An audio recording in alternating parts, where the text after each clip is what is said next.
Hey, everybody. Cozy greetings. How y'all doing today?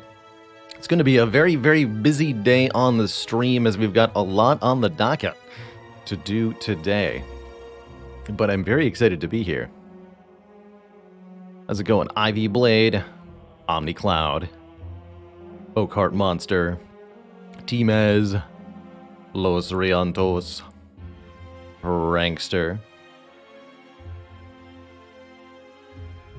Root, thank you so much for 13 months. Lucky number 13, the Bakers. Dozen and Storm. Thank you so much for 28 months. Almost 3 years now. Well, maybe not almost, but almost at the 30 club.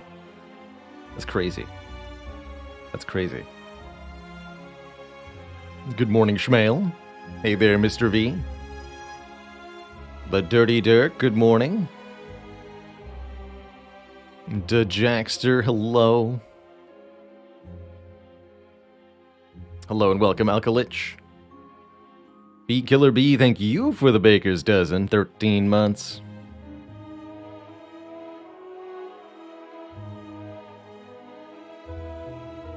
I'm looking forward to choosing my my meals today.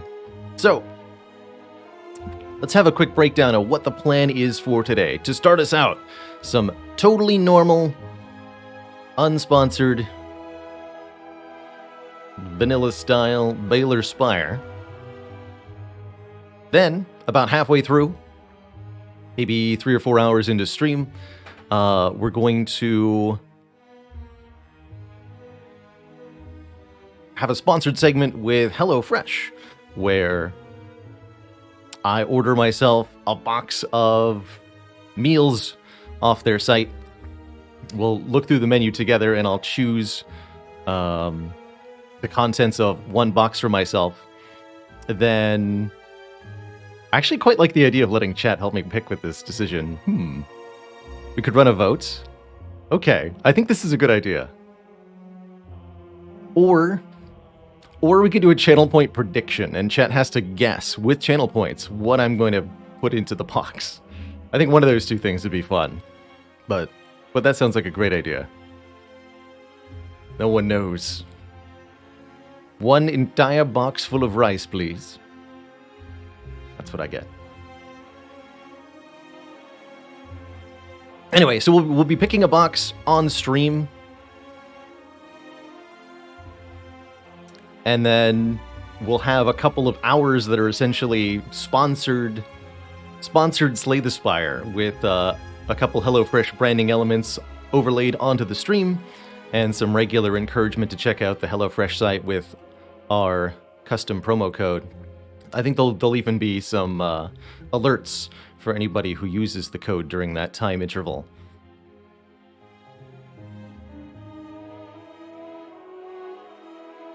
Then, about a week or so from now, once the box arrives, we'll actually open it up and just look at what's inside. So I think anybody who's curious about the service will get to explore with me exactly what it is that you receive in the US, at the very least. I'm not sure if this code works in Canada, Matt Bandit. I know it 100% works anywhere in the continental US. It might work in Canada, and it doesn't work in Europe. That's all I know. Adorkable, thank you so much for 22 months. I think that's some feedback that I'll give. I have to imagine that the organizations are run sufficiently differently, even though they're under the same name, quote-unquote HelloFresh. They're sufficiently separated that their promotions are different. But I think I'll as a point of feedback on this one, I'm going to give note that there's a broad international audience for this stream in particular. It's like you can think of it almost as split up into thirds. About a third in the US, not a third in Canada. A third in the US and Canada, a third in Europe, and then miscellaneous is the rest or somewhere. Adorkable Clover, thank you so much for 22 months. The only thing I can say, Math Bandit, is to give it a try. It should probably make it clear before you actually have to purchase anything, whether it's functioning or not.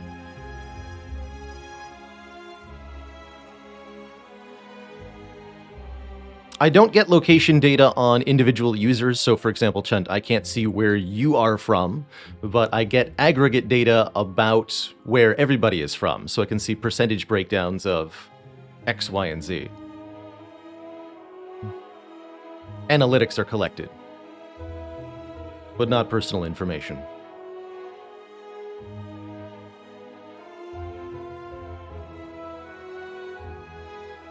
So that's the first 2/3 of stream. Then, later tonight, I'll be meeting up with Sneaky Teak.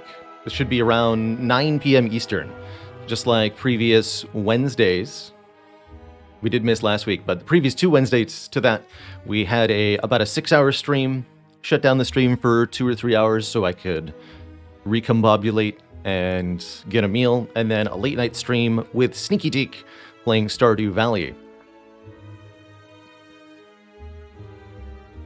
Teak and I will either be playing Stardew Valley or we'll be playing Storybook Brawl. He wants to teach me how to play, and that might be happening. I'm going to ultimately leave the choice up to him tonight, so we'll see what he says when he wakes up. If you want to share where you're from at the moment, by all means, you can say hello from greetings from town name. That's all up to you. Nothing wrong with that.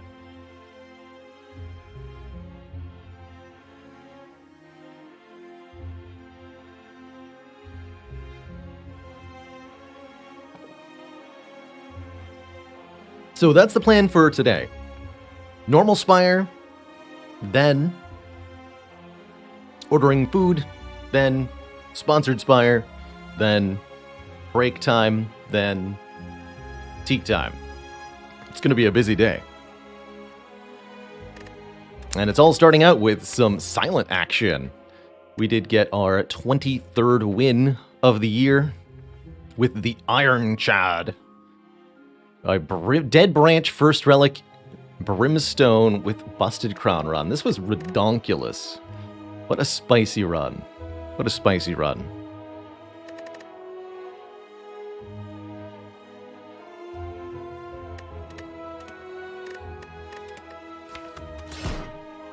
I have viewers from almost everywhere, Anisbana, but definitely not everywhere.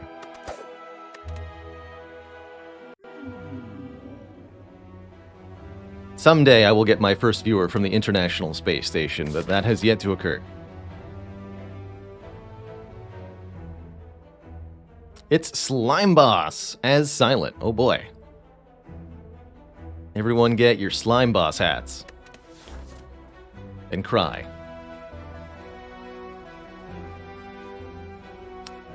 As for our starting bonus, quite torn here between Common Relic, which I think is almost universally great on Silent, and a Floor 1 colorless card, which I think the Silent can actually make pretty good use of. Whether it be a Bandage Up, a Flash of Steel, a Swift Strike, a Good Instincts. There's a whole bunch of different uncommon colorlesses that I think the Silent in particular has use of. And I think as I talk about it more, I have a fundamental want to explore this option a little bit more, particularly on this character.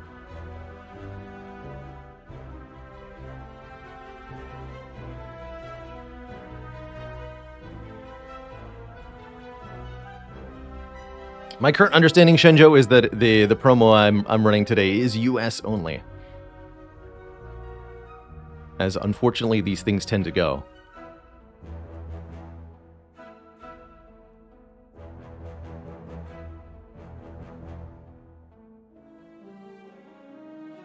Let's take a colorless card.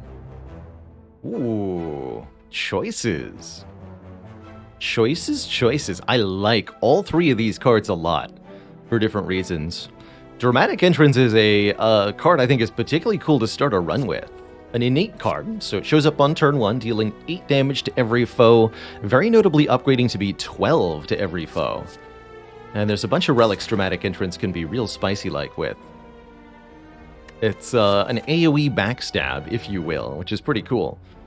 Meanwhile, Blind is a really good source of supplemental weak, and Dark Shackles is just an incredibly good zero-cost block card. I like them all a lot, but I haven't had a run start with a dramatic entrance in a very long time, and it's very fun, so let's take it here. I think we're going to really value this immediate area damage in each combat, and the fact that it exhausts might let us skip some other cards that we don't want to take.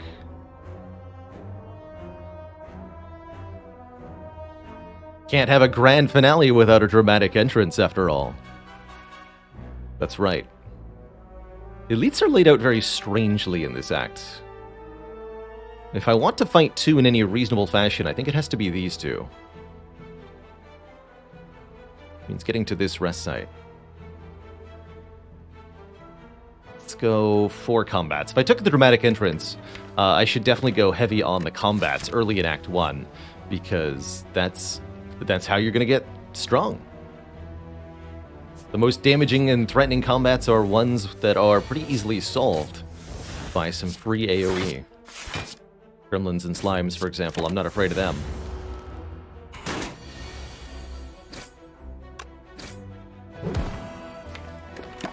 So for that reason, we're going to take a bunch of combats on our way to the first rest site. Interesting hand of cards here. 3 strikes. And you're out.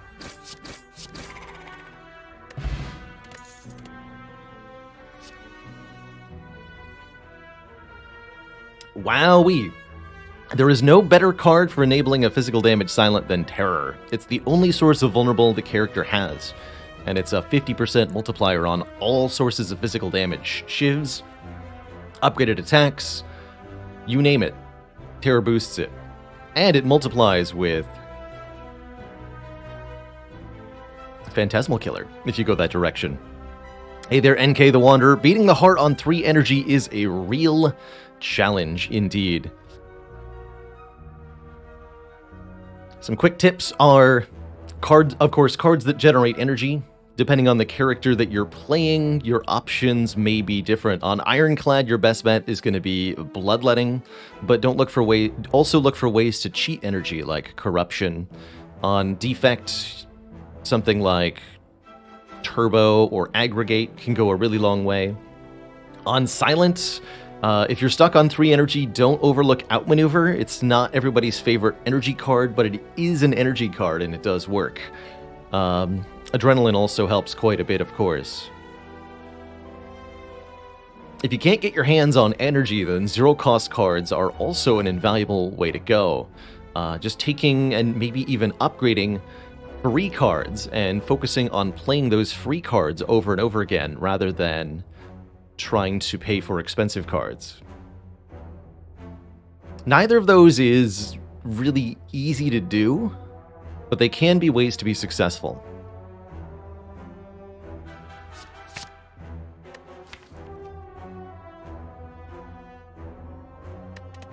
So, for example, on Silent, having a bunch of deflects or good instincts, the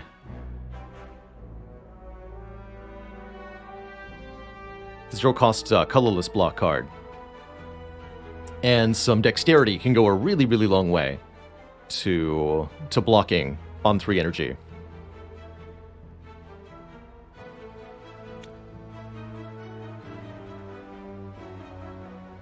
That's a kind of a core concept I tend towards with energy starved decks, is try to find a energy efficient or energy free way to perform either the damage half or the block half of the deck, and use the energy that you have on the other half. Classic example on Defect, make Claw your offensive card. Play Claws over and over again, those are all free, and add expensive Frost cards and Focus cards for the defensive half of the deck. So you end up with 0-cost Claws plus 2-cost Glacier, 1-cost Cool-Headed, maybe a Consume or a Defragment. And that collectively creates an efficient and effective deck that's spending all of its energy, but also not limited in how many cards it can play.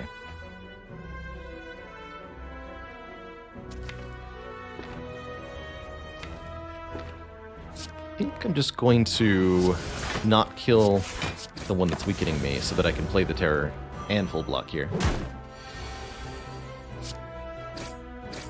Feels right. 2 strikes to kill. Should be easy. Ooh. Easy does not mean we did it, though.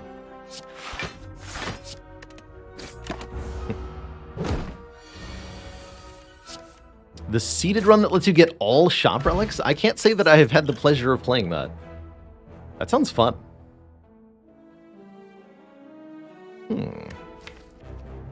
You know, normally I'm not hyped about Flying Knee, but I actually kind of like it as a core part of this deck. In a deck that has a terror already, Flying Knee is a pretty significant amount of damage.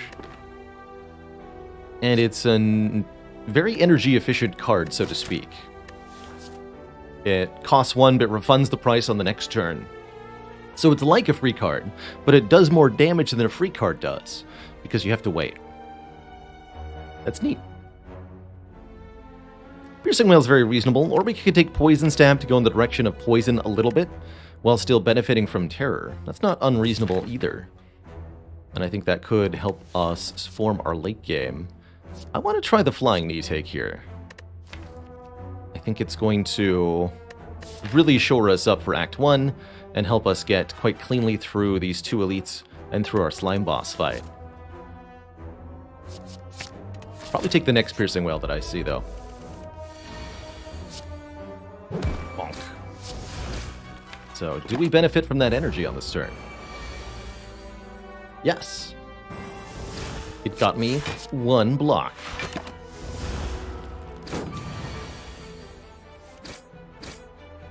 Which is 1 more health than I would have had, so cool. A backstab.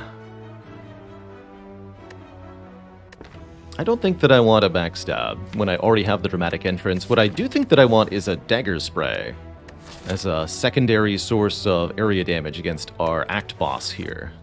Can't kill slime boss with 1 dramatic entrance.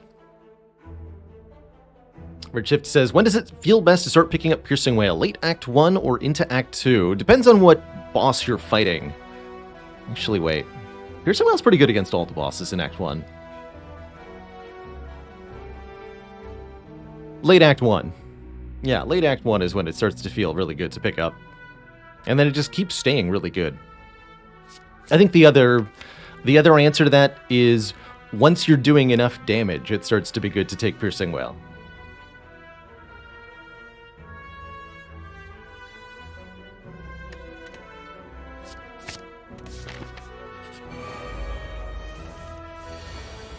So, I was unafraid of this path, unafraid of specifically this result, because I have the dramatic entrance. Although, I might choose not to play it here, because there are 2 angry gremlins. Hilarious.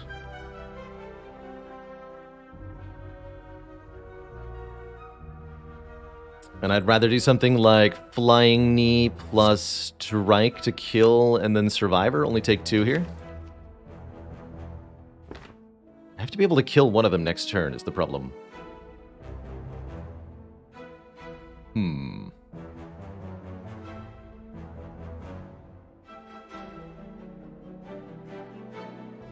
Wait, what if there's a better line?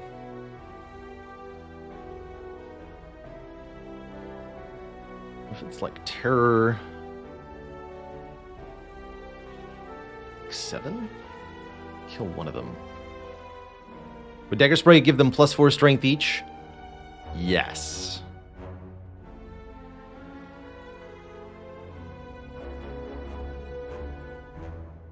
I would say, generally speaking, this is one of the least scary versions of the fight. For this deck specifically, I would prefer one of the quote-unquote scarier versions. I'd prefer that we have these fat gremlins replaced with... these angry gremlins replaced with maybe 1 more sneaky gremlin and 1 fat gremlin. That way I could just kill both sneaky gremlins on turn 1.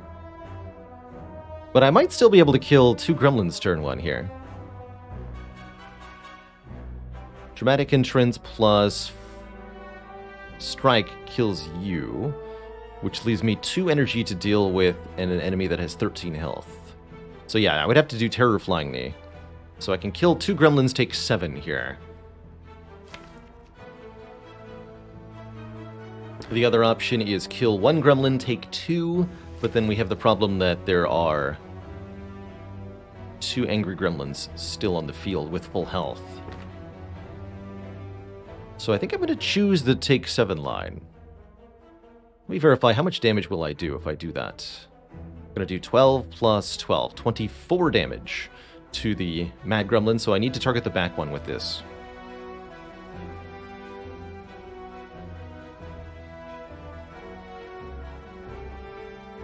Here's where I wish the Flying Knee was a slice, so that I could actually play the block card afterwards.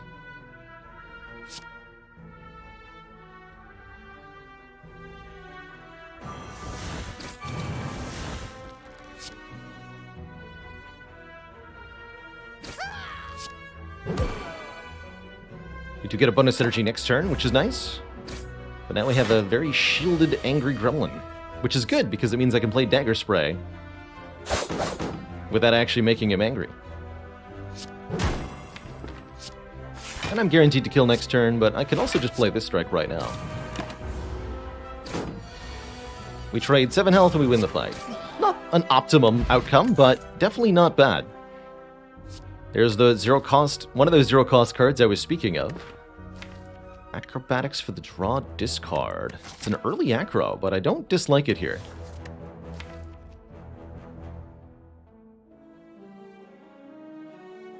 The idea becomes get these cards upgraded and don't add too many more. I'm also very okay to skip here, I think.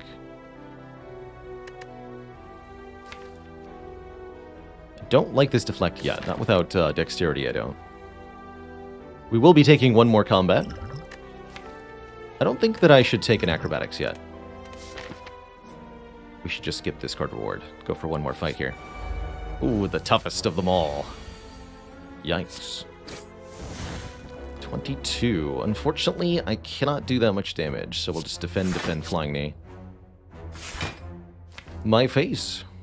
I think I have enough damage output, we can go for the slime first and still kill the thief.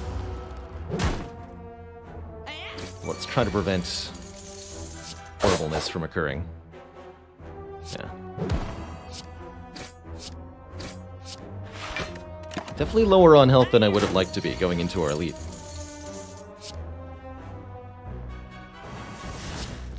And I will take 1 damage here just to ensure we get the kill by playing the terror. Get him.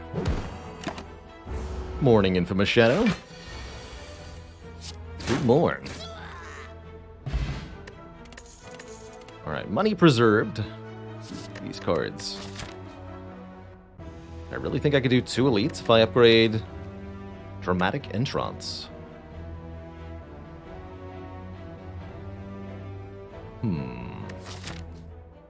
I am no longer certain. We could opt out of the second elite, but it also means opting out of the fire behind them. Oh my goodness, I think I owe the chat a dad joke. Excuse me.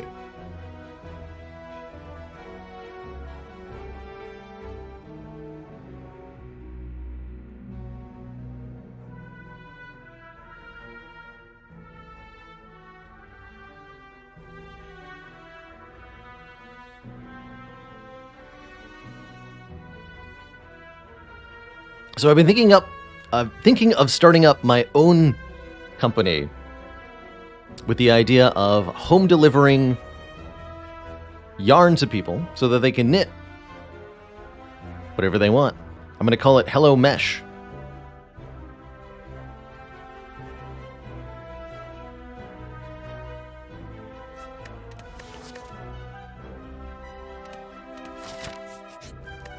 And I think I'm going to upgrade here, even though perhaps I shouldn't. Contemplating a Dagger Spray upgrade over a Dramatic Entrance upgrade because we can use the Dagger Spray multiple times, but I think just having the... And actually, we might want the bonus damage on something that's more likely to work with Terror, at least for the purposes of these 2 fights. Yeah, I am going to upgrade Dagger Spray first. And we'll get Dramatic Entrance second. Hopefully I don't die doing this. I'm a little worried right now. Oh, man. This would be certain death if I were to encounter the monster. Dead Adventure on floor 7. Yikes. Eviscerated and chopped by giant claws tells us this would be Lagavulin. Maybe if this was the 3 sentries, I would risk it here and try to fight them. But if the Lagavulin stumbles upon us, we will die. 100% of the time. No way. No way. See, there's a sleeping one the next floor over. Oh dear. Infinite Blades is 6 damage per turn. That's going to be better than the after image. Hate that I said that about Infinite Blades, but here we are. This is only 3 anyway, so there's no point. Do I want to cycle a Shiv? That's the question. Just one. Would those have been back-to-back Lagavulins? Yes, and we would have died. Assuredly. Assuredly. We would have perished. Already got 0 costs. Alright, I'll get rid of this.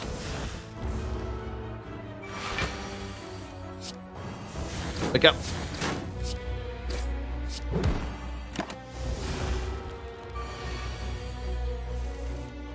Okay, so far so good. We got Flying Knee on the important turn, or an important turn. Unfortunately, I think I need to play Dagger Spray here, which means shorting ourselves 1 defend. Because that 9x2 is too much damage to ignore here. Ouch, my face. Unfortunate we didn't see Survivor or the other defends either. Could have saved a lot more health here. Now we're down to 10 for that next elite fight. Yikes. Guess I didn't need to play the Dagger Spray, though. However, we get ourselves a Duvu Doll. Hope is not lost here. Duvu Doll means we have 1 point of strength, which means all of our attacks do more damage. And I'm also going to add this Predator so that we can deal 16 damage and draw more cards on the next turn. Love Predator plus Flying Knee in particular. And this should be a really solid core of cards for beating the Slime Boss. We also get another relic here,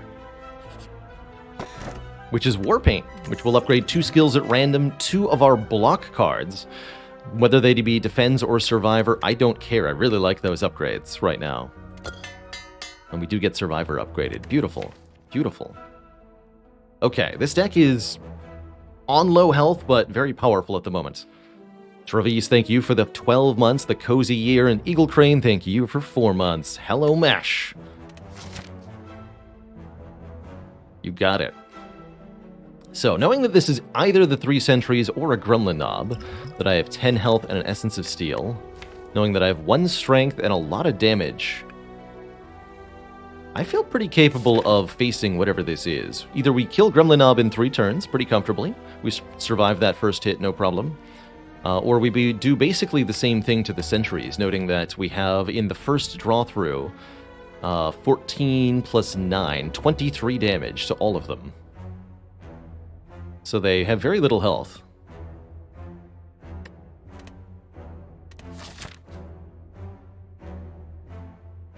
The other option is going through, well, quite a bit before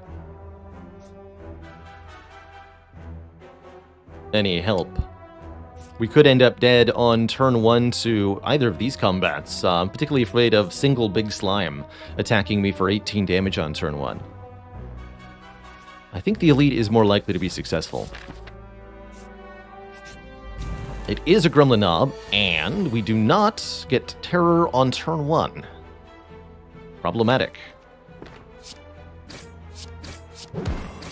But we're still doing good damage here. Okay, we do get Terror turn 2, but unfortunately we also get Predator and Flying Knee at the same time. Math time.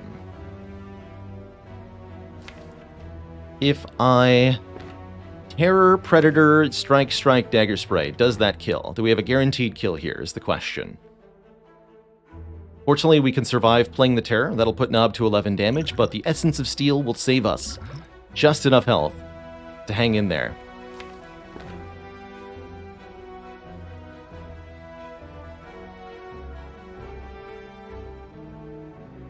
And then I should also just verify that I can do it without the Terror. but I can't do without the terror. So that would be 24 damage. Plus the strikes are 10. And this will be 7, another 10 by 2. So 64 total damage. Perfect. That's a guaranteed kill. And it's only barely enough, so I really doubt that there's something like a Predator flying knee line that gets there. But let's just verify. That would be 16 plus 9.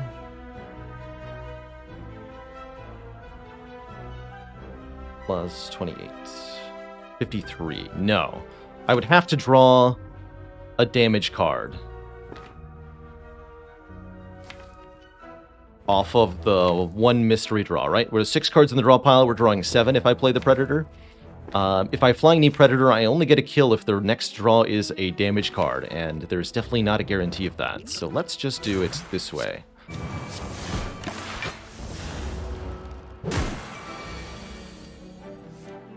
Would have died. Boot thingy is here, and I'm very happy to see it. Block on turn 2, although notably won't help against Slime Boss. And backflip, Masterful Stab, or Concentrate. I could definitely see myself getting behind a backflip here. But at the same time, I don't really want it unupgraded. Masterful Stab could also fit in quite nicely, being a theoretically powerful, damaging zero-cost attack card, but in practice, I think we can do without it, and it will be a burden to us in the later game. But Masterful Stab would be incredible against Slime Boss. And I think that is my biggest concern, is getting through Slime Boss. Maybe I do take this Masterful Stab. Okay, I'm sold. I'm sold. Transform a card. Do I dare transform a strike, or should I transform a defend? This deck likes the strikes pretty well. They do 10 damage. They're going to be relevant in the late game. Transform one defend to a deadly poison. Interesting.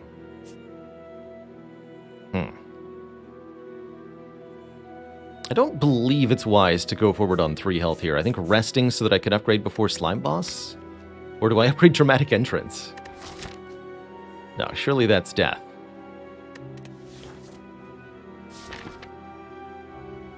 Does this shrine mean that our next question mark is a combat? I believe so, yes. It's something I don't often think about in my Spire runs, but could benefit me to do so more. That would be a good reason to play with Info Mod, actually.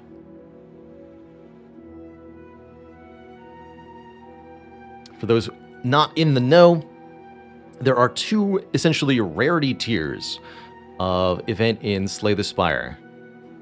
Common events and so-called shrine events. The shrine events are not just the shrines, but basically any event that's rare. After encountering one of these events, your next question mark room is always a combat. Not 100% sure why this is, it just is how the game's coded, ultimately. And so that should mean that we're always going to have a fight in this room or this room. So these are actually just 2 combat lines.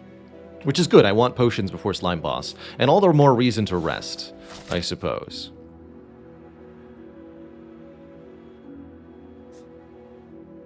Unless we have Juzu, that's right. And that is maybe one reason for Juzu to actually be secretly okay. But only secretly.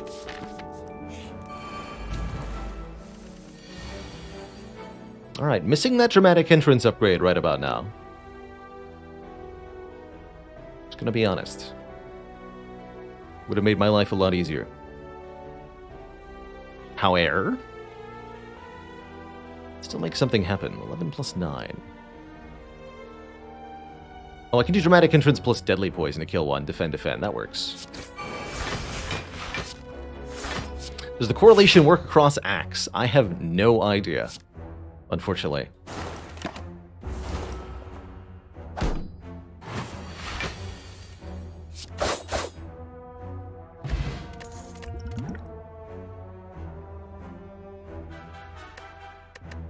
Second Crippling Cloud we've been offered. Now that I have a Deadly Poison, it feels more reasonable to add a Crippling Cloud. But it's not something I feel like I'm going to be able to upgrade anytime soon. I'm going to leave this one. I'm not feeling it at the moment. We do want the weaken part of it, though. You know? Which doesn't require an upgrade. But it is expensive. What are my other weak options? I could take a Sucker Punch. I feel like I have to be willing to take a Sucker Punch if I skip this Crippling Cloud. Malaise would be better. Malaise would be my preferred option. Would I consider taking a curse on purpose? It all depends on what else is coming with that curse. If I can take a curse for 275 gold, sure. Once I have a curse, I may choose to keep it, depending on what the curse is. Injury or Parasite, I'd probably keep. Something like Pain or Regret, not so much. But 1 extra strength is pretty valuable to us. Really good potion, by the way.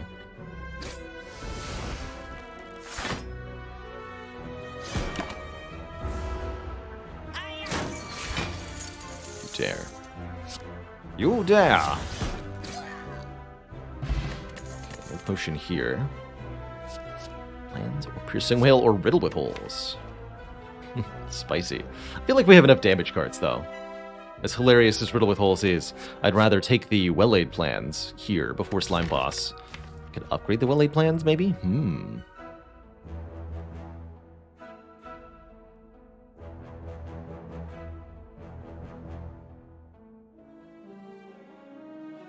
But I do want to get this Dramatic Entrance upgraded.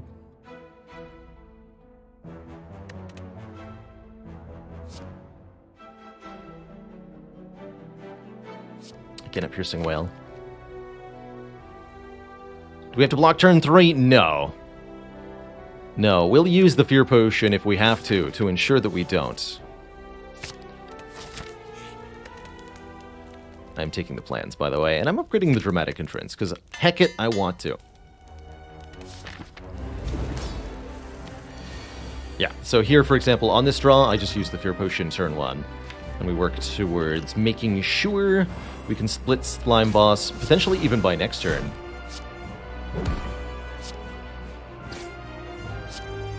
Look at that, 79. Yeah, I'm just going to play Predator Strike Strike. With our 4 energy here. How's that for a split?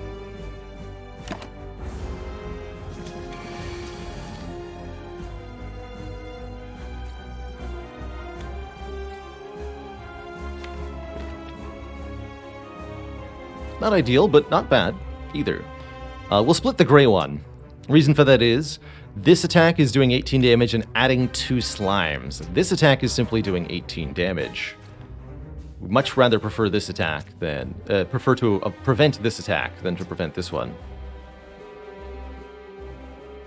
I think I go, what? If I go Terror Dagger Spray Strike, I can go down to 1. I don't think that's a good idea. I think I should play Defend Defend Terror Dagger Spray? Or is it Defend Dagger Spray Strike? This would deal slightly more damage if I play the Strike and I keep the Terror, which may or may not be good.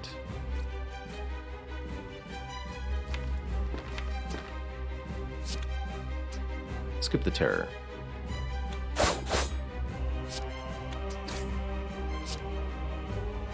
Wish I could also play that Deadly Poison. Oh dear. Wow. No, we definitely didn't make it out of the Slime Boss fight. Yikes. What a brutal attack pattern.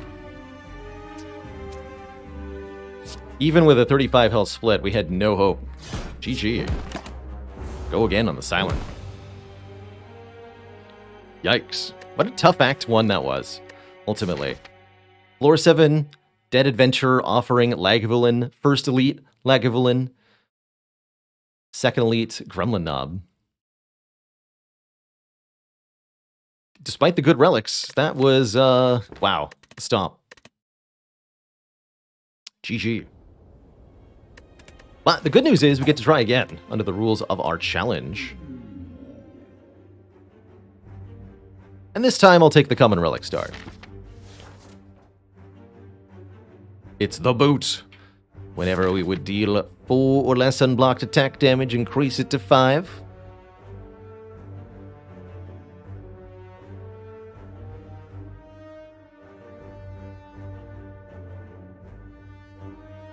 Guardian. All right.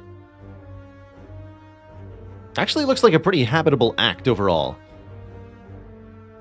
In particular, I like that we can do something like upgrade 2 times and then fight 2 elites afterwards, with option for shop or not shop even. There's also 2 upgrades before first elite over here. No, actually 2 upgrades and the chest relic before the first elites is a lot more habitable overall. Yeah, habitable. That's the word I'm going to use. Habitable.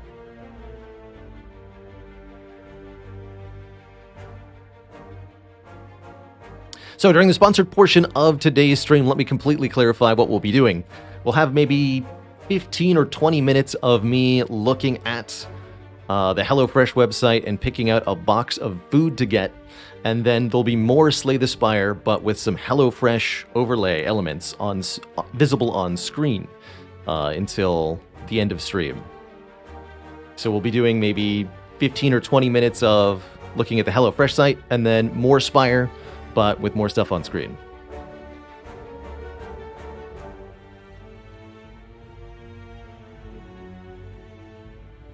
Yeah, here's a non-controversial take for you.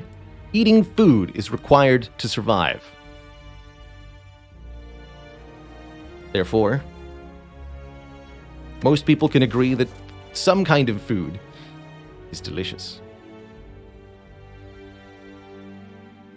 I will not be doing a cooking stream, but I will post Discord pictures of a finished product from the meal box that we ended up choosing. I don't have the kitchen set up to make a cooking stream reasonable in any way, shape, or form.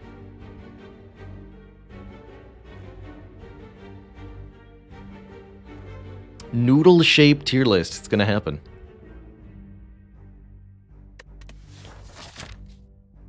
Not going to happen. I can't quite decide what to do with my early act, though. The high combat paths both route through shops, or we go triple events? I guess that's kind of okay. Go event heavy early on. Something I advise against, but only because of early elites. We're not doing an early elites, so I think this is okay.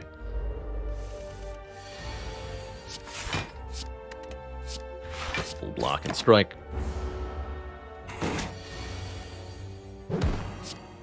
Boot value.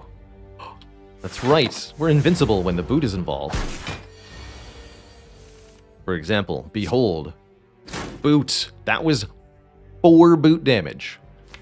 That's more damage than Vajra would have added to that attack. Therefore, the boot is better than Vajra. It's just logical. I think because of the power of the boot, I'm allowed to block for the 2 health here. Behold, the boot. Behold, more of the boot. It's popping off. At least it would if it wasn't so securely laced onto my foot. It's happening. Riddle with boot. Yes. The deck is complete.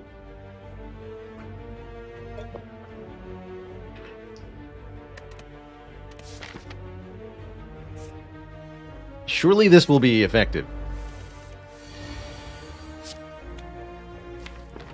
I don't care about being weakened. I have the boot. You fool.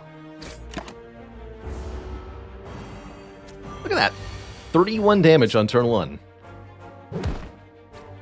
You think I don't have enough damage to kill you in my hand? Well, guess what? You're wrong because of the boot. Get destroyed, nerd.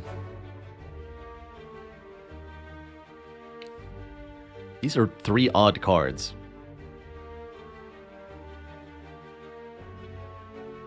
With boot, is there any reason to upgrade this riddle? Not Not really. Only if we end up further boosting Riddle with Holes' damage. So, example, if we have, if we get 3 points of strength somehow, then we might want to upgrade Riddle with Holes, but probably not, because even then it would only be +5. We are already at 27 boot damage, an average of 3.8 per turn. That's a lot of damage. Considering I should not consider Distraction. I really shouldn't consider any of these cards, seriously. They're all abysmal at the moment. Maybe there's some kind of use for Outmaneuver here that I'm not aware of. Now that'd be interesting. What if I try to make an early Outmaneuver a thing here? Adding Outmaneuver would then be incentive to add more card draw, I believe. Stuff like backflips and acrobatics. I'm not sure, though. I'm going to skip for now. Early Golden Idol, that's a yes from me. We'll lose the max health. Not any current health loss, and it gives us significantly more money over the course of the run. Purple Fire Spirits, interesting. Letting us remove a card from the deck. I'll toss a strike into the offering pile, sure. Spirits seem to be ignoring me now.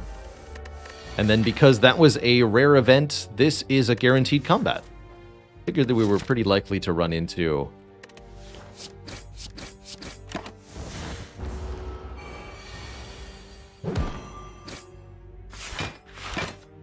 a combat over 3 question marks. The boot value. Yes. Bonus gold. Yes. Another random catalyst. How about an early Piercing Whale? Didn't take either of the ones offered last run. Didn't end up working out.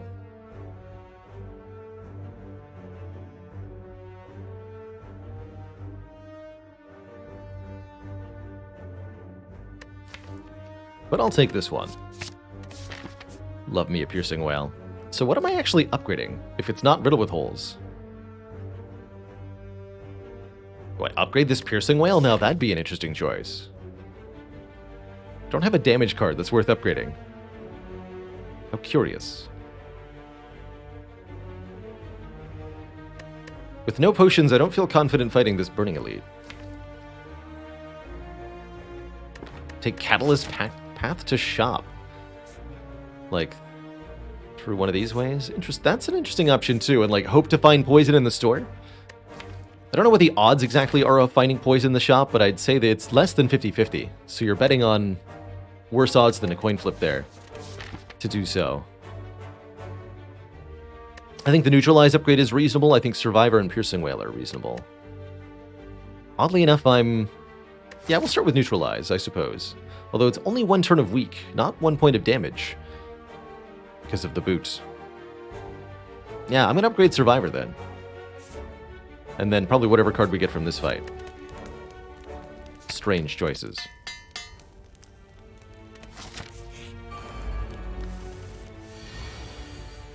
How's it going, Piercing Whale? Good to see you, here against the Gremlin Gang. Although I don't actually need your services on this turn. Wait, I can't kill any of them? Oh boy. We're gonna have a hard time here.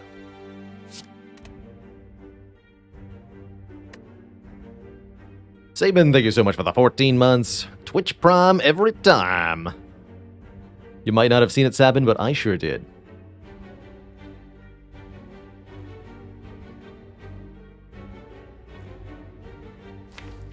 Here's where cutting 1 strike card, definitely penalizing me.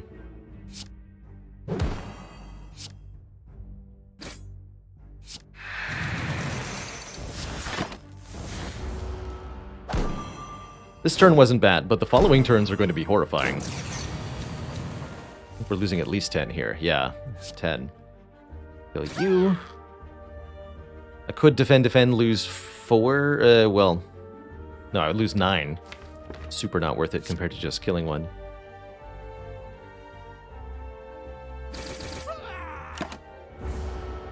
wonder if it was actually better to take out the Mad Gremlin.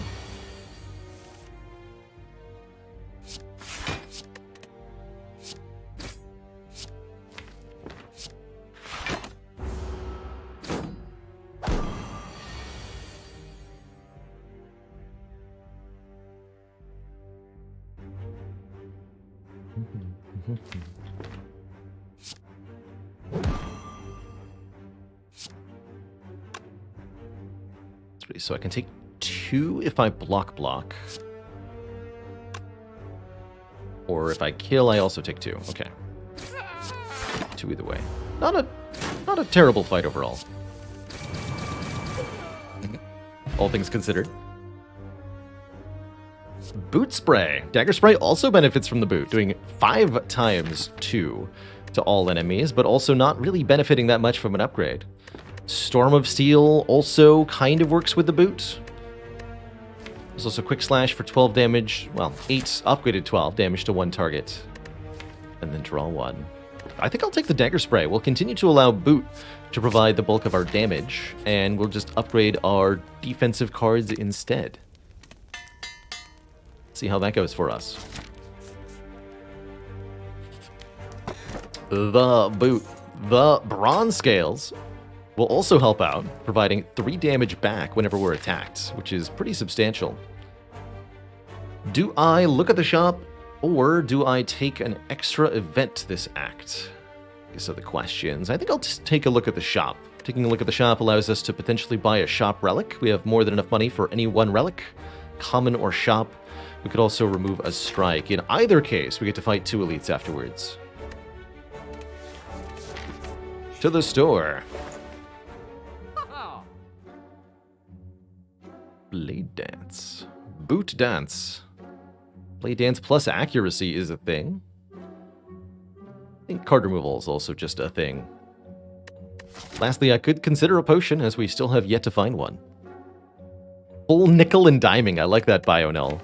Just get lots of little relics that all add up to one powerful combo. Do I remove another strike here? I think so. Am I sure about that? A little bit worried about my damage output.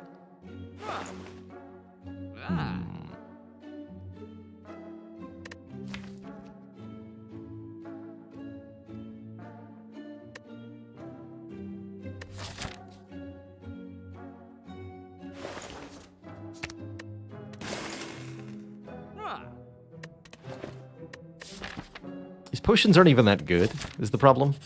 I'd buy a Fear or a Fire potion. Get him.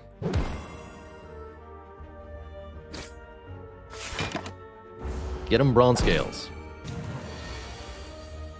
Get him, Boot. Okay, Strength Potion actually doesn't really increase our damage that much. Interesting. Piercing Wail, Deadly Poison, Sneaky Strike.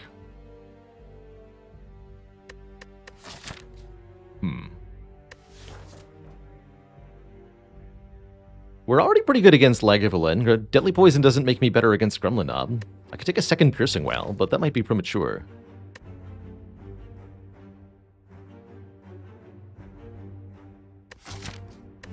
Had we taken the 2 Catalysts, imagine where we'd be? I think I'm skipping all of it.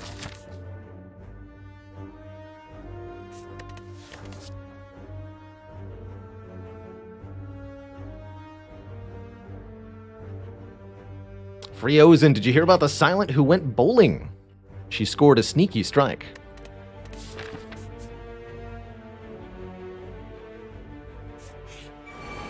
Alright, we are fighting indeed the sentries first of the 3 opponents. Here's our turn 1 Dagger Spray. I don't think the sentries merits this potion, quite frankly. Get Boot sprayed. We want somebody below 25 to get riddled with booted. Take the artifact layer off the other one.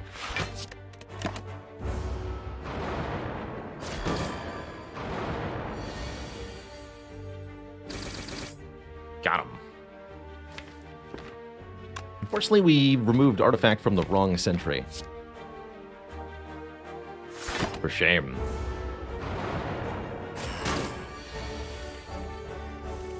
Oh. It's all good, though. Bronze scales are doing their best.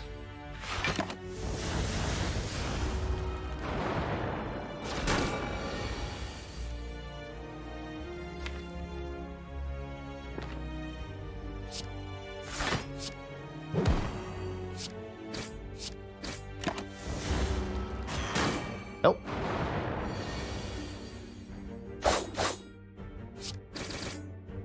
Food already up to 114 added damage. The Snecko Skull is here to taunt me. I see you, Snecko Skull.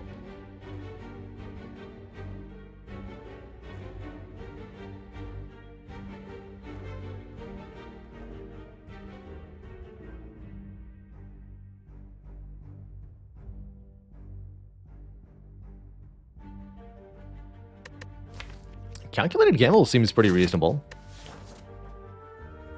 Yeah, now we could just take an Envenom. Actually, that would be still very good with Riddle with Holes and Dagger Spray. I'll take a Calculated Gamble. Gamble is nice card draw in emergencies. Can be very good overall. Maniac in a Mask, thank you so much for the 100 bits. The full wardrobe deck, the Boot, Cloak, and Dagger. Love it. Well, I'm definitely glad I didn't take that outmaneuver earlier. Could take a quick slash before this potential Gremlin Knob, but I think with these two potions, no matter what happens, we're going to be okay in this fight. It is a Gremlin Knob. Might as well use the potion here, despite the boot. We should get the bonus on our strikes.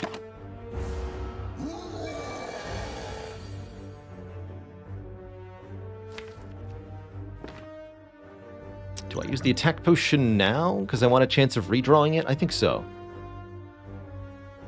Let's see, this is 25 plus another 12. 37, clean 40. He'll be at 28 next turn. 28 is a reasonable kill without the use of the attack potion, though. I think in that case, we should wait one turn on this attack potion because I might be able to save it. Other option would be attack potion, use the survivor, take no damage this turn.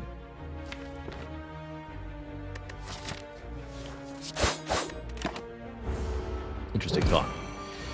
Rather have the attack potion as a turn 2 out against the Guardian here. And thanks to that redraw, we totally get there. We also get another strength potion for minor damage boost, and a Predator if we want one. Kind of ambivalent on it. I feel like we do want something that hits reasonably hard. That isn't Riddle with Holes. Could take and upgrade this Predator immediately too, which would be quite nice.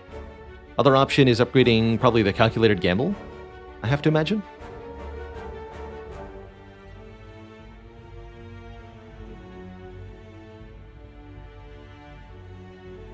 Looping Soup says, do elites have better odds of offering rare cards afterwards? Yes. The base chance of finding a rare card is different whether you're in a regular combat or a elite fight or in a shop. And they each have different base rare chance odds.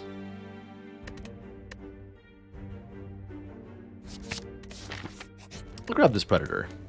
Give us a little bit more oomph. And I think I'll also employ this Strength Potion against Guardian. Question mark? Question mark. Yeah, let's do it. Let's do it. Just get a little bit more damage in there.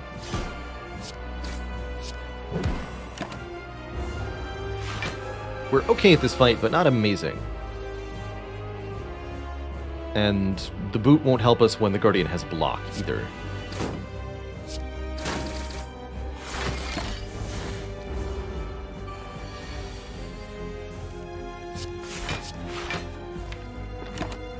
What we do have is Survivor Plus, and at least one turn of bonus card draw thanks to Centennial Puzzle. Looks like that's going to be next turn. Actually, no, we have Exact Block, so we're fine. I can do Piercing Whale plus Predator? How could I not? Get him.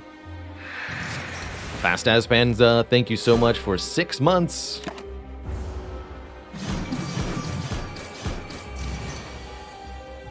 The whole half year. Get him. Still haven't taken damage. We've had remarkably good luck with the draws.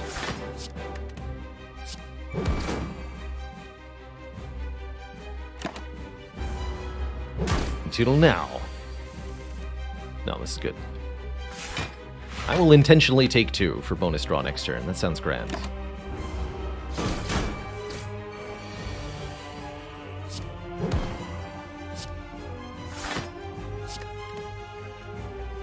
With holes does 3 more damage than Predator, but I don't get the card draw. Rather play the Predator.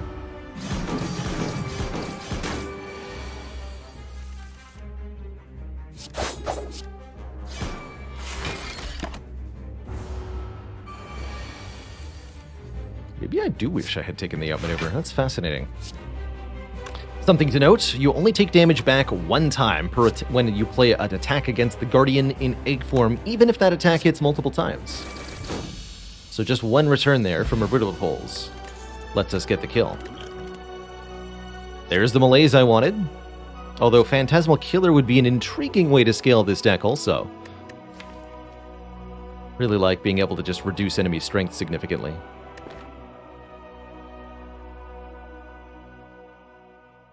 Hey there, I'm Naughty. I'm not Tyler Durden. There we go. I'm not Tyler Durden. I've been playing a lot of Defect lately and wondering if I remove Strike or Defends in the early game. Usually, I will remove Strike cards as a priority. That's especially true if I still have the Starting Relic. And the idea becomes that Zap and Dual Cast are your early game damage. And if you want damaging attacks, you can add those over the strikes, and you're still fine. If you've traded your Starting Relic for a random boss relic, then you may want to consider removing Zap and / or Dual Cast first, depending on what exactly you got. But generally speaking, I like to remove strikes before I remove defends on defects.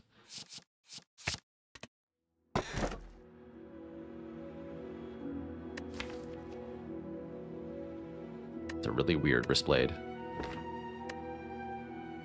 Intriguing options. Wristblade, attacks that cost 0 deal 4 additional damage. Sacred Bark, doubles the effectiveness of potions. We've got some pretty good potions to double, and I think this could be very nice for getting through Act 3. Or we can cut 2 more starting cards from this deck. 2 more strikes removed, and just have a really concise, effective set of cards, which I do appreciate. I'm down for either Cage or Bark. Just not the Wristblade.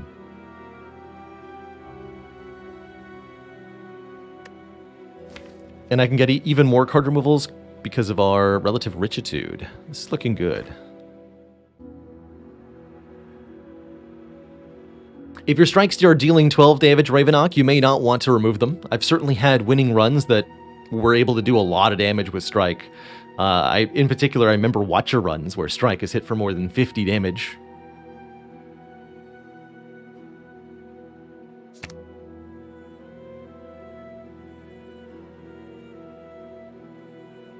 I think I might want to remove 1 defend here, just to make sure I have a reasonable chance of drawing damage at any given moment. Let's remove 1 defend. Generally speaking, I very highly value making the deck smaller, more compact, more efficient. Another couple of card removals here. Now I'm really starting to wish we had an outmaneuver in this deck. I will add one if I see one. Let's just say that.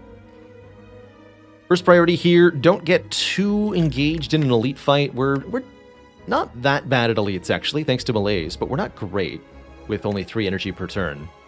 I'd like to remove more cards at rest sites. I'd like to get Malaise upgraded. I would like to maybe upgrade something else before we try tangling with an elite this act. We'll fight at least one, probably this one. So I'm currently envisioning this path.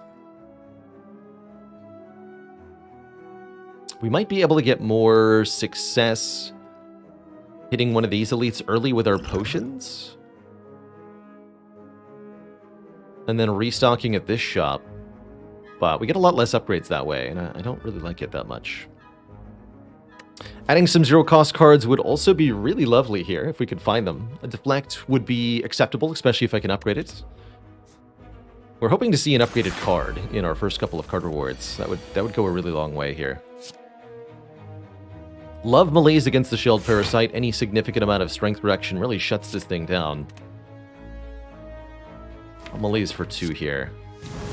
Means we take only 3 this turn, and on future turns, shouldn't be much at all. Even with Frail, it's not hard to block this kind of damage, you know?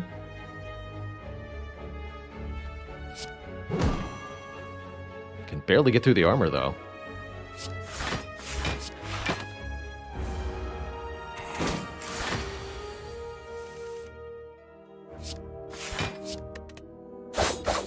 In fact, I can't get through the armor.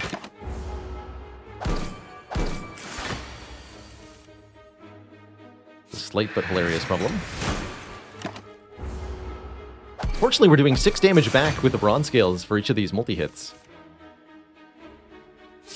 And I'm able to cycle the Predator and this upgraded Survivor for a lot of damage. With only 15 cards in the deck, we draw back through our cards very, very frequently.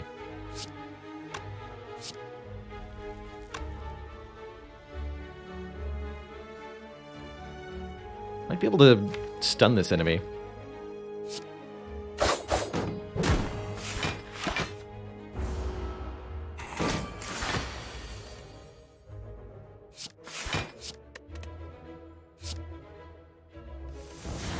Get him.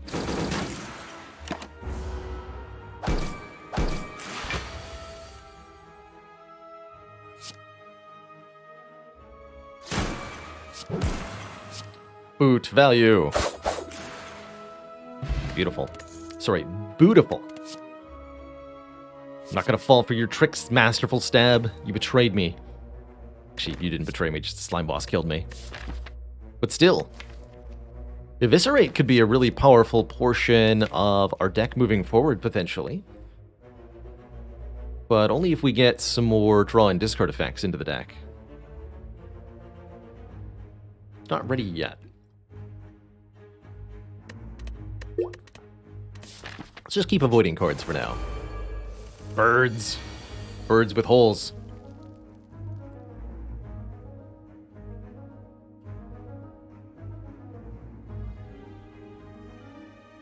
So Bird with Holes takes one out of the air immediately. Or using Dagger Spray, I unfortunately can't get more than one. What I can do here is Piercing Wail and let these 2 nerds just kill themselves on my thorns. Get them.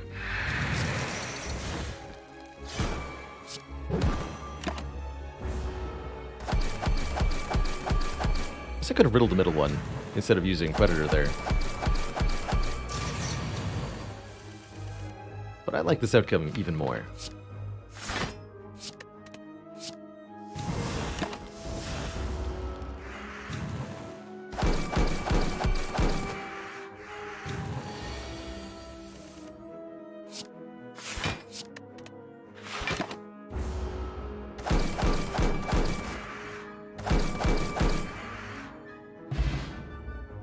Ron Scales has already outclassed the boot. What a shame. Do I add a backstab here? More damage on turn 1? Not bad, not bad. That would really help me with our elite fight, but it would slow me down in other fights. It also really helps against, say, Reptomancer and such. I'm gonna grab one backstab here. And I'll keep these 2 potions for now. The shop containeth Twisted Funnel, the poison deck that we could have had. However, I see other things here that I like a lot. Namely, Acrobatics plus Tactician.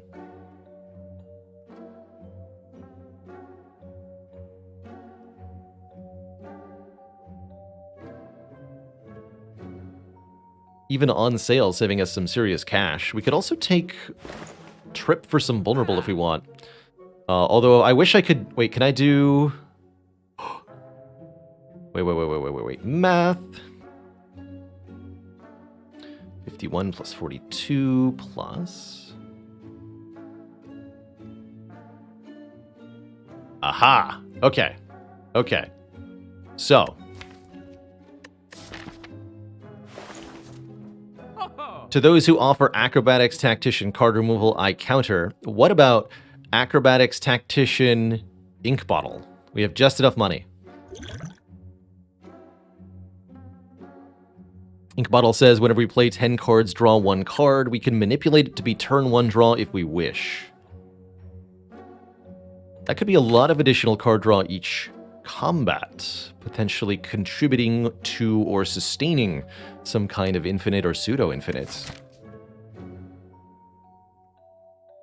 Although it does cost a lot more money, so there is that downside to consider. If we take in the Sacred Bark, I'd be all over this White Beast statue, I think.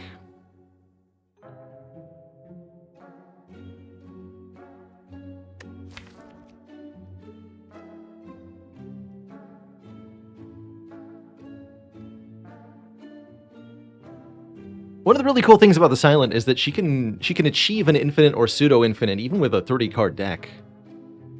And we'll be saving on future removals, too. Might end up removing here, because this will be... Well, this might be 100 gold. We'll see. Anyway, that's what I'm going to do. Ink Bottle, Acro, Tactician. We'll focus on upgrading those cards to really enable them. Right now, they're a little bit of dead weight, actually.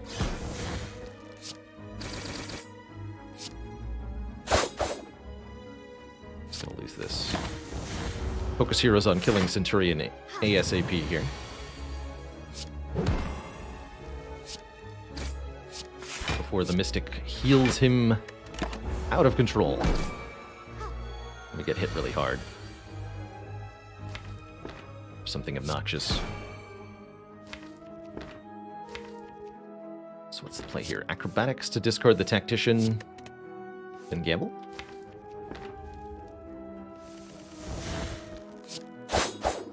Sure. She heals a second time. Can I do 33 damage in one turn? No way, right? Oh wait, yes I can. Never mind. Leave that for Ink Bottle, mainly. Since we don't actually care about the block. Centurion dispatched effortlessly. Lady not dispatched effortlessly. Help! Oh, we're good. Thanks, Survivor Plus. Maybe you had my back.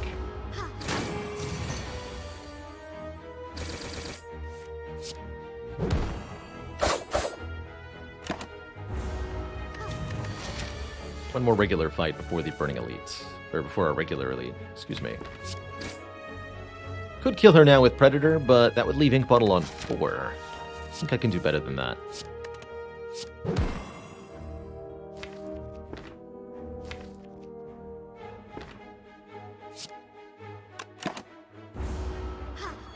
Need a few more cards to kill her, though.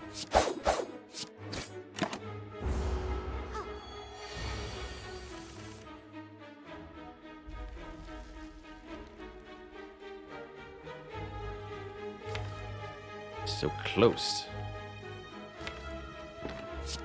Couple ways for this to get there, yeah. Oh, but then I screwed up the Ink Bottle exactly wrong. Foolish! Shouldn't have played that one random defend. Well, that was incorrect. Let's just call it that. That was wrong. What I did there. Not going to take an Accuracy, Cloak and Dagger, or Blur unupgraded. Don't think they've got what it takes to actually be relevant here.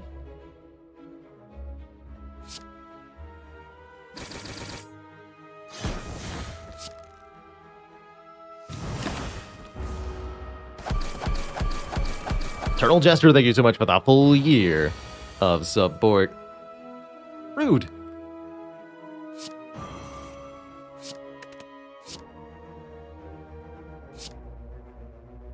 Actually, maybe I want to take damage for the draw.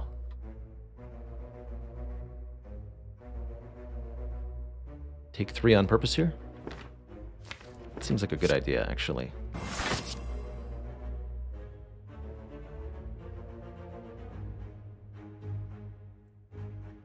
Or I can also kill the bird right now. But then I don't have a weakened down. So I can can only block for 16 next turn. I think I want it this way.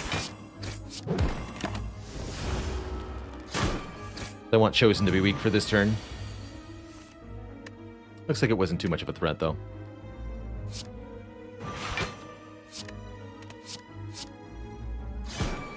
One more as well.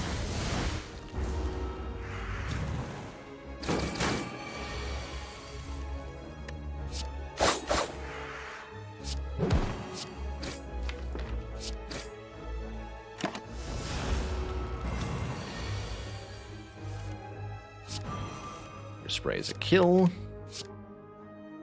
Go whale, survivor, dagger spray. A swift potion, another acro, a prepared, or a deflect. All of which are very compelling at the moment. All of which very valuable if upgraded here. The deflect becomes part of our late game block engine. The second acro gives us wait, an infinite? If we're small enough, right? Acro discards Tactician, Acro discards Tactician. Do the same with Prepared, kind of, but it's not a draw positive engine.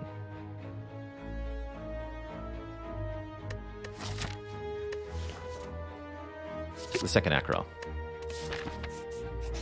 And yeah, we upgrade our Tactician first. For surezies here. Followed by probably the Malays to shore up against the elite here. Apparitions.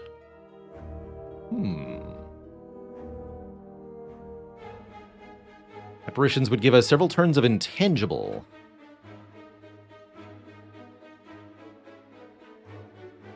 Helping us set up while we do our spinny block thingy.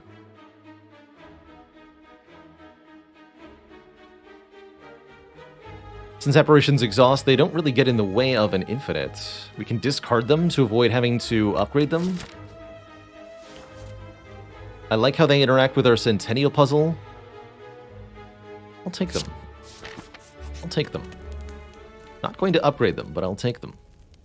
Do I still upgrade Malays? I think so. It's going to leave us very limited tolerance for damage. There's the Juzu bracelet. Get out of here.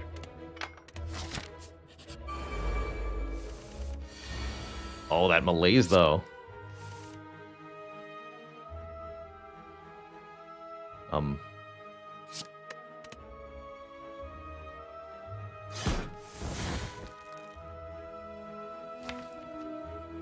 Okay. Guess I'll just play those instead. Is that around? Yeah.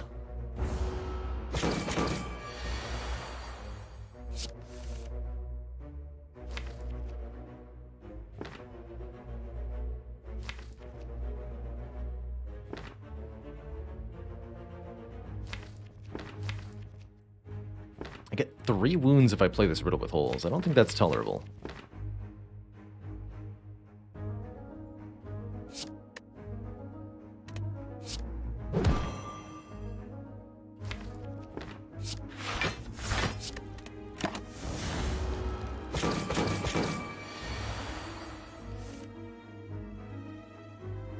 This hit I can tolerate, though.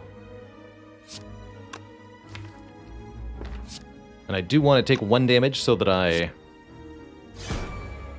am more likely to draw Malays. Hopefully this isn't the worst draw possible. Dang it.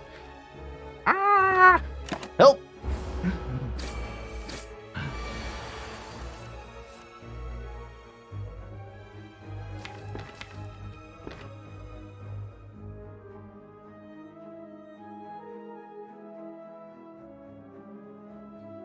Just gonna gamble here. Yeah. How about now? Oh, what's that? I can't hear you over the sound of not stabbing me.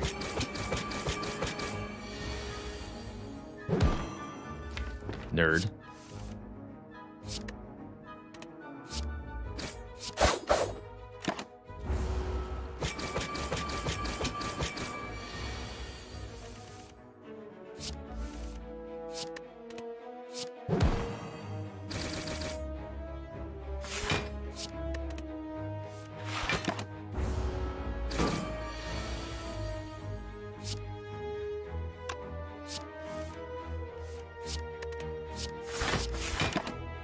Get him. Beautiful. Dreamcatcher? Nobody asked you to show up. Eviscerate looking a lot better than it did before. As a damage source. That Book of Stabbing fight really highlighted how little damage there is. I think Gamble's going to be my next upgrade based on that performance there. Take Eviscerate, upgrade Gamble. We do have over 100 gold, so I'll go to the shop and remove another card.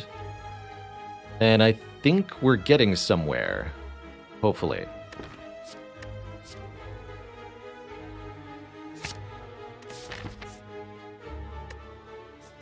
Maybe? I'm worried.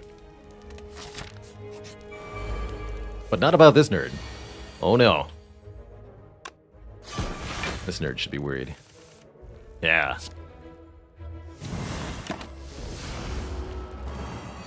Nice attack. Idiot.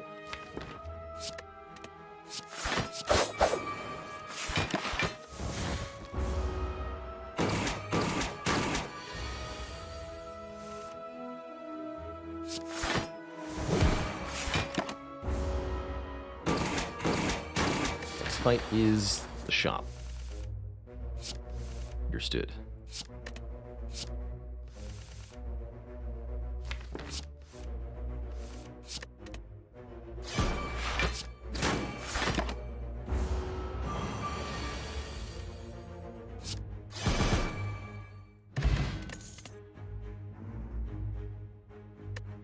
Third acro doesn't seem productive, does it? I don't think so. Fumes is damage, I guess, technically.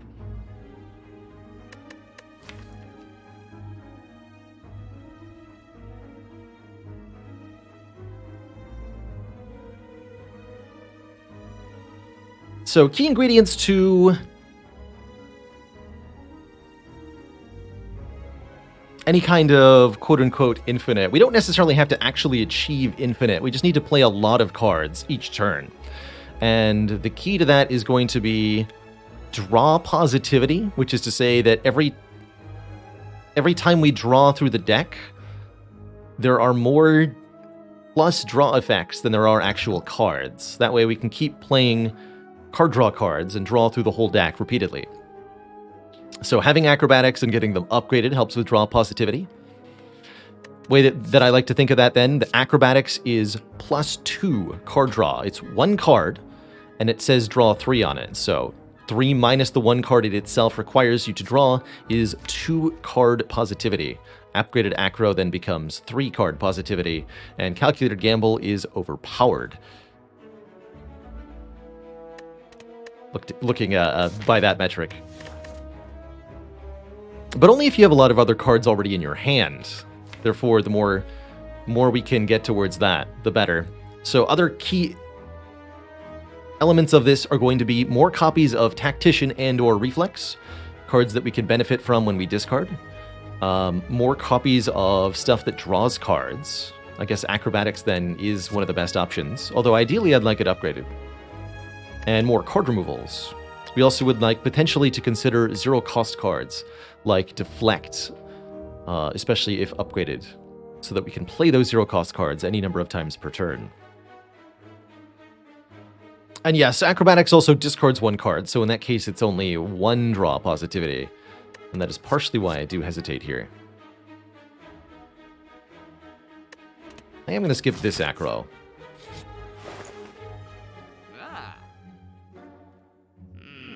No! There's that outmaneuver I was considering. Getting more energy some way, somehow is good. But I think the best way for us to do so is just to remove more cards right now.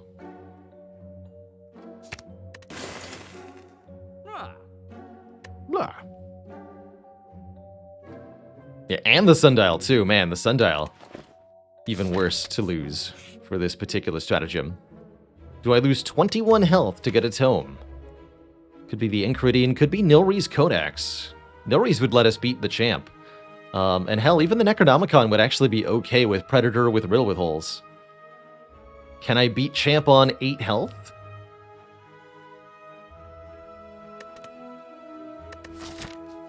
I don't know. Can I beat Champ on 29 health? I also don't know.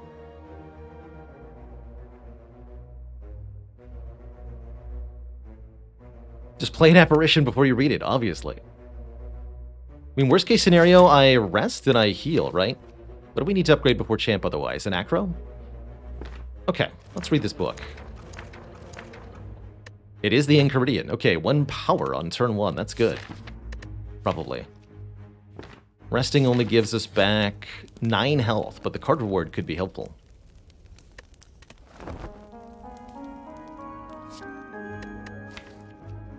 Acrobatics or outmaneuver. I'm going to take this outmaneuver. It's finally time. Fumes will slowly but surely help against the champ. I kind of dig that. But only kind of. Draw into one of the other apps, but let's just get a pretty big malaise off here. Slow down the champs substantially. Yeah, we do lose that one, and that's okay. So, goal number 1 is exhaust all the exhausting cards. Oh, we have Snecko Skull. Amazing. Exhaust all the exhausting cards that ever were. Step 2 is take a ton of damage on this turn and cry. And I forgot what step 3 was.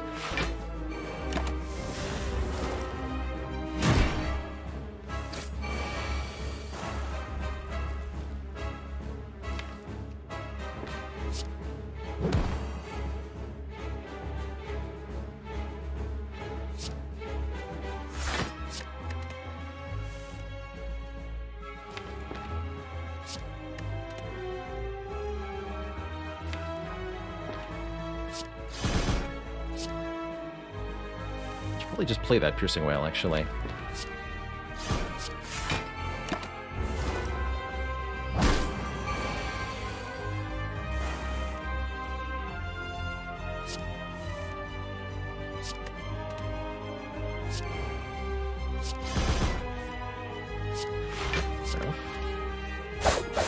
Let's just get rid of this. Every card that I have to draw over and over again becomes an obstacle to our combos here. And that's also true, I suppose, of the Apparitions. Here comes the first Metallicized buff. That's definitely going to give me a problem. Really not sure how I see this working, quite frankly.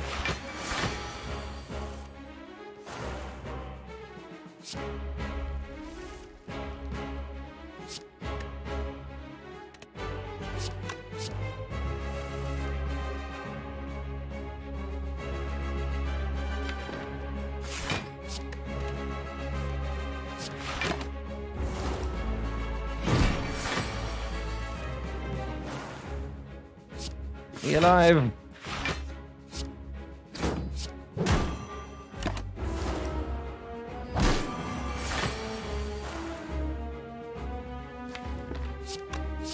Cushion. Poison's gonna bring him below half shortly here.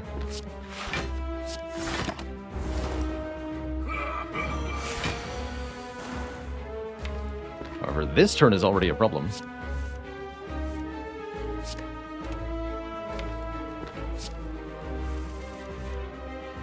Beautiful.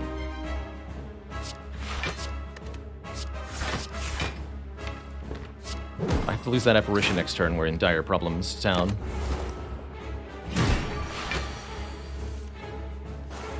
Oh no. Help! We're dead. We're very, very, very dead.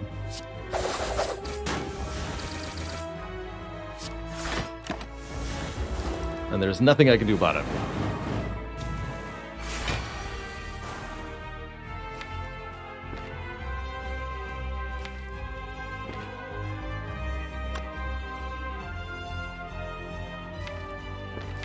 Yeah, there's absolutely nothing I can do about it. I don't think. Right? No. Block! Oof. GG, down she goes. Down she goes. Silent's given us a tough time. With the empty cage there.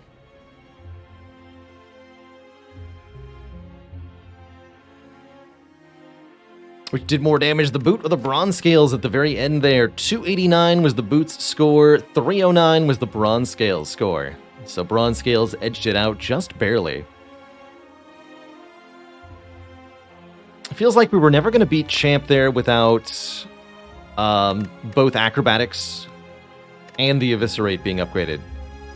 Or both acrobatics and the outmaneuver maybe. So we were quite a few upgrades behind in making that work. Or quite a few defend removals, perhaps, too.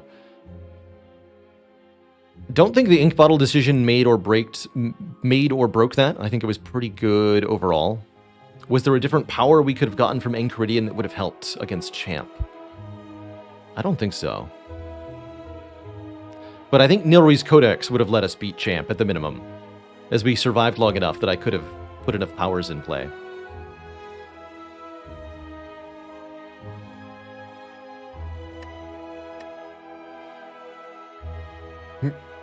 The double command. Well-laid plans and then upgrading one of the apparitions might have let us survive the first execute from Champ. The problem here is, though, that Champ would have killed us on the following turn. We just didn't have enough damage to kill Champ. And the only reasonable way that I see that that definitely would have just clobbered everything is taking those two catalysts. Kind of interesting. Anyway, another attempt with the Silent is up. I'm going to take a quick break, use the bathroom before we try again. Hopefully, we can get all the way to the end this time. BRB, everybody.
All right, folks, we are back.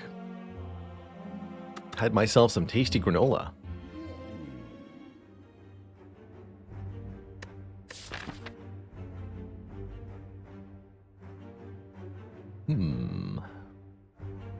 Rare colorless start. Quite tempting. Lots of things a rare colorless card can turn into that are very good. Apotheosis, Hand of Greed, Master Strategy, all very good.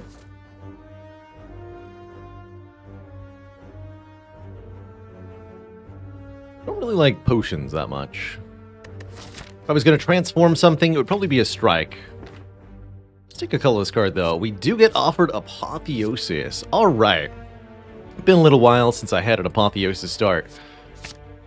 They are one of my favorites for how strong they end up feeling once they're online.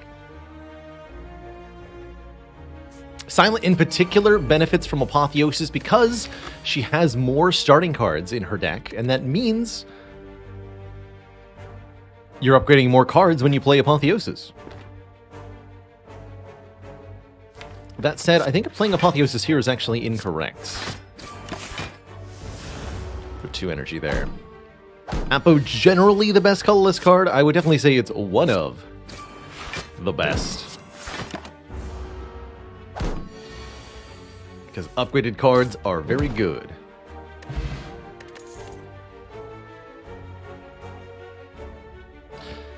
Apotheosis start versus other high rolls on common relic, rare relic boss swaps. So let's say a common relic high roll is something like Preserved Insect or Anchor or Bag of Preparation. Rare relic high roll is something like the Pocket Watch or Fossilized Helix or Incense Burner. And I think a really good rare relic is probably better than an Apotheosis start. But Apotheosis is better than a really good common relic. I'm just going to go with a no-nonsense Dagger Throw here. Upgraded, it deals 12 damage, draws 1, discards 1. Solid damage while not making the deck feel substantially bigger, so to speak. I would say Happy Flower is pretty good outcome from a common relic as well. But I wouldn't call Happy Flower a particularly high impact early in the run. 1 extra energy here or there is, 5 block or 6 damage when your starting deck is strikes and defends. But other relics can provide significantly bigger numerical effects, like the Thread Needle, for example. 4 block every turn. Very, very good to start Act 1 with. Do I take an all-out attack here? Add some AoE to the mix. I do like all-out attack in general. It's pretty hard when upgraded.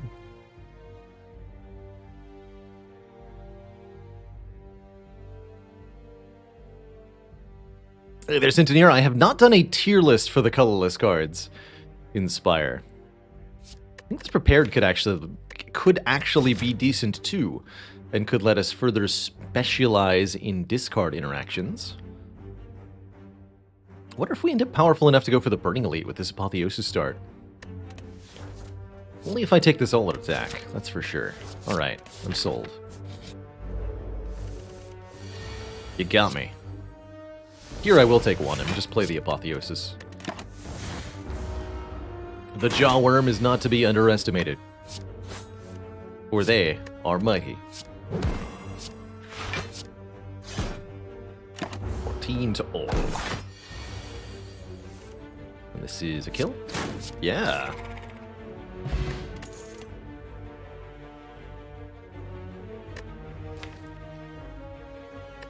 I really like this Calculator Gamble. I don't mind a Poison Stab either, putting us kind of in the poisonish direction. But Calc Gamble here this early lets us have so much draw consistency. Helps us find the Apotheosis, or once upgraded, helps us just cycle through the deck over and over again. I like it.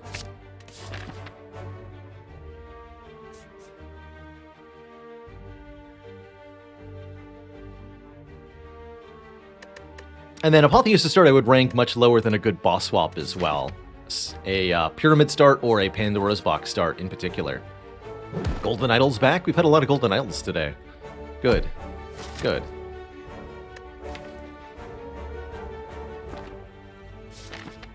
I feel capable. Let's go here. Go here.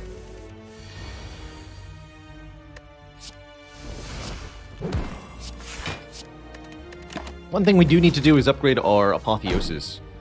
2 costs is a lot to pay.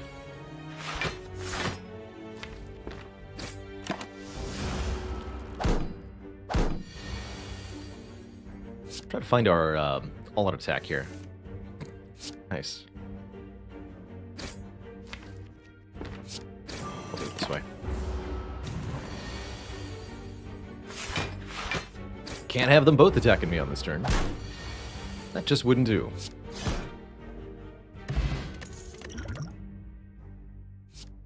Gamble. Flechettes is pretty spicy. Doing damage based on the number of skills in our hands. Can be very potent. With some good card draw, too.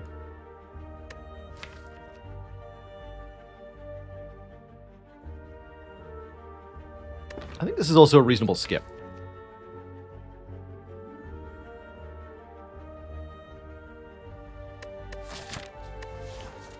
We'll skip. Sentries are up first. Good. I think I'll just defend, all attack explosive potion here. Take no damage, do 20 damage to all of them.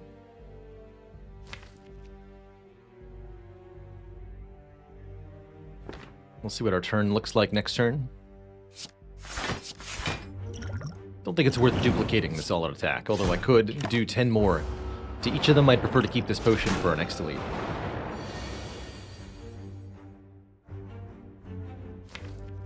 Okay, let's just get this played.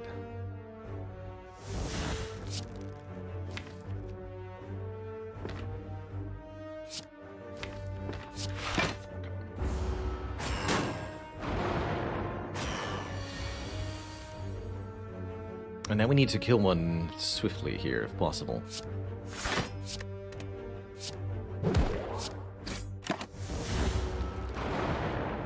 This turn could really hurt, depending on the draw. All good.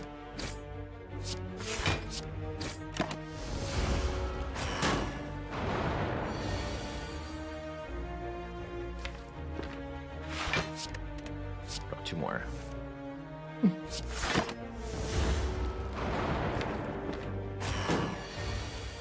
Beautiful. Simply beautiful. Very good fight overall. Markov Brain, thank you so much for 33 moons of support. That's a lot of moons, my friend.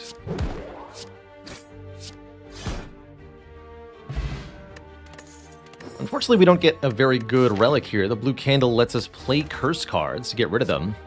Here's the reflex. Man, I should have taken the other calculated gamble, but I will take this reflex. If this card is discarded from our hand, draw 2, or upgraded, draw 3 cards. And the deck is already starting to lean in a very broken direction.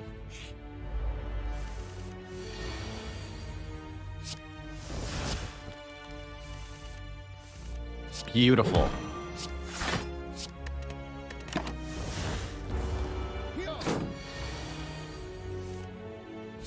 Burning Elite is either Legavulin or Knob. Legavulin would be very easy. Depending on what we get from here.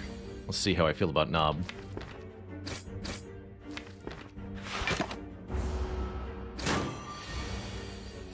How good is early Bottled Apotheosis? Ridiculously good. Bottling it means that you can bloat your deck to any number of cards without ever needing to worry about the Apotheosis being on the bottom. And it means you never need to upgrade at a rest site for any reason. Okay, if I take a dash, we can fight this elite. Okay, I'll do that. At least I hope we can. It is a Gremlin Knob, and I did not draw Apotheosis on turn 1, at least not immediately I didn't. No, okay, that is a little worrisome.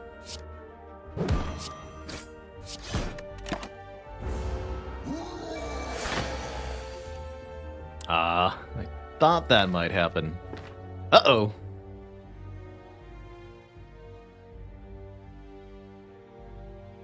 Do I just play the dash, skip the Apotheosis? That doesn't feel like a good idea either.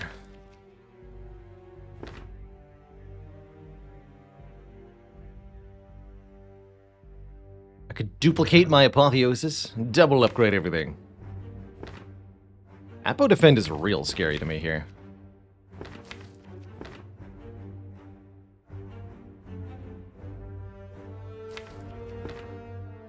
I think we'd rather dupe dash the next time we see it.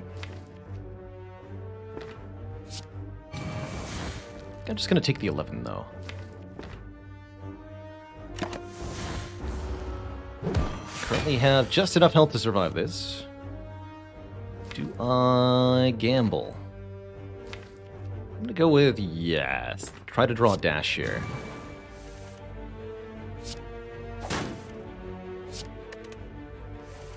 Oof, don't get it. Okay, that'll be next turn then. 37. Ouch.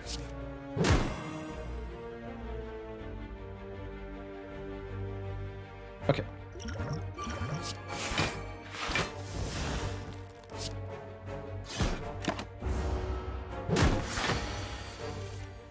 That definitely went very badly. However, we didn't die.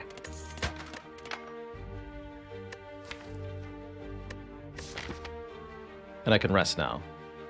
Although resting comes at the price of not upgrading Apotheosis, which is a little awkward. But yeah, at its core, that's why you upgrade Apotheosis. 12 damage, by the way. Don't really feel like I need a leg sweep. Really want to keep this deck as small as possible at the moment. So I'm by and large expecting to skip for now. Even leg sweep and bouncing flask.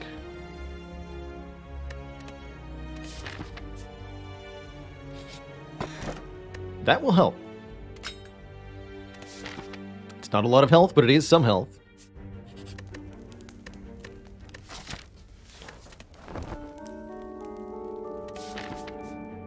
And we'll take a combat going into the shop. What a lousy start to this fight.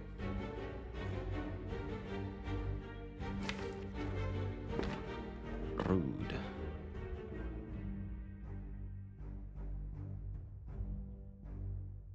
Can't kill any of them.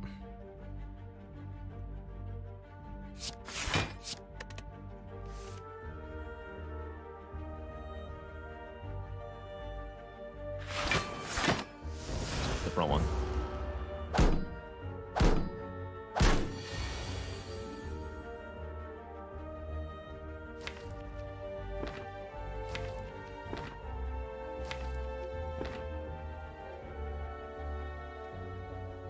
If I just defend, strike, I take 3.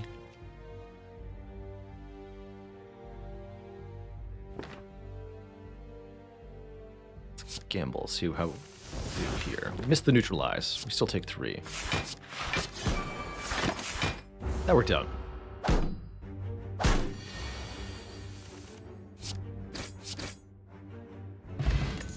Get our dupe pot back. Get an acrobatics, which I really like here. Further going into draw discard stuff. Just need to get that Apotheosis upgraded. Please. Lechette's also reasonably takeable there. Ooh, Lee's Waffle brings us to full health. That would be very nice in this current situation. Otherwise, we can card removal here.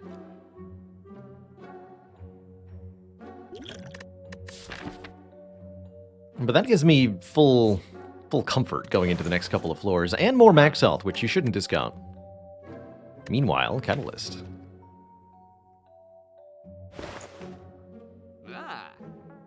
Sundial again, passing us by.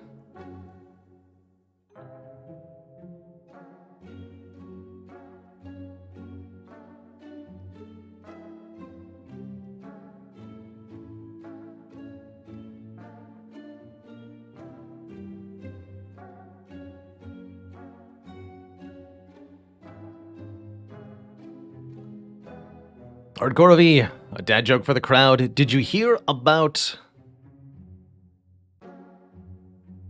the breakfast maker who couldn't decide what to cook? Kept waffling over the decision.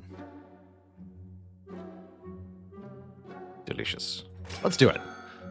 Saves me any risk of immediate death, which I think is the big thing to avoid here. And finally, we're in that one fight where Apotheosis being 2 cost is not really a problem. Good. Now the deck may function as intended, which is with a free turn 1, apparently. Wake up. We'll find that with enhanced cards, this enemy is no problem at all.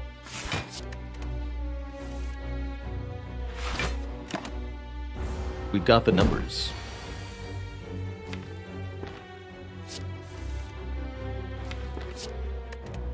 Let's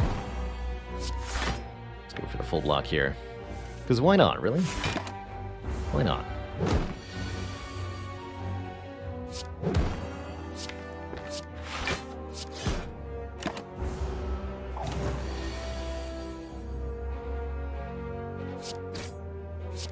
Strikes do 10 damage. Amazing.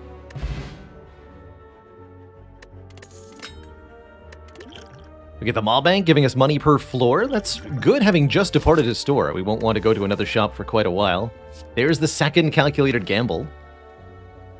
I will be taking that.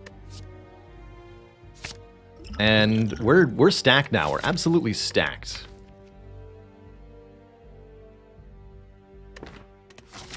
From here, we want card removals, and we want to not get a curse from the Match and Keep Gremlin. Neutralize Flying Knee. Would I take an unload? I don't think so. We don't want to look at a new card unless we want that card to be added to the deck. Catalyst, also no. Guess that means there's no cards I wanted here. Frogzar, thanks for gifting a sub to Oobla. Welcome back to the Cozy Sub Club, Oobs. Finally, an affordable Apotheosis. Only took all act, but we did get a lot of good relics. And we're in really good shape now. Got 2 of these.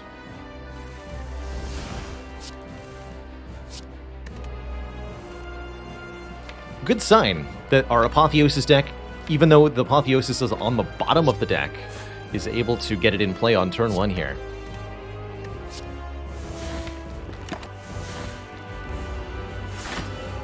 Maybe not the exact bottom, but you get the idea. 12 damage strikes, by the way. Oh, shoot. Huh. Alright, fine. Thought we had enough there.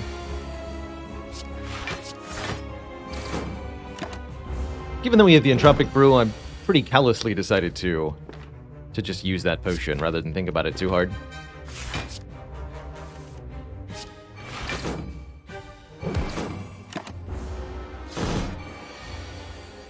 Not Watcher yet. No, not until I have a Phantasmal Killer. Or at least a Terror. We need these strikes to do 18 damage.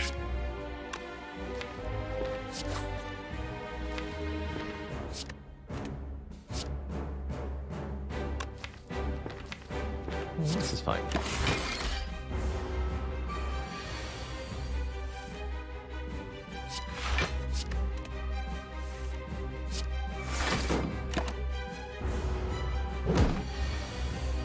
But all in all, a buttery smooth fight. It's really showing off the power of all cards upgraded.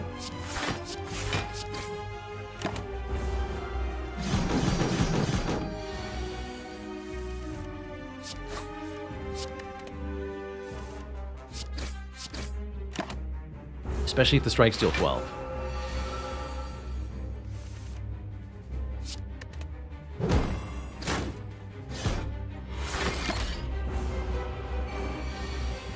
We still take P-Box? Definitely. Definitely.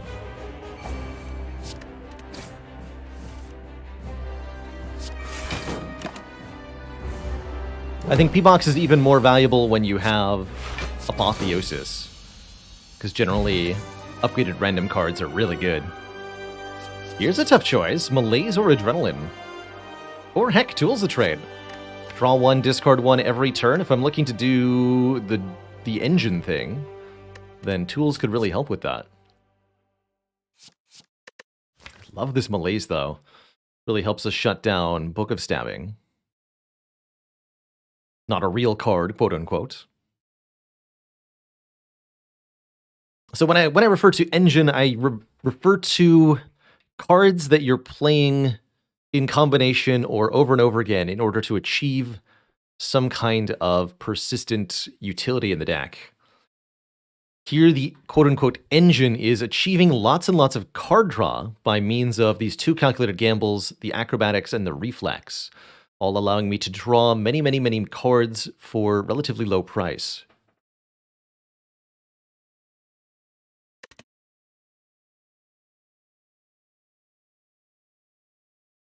Often referred to as an engine because the repetitive card state motion that these sorts of decks can achieve resembles the repetitive cyclical or piston motion of a deck of a real engine in function. You're repeatedly performing some simple motions in order to maintain a constant output.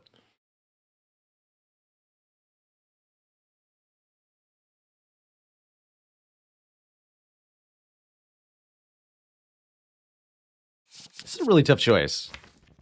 All 3 of these could be great. Our main hardship is getting started, and Adrenaline is more energy, specifically +2 energy when upgraded by the Apotheosis, which is a big deal.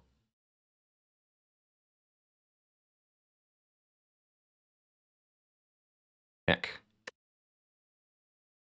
Relics. It's Relic Tier. That one.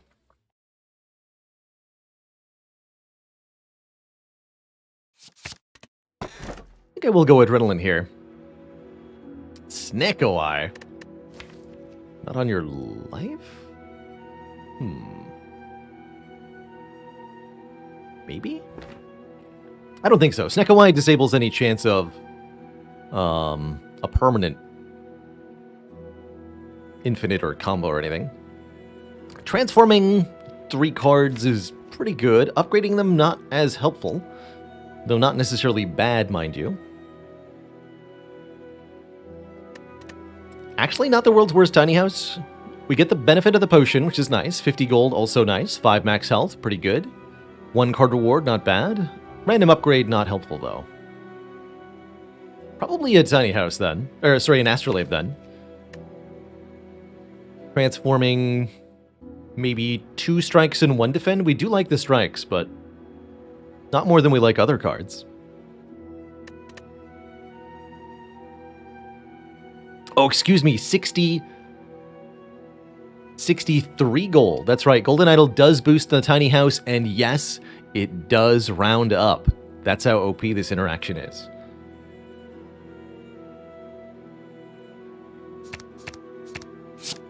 Okay, we got an Eviscerate. I love it. The accuracy is not helpful, and that'll be probably fast-tracked to remove. But the second upgraded Dagger Throw is basically a strike that says draw 1, discard 1, and this Eviscerate is really going to put in work. Tiny House is considered an enemy by the game. Apparently. It does specify enemies drop 25% more gold. Apparently, the Tiny House. It's our greatest foe yet. How strong do I feel at this moment in time? I don't want to go to this shop because we want to let Maulbank at least accumulate something. Maybe this shop, if any shop, this act at all. I guess I like trying our metal out in combats here. With Golden Idol, there's not a disadvantage to going to a couple early events here, and I don't necessarily need to go to this fire. Okay, let's start over here then. Three energy? Hell. 3 energy is so little, though.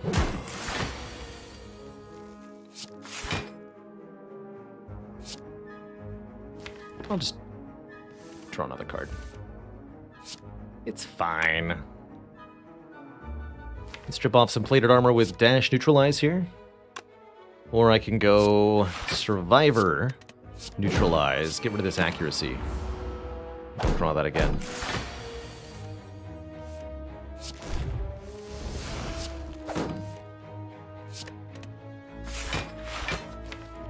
Just allow the Cinder's Bane to leave us. Slow and steady here. This deck is kind of efficient once it's online.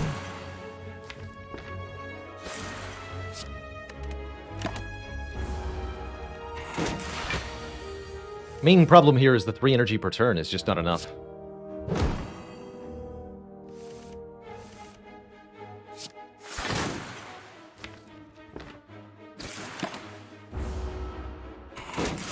But little by little, we're able to break through the defenses here.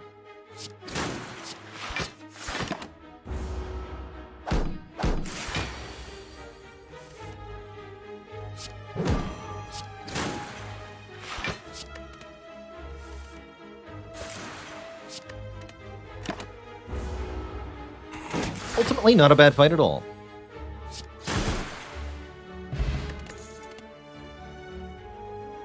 Predator, dodge and roll. I could take Predator and it'd be okay, but not amazing by any means.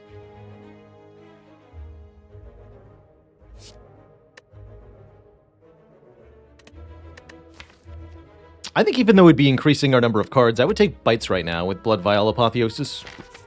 Do we get offered Bites right now? Let's find out. No, we get a Merchant.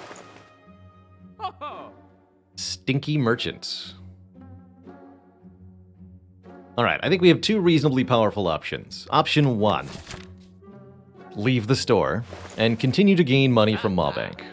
We'd gain at least 1, 2, 3, 4, 5, 6, 7, 8, 9. We'd gain at least another 100 gold or so from this Mawbank. The other option is to remove 2 cards. We remove a card here and remove a card here. And we just dunk 2 more starter cards, essentially.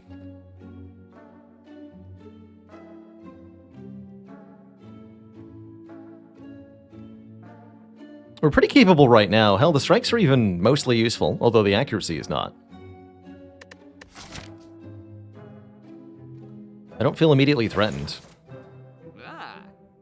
Okay, we'll save our Mawbank. Save our Mawbank. Not this fight. What's the goal here? Goal is do damage. In great quantities. While blocking.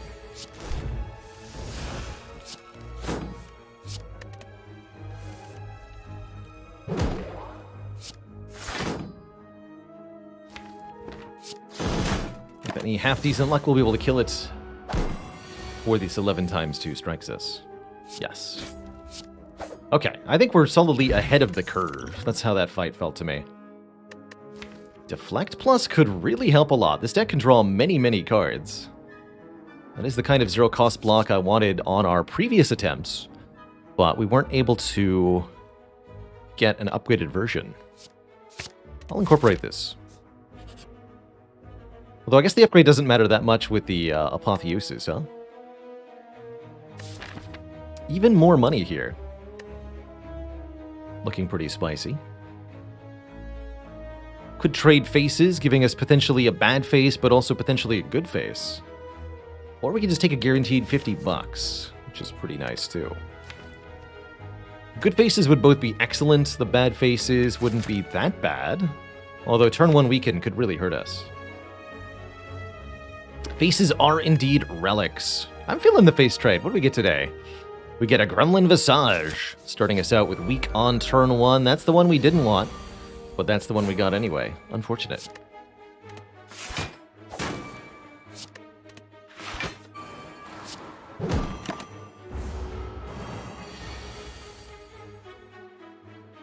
Uh-oh.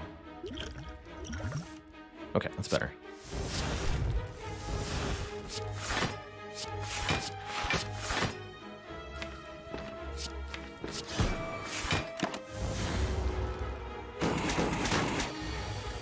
Actually, not a bad fight overall, just with 1 potion invested.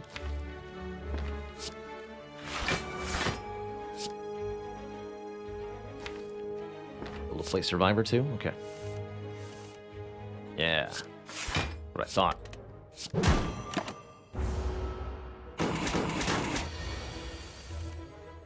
That's what I thought.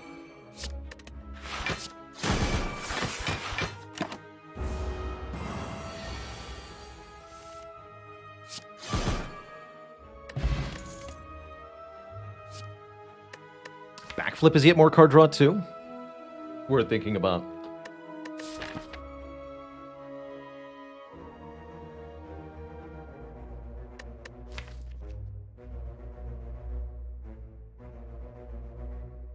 The deflect is for though. Skip that one. We're gonna go event and an elite combat, even though we're weakened on turn 1. Maybe I should drink the entropic brew before I decide to do that. Yeah, let's see what's inside here. Sif potion, ghost in jar. Yes, we're gonna go this way.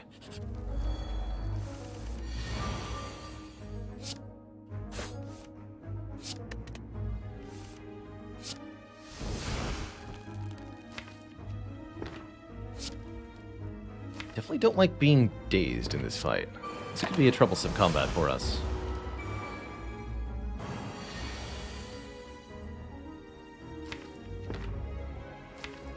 Very much so.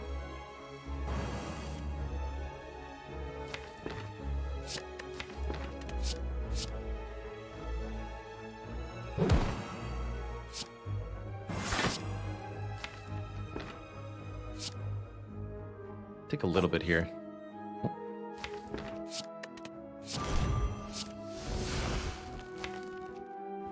Understood.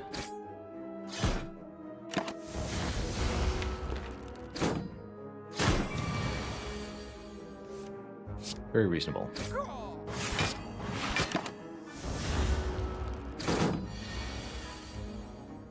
Rude.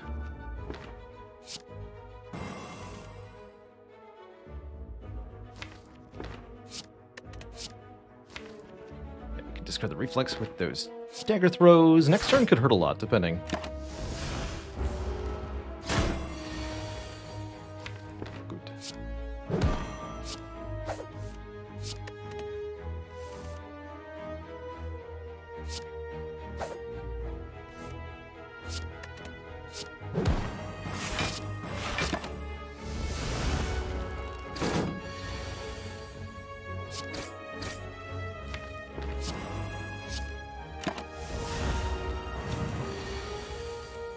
GG. Spooky. Prepared. Draw and discard. You'd love to see it. That'll help get the Eviscerate online more consistently, as well as make our Tactician a little bit more usable consistently, too. I really appreciate that. Dagger throw plus all out attack. That'll kill.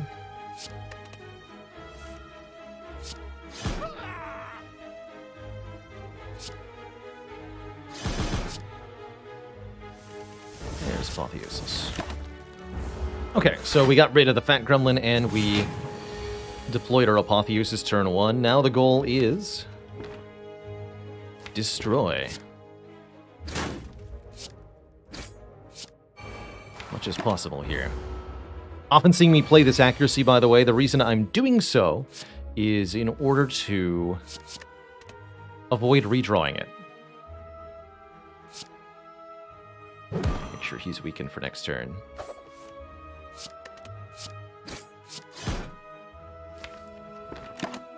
Not sure I like what's about to happen here. Okay, okay.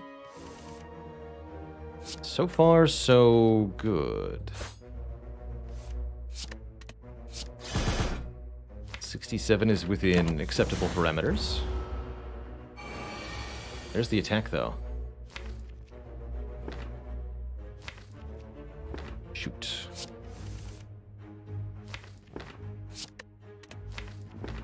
Hold on. By 3. There's no way I can block for that much.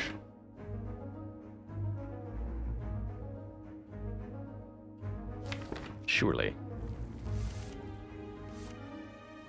Oh, hold on. May have spoken prematurely. So, when I said there's no way I can block for that much, what I meant was, I'm going to block for that much. -3. And everything will be fine. I'm sure you all knew what I meant, right? 13, 14. I'd like to kill next turn if possible. This turn I can deal how much? Like 30? Yeah, that'll be fine. 32. Should be doable. Swift Potion, if nothing else. This guy loves to summon the shield gremlins, though. Guess I'll do it this way.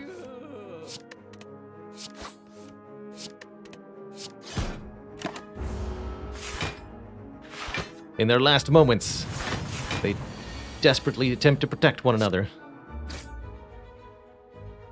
Go, my friends. Leave this place. A kunai! Okay, here we go. I think our deck is about to start developing. Kunai gives us a point of dexterity if we play any 3 attacks in 1 turn. Could take a Blade Dance here to go with it, and we already have an actual accuracy. So that would be doubling down on something that's useful. Yeah. Blade Dance is amazing here. It's good damage and scaling dexterity. Beautiful. And I think with these potions and our high health situation, we're good to go for more elites here. Curse for Arai. Even though it's a removable curse, well, not removable, but a playable curse with the blue candle, I don't think this is a good deal.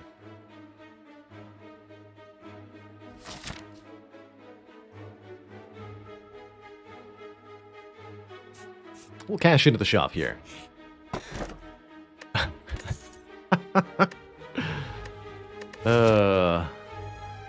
I'll still pick it up, but come on. This could give us potentially 999 gold for free at the start of Act 3. There's a couple of interesting things that could happen.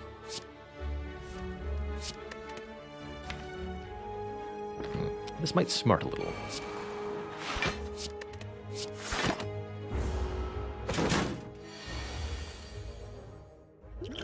I'm distinctly concerned about this fight in particular.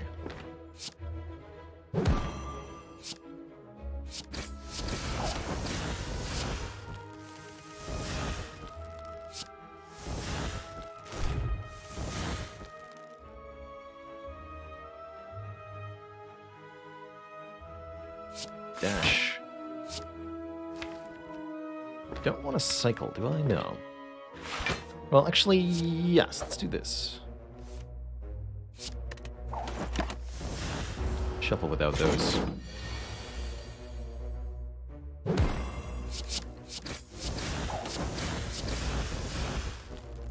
Wow. Wow. Wow, this turn.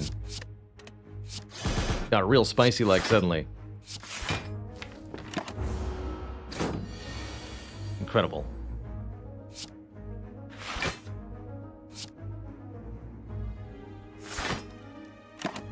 Actually didn't need to play the all-in attack. Beautiful.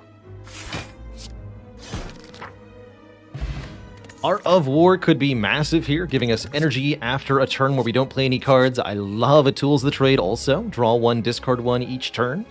Help us cycle through the deck more quickly. Beautiful.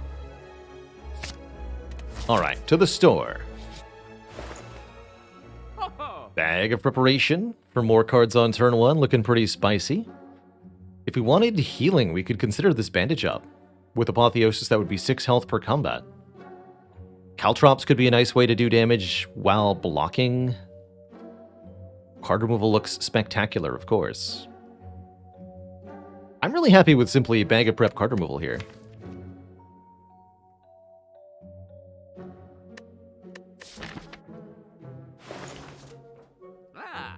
Though these Caltrops do fit in pretty nicely.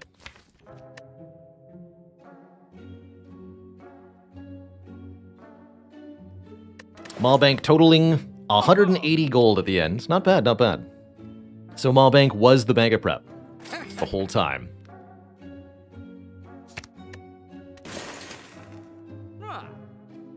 Hey there, Luck 2000. Not taking this hand drill. Not taking... Not taking anything else? Question mark?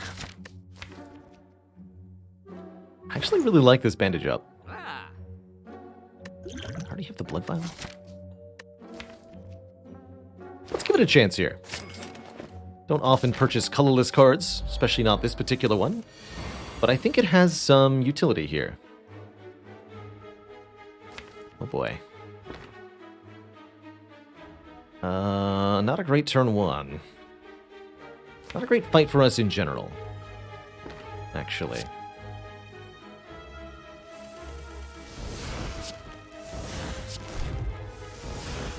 Okay. Definitely want to kill the Red Slaver first. I've learned that lesson the hard way a couple of times.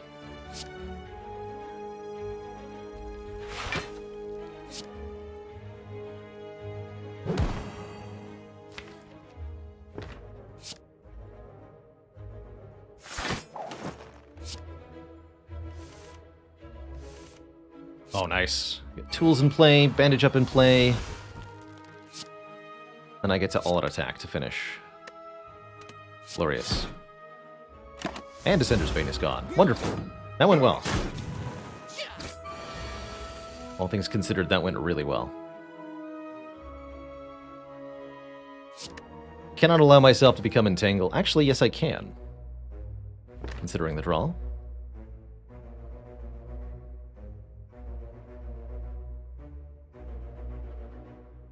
12, 12, 16. 40. So I can exactly kill the front guy?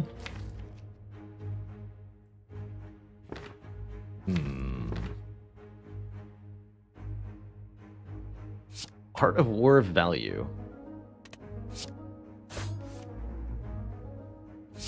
I could do better than that, actually.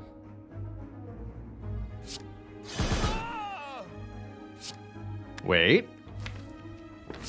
Well, actually, being entangled is not going to matter. But I could, if I neutralized on the back line, I actually could have just killed him outright. That would cost 2 health, though.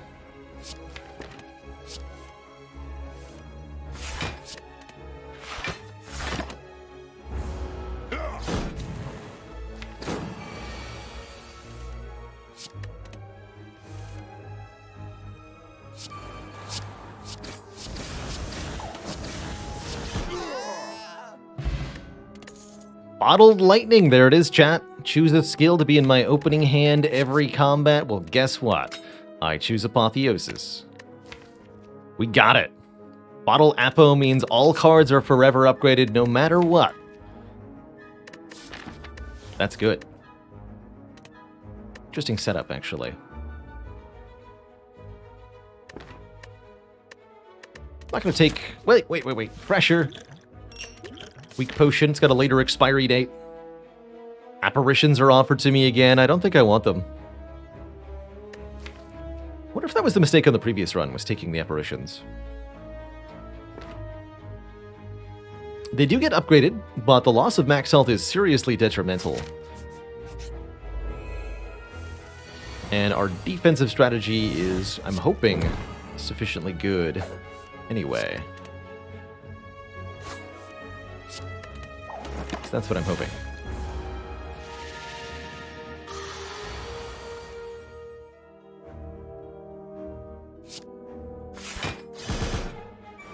Took 4. Could have risked it with the acro there, but didn't want to. Ooh, very nice.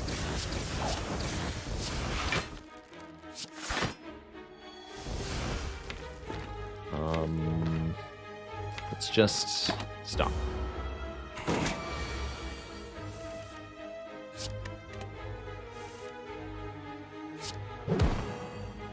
Not the greatest turn there. Snecko, please.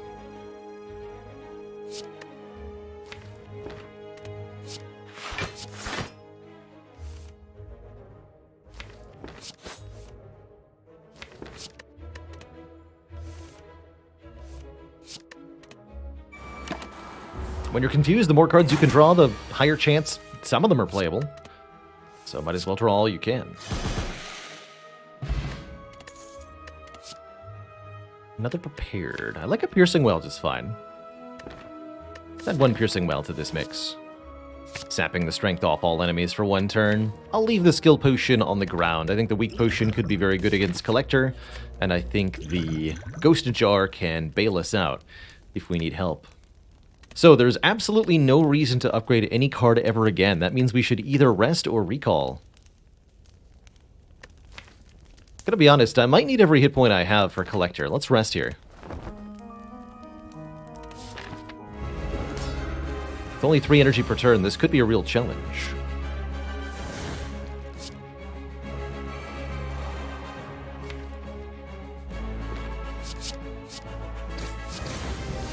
At least we've got this one really good Blade Dance.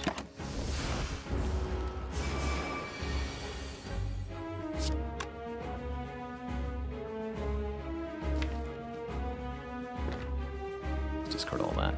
That's more like it. Easy. 14 plus 27, 41.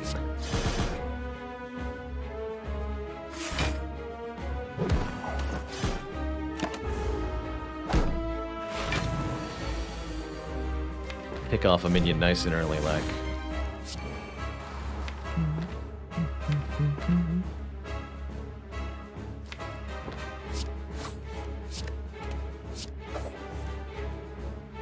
Perfect.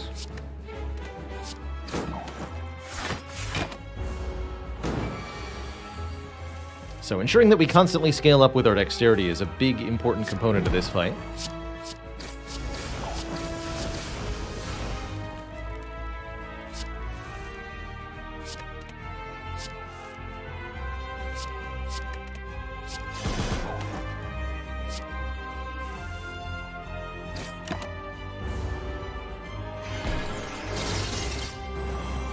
If we have enough dexterity, the frailty won't matter that much.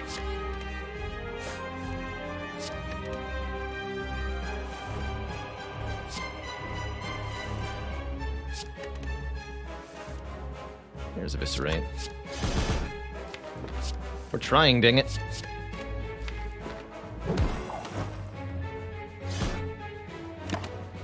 Just keep leaving that bandage up for now. Here's where things get a bit spooky.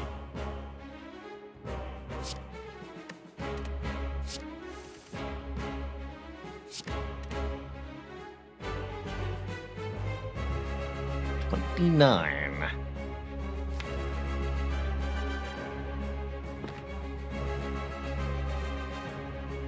I think I play the Blade Dance, the Deflect, and the Survivor here.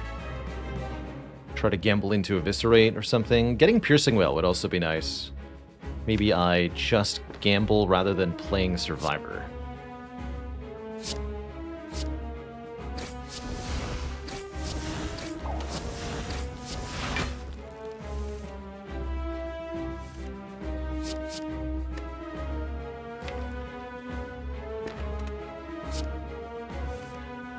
Good.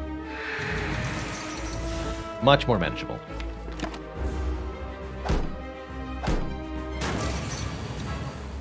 Uh-oh.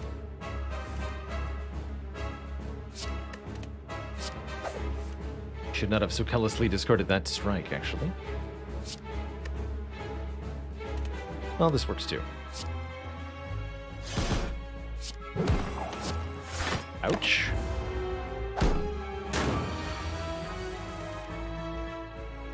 Now it is time to get rid of Bandage Up.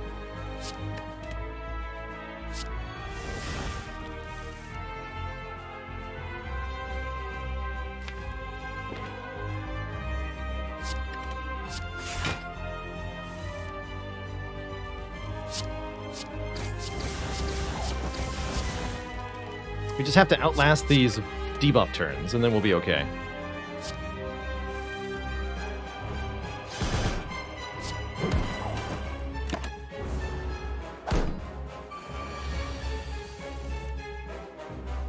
Easier said than done, though. I'm thinking Blade Dance, Survivor, Auto Attack, Deflect. That's pretty good.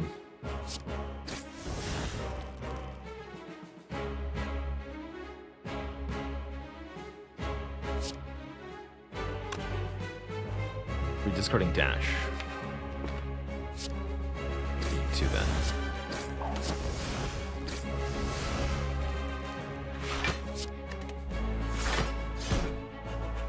take 10. Now the debuffs are gone and we should be okay. But you can see why I needed to rest before this fight, or chose to rest. Because we weren't exactly hugely ahead of the curve here.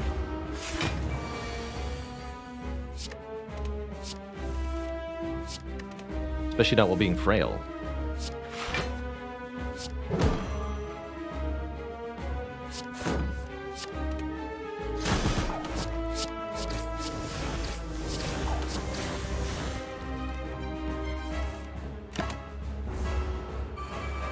Alright, Collector. GG.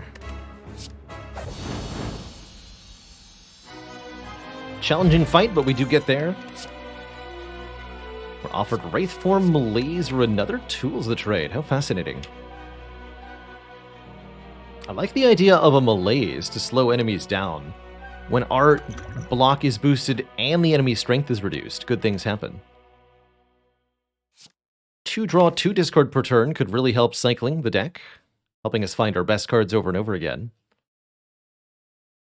And Wraith Form is, of course, Wraith Form. Although with such a solid defensive strategy, I don't think the Wraith Form is as useful. My general thought is the better your block game is, the worse Wraith Form is. And with Kunai, Wraith Form is not as interesting to me. Let's take a Malaise here. I like Malaise plus Art of War, especially. And I'm pretty happy taking a Cursed Key for energy here. We have Omamori blocking the next 2 curses. Meanwhile, there is also Empty Cage to get us ahead of the remove game. Although with Kunai in the deck, I tend to think that more energy will serve us better at this point.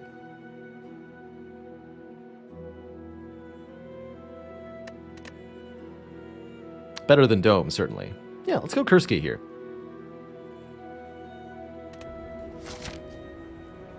Thor Energy and Kunai is just so nice together, generally speaking. We have our green key already. We could fight up to 4 elites this act, in addition to shops, and there's no reason not to because upgrades are useless to us. Let's go.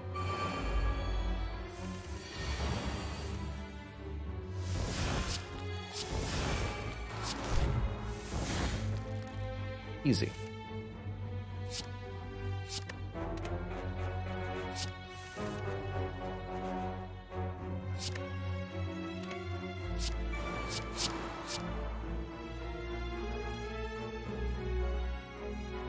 This one.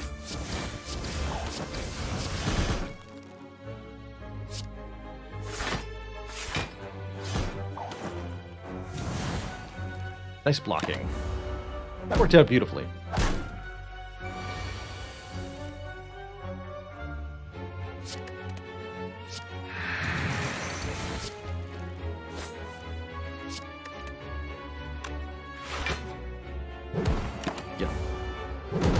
Fun fact, in this fight, the front and back Darkling can do a ×2 multi-attack, but the middle one cannot. Not allowed.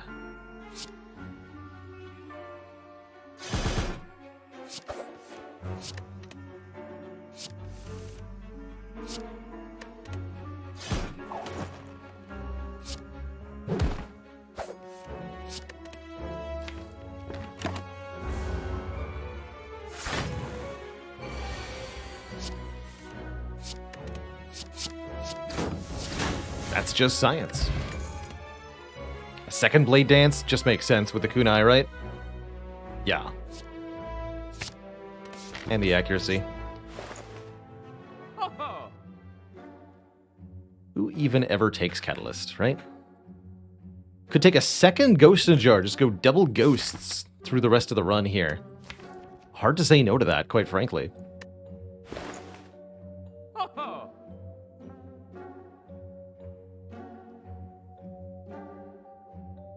Bag of Marbles counters the Gremlin Visage quite nicely. Or removes artifact from a foe. I'll definitely remove a card here. Let's get rid of another strike card. Pen Nib to double the damage of every 10th attack.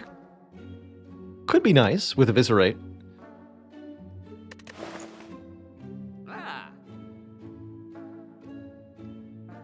Don't want a spoon.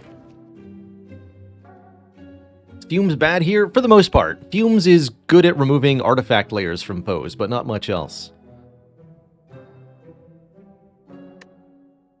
I don't have a lot of ways to remove artifact layers myself. Impatience is also... Actually, wait. Impatience is very good. If we have no attacks in our hand, draw 3, says Impatience.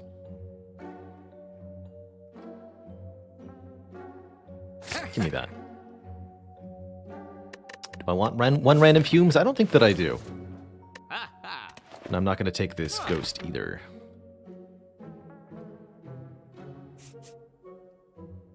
Give me 999 gold for free. Madness.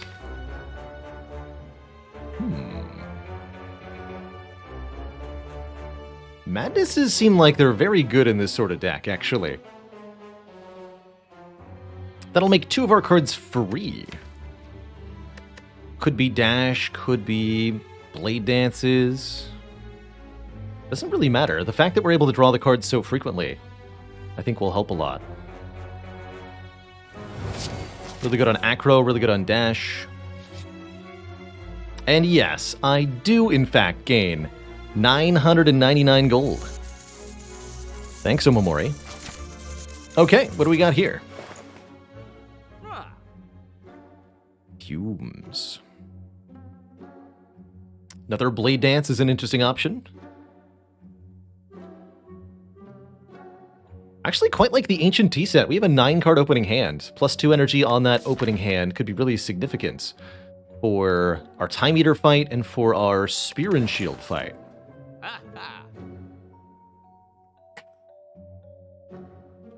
I'll definitely get rid of the last strike here. Letter Opener could be a lot of area damage. We play a lot of skills. Blade Dance better than Footwork? I think so. The Blade Dance is reusable. Although Footwork will notably help against Time Eater. That's what Malaise is for.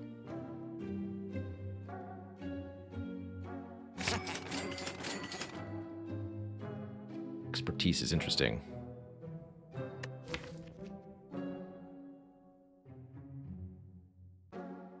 Metamorphosis?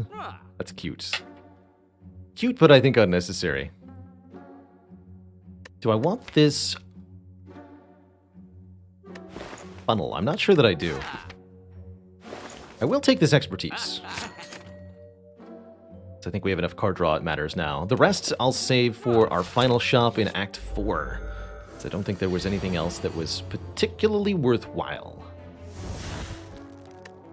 My story, and I'm sticking to it.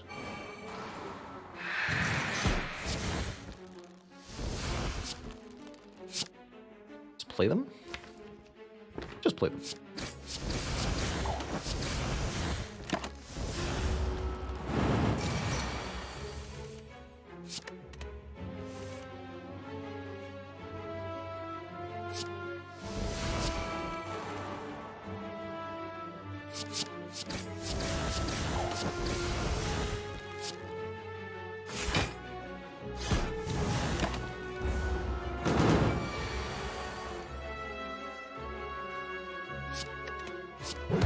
Draw 3. Here we go.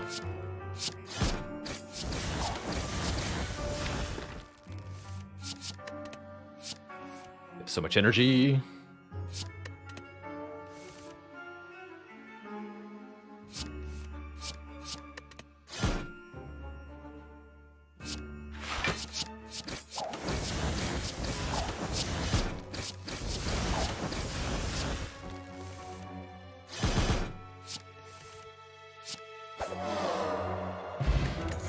This deck is now working. Kaime to B is what I think is the best block card in the game. Personally, you like Save and Quit. That's pretty good. That's pretty good. I'm all favor of the old kill all command console line as the best block card in the game. And you just win the fight. Easy.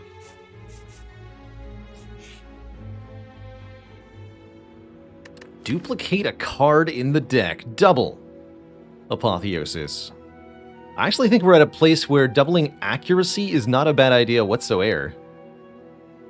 But I could strongly get behind another Adrenaline, another Malaise, or another Impatience as well. Or another Reflex, actually.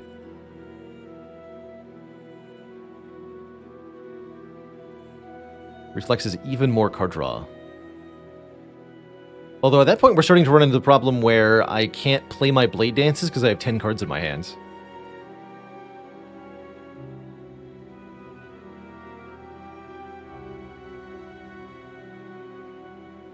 So let's do more accuracy.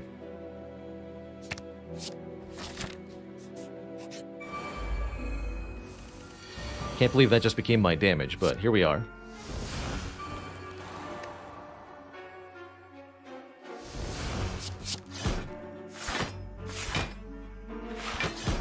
Get him, letter opener.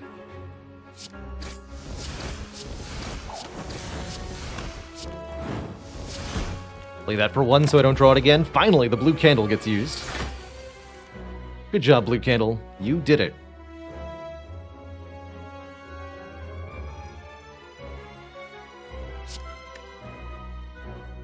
I'll discard the Eviscerate for now.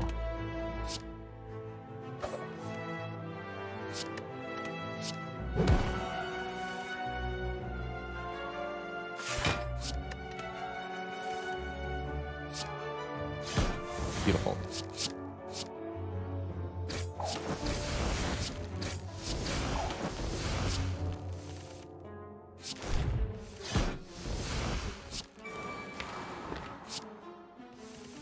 It just keeps going.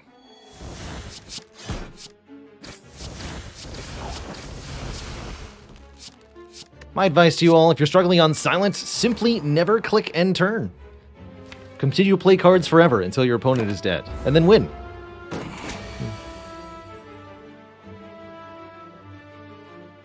It's that simple. I still discard Impatience here.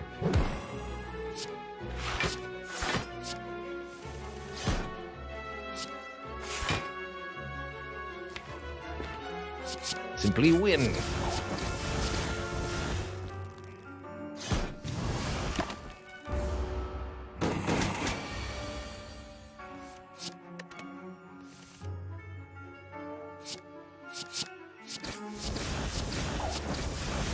Your honors, letter opener. GG. Oh, well-laid plans. The upgrade on it doesn't matter at all. We've bottled Apotheosis after all, but welcome aboard. Some retain would go a long way, particularly with this Piercing Whale. Unfortunately, I do have to take a curse here, but we have the blue candle, so it won't be that bad, since I need the blue key. That'd be a good place to accidentally skip the chest and forget the blue key entirely, and then cry.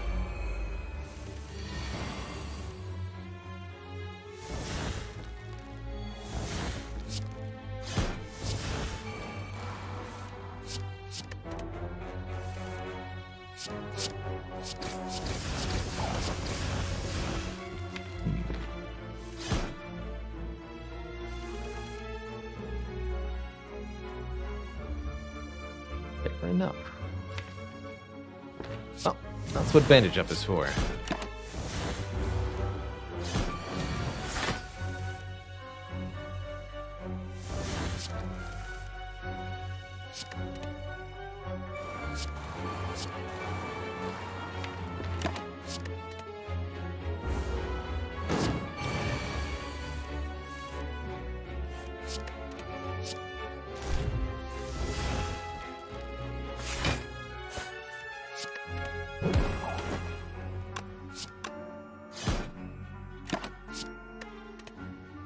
A missing key is a lost run in my book, at least for my own stream challenges.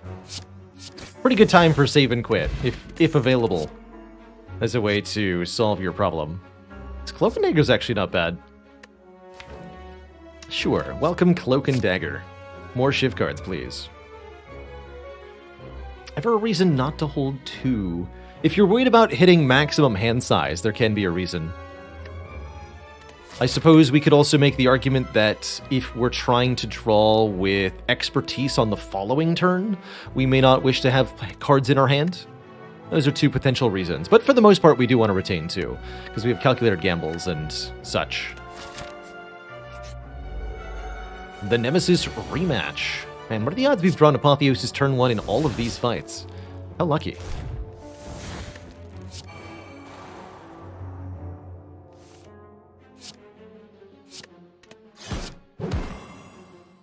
It's a lot of kunai, man.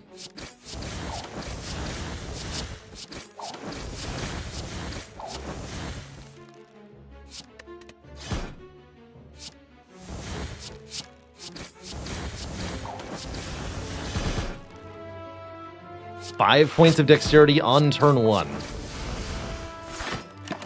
Dang. That's cool.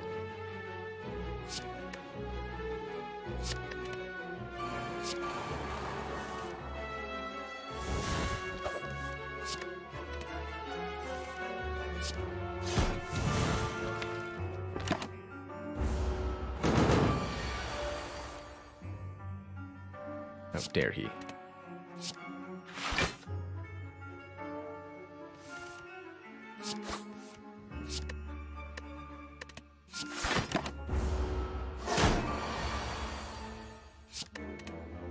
Haven't been allowed to play well-laid plans yet. We'll get there. Even if I have to do it one block at a time. One damage at a time.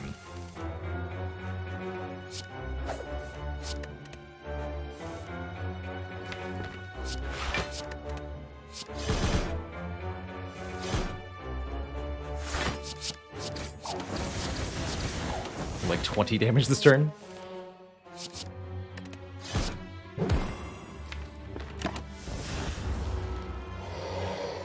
That's a good turn. Centennier asks, is it possible to get all relics in a single non-endless run? No. There are far, far too many of them. And at the very minimum, you can't get all the boss relics. It is possible to find a...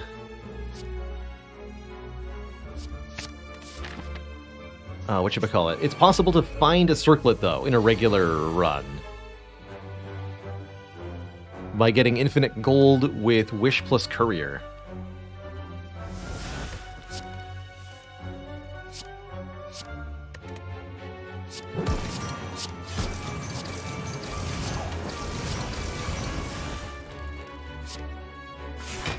What a circlet! Circlet is a relic in Slay the Spire that you only find if you're supposed to find a relic and there's no relics left to generate for you.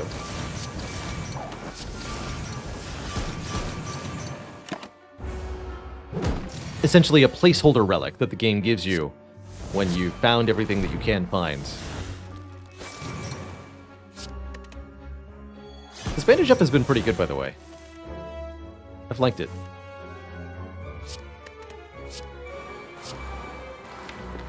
So we're now up to 24 damage per shiv. We might actually have a kill here.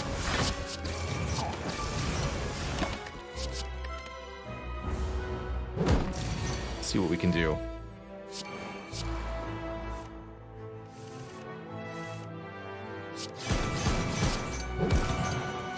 This card. Guess I could have made the blade dance free. Not that it matters a whole lot. The circlet does not actually do anything. Just sits in your relic bar and looks pretty.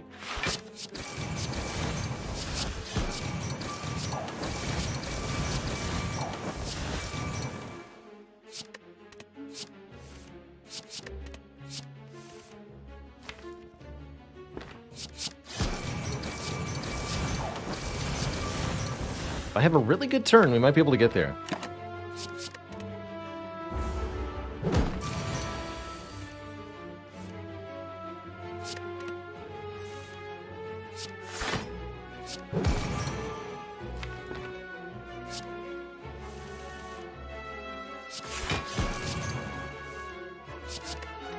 Looks like that's end of line, though. No Viscera. I mean, it's probably no kill here.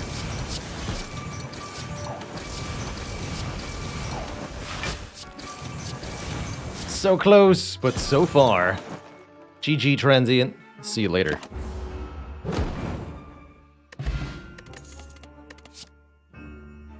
Upgraded Catalyst? No thanks, no thanks.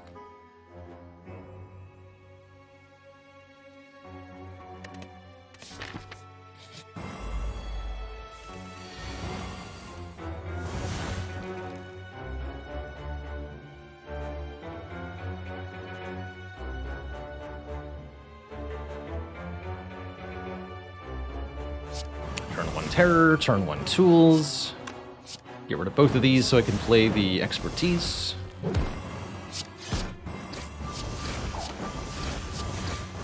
Draw lots.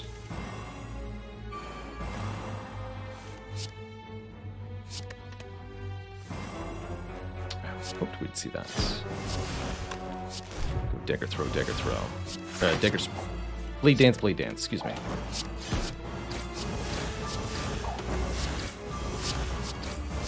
Four decks on this turn one. Good stuff.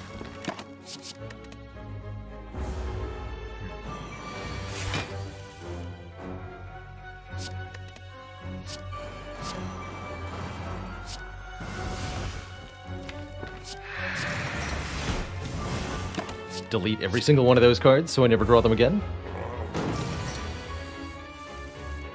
And that gave me Art of War value this turn. Madness first, why not?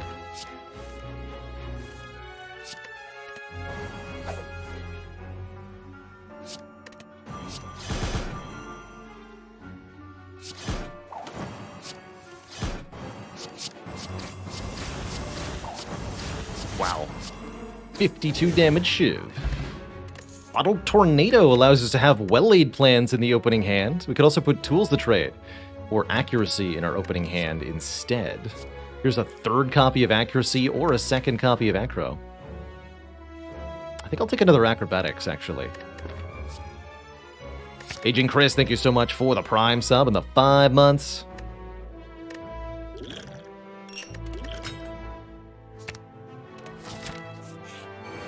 Not that the upgrade matters.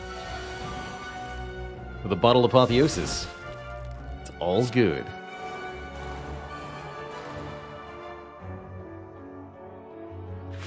Guess I'll make that Eviscerate free, huh?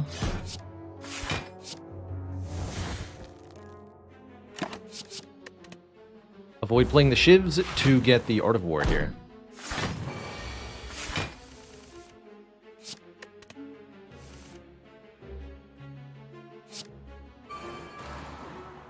This should be pretty much a stomp.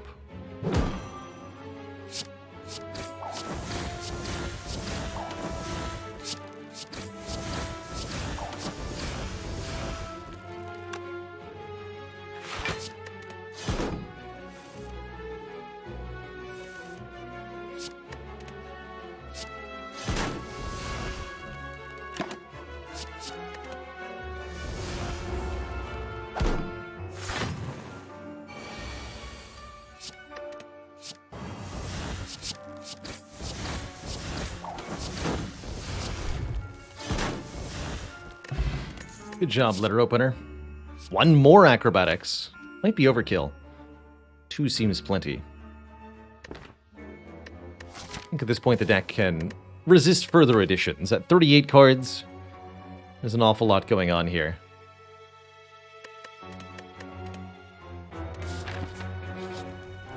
Grab our Recall. And face the first of our bosses, the Time Eater. Do have bonus energy here on turn 1. Time Eater is certainly going to be a bit of a problem because that nasty counter of theirs. Every time we play 12 cards, our turn is automatically ended. And Time Eater will gain some strength. Guess I'll go ahead and play a full 12 on turn 1 here. Injury, get rid of Ascender's Bane, keep Survivor, keep Madness. This attack could hurt a lot, but thankfully we have Boat Thingy to help us out. Otherwise, yikes, I suppose. Good news is we'll be able to get Madness on dash here, if nothing else. Guess I'll discard the bandage up for the moment.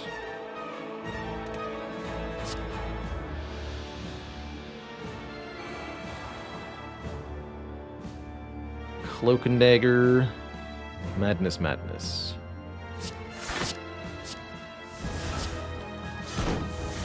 Two, three, yeah.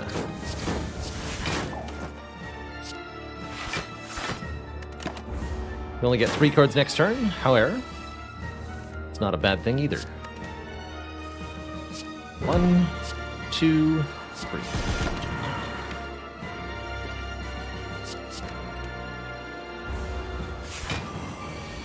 Thankfully, this one's the multi-hit, so we can use Adrenaline into Malaise, possibly with his Piercing Wail, to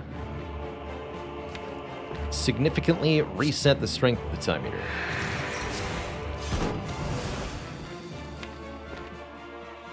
And I'll keep Terror for the second phase of this fight.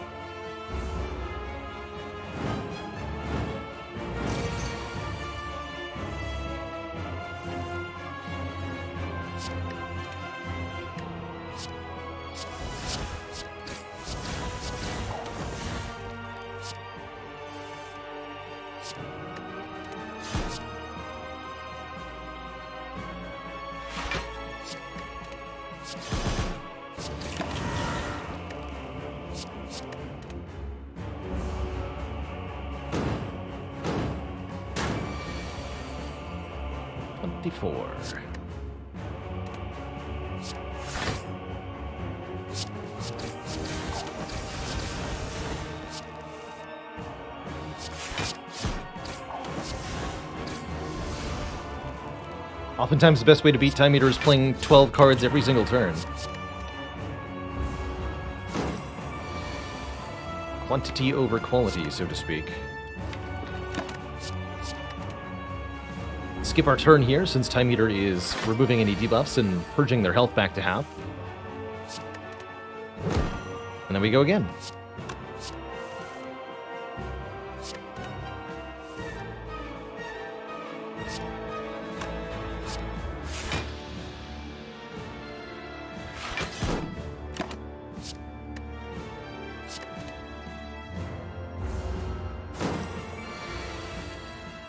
As the slimes pile up, we go again.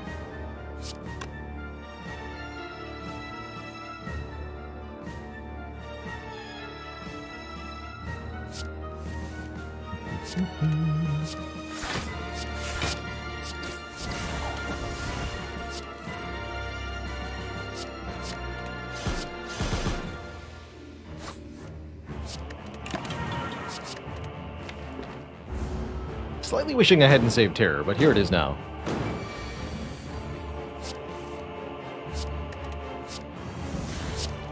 Get him.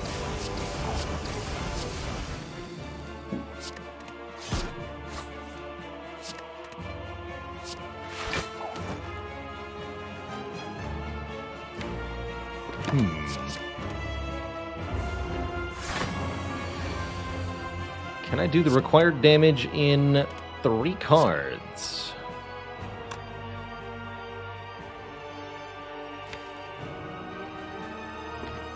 I don't know, actually. It would have to be... I guess we'll acro first, so I can figure it out.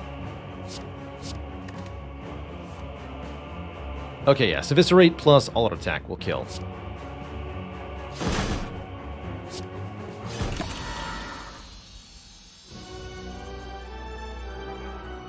Fun.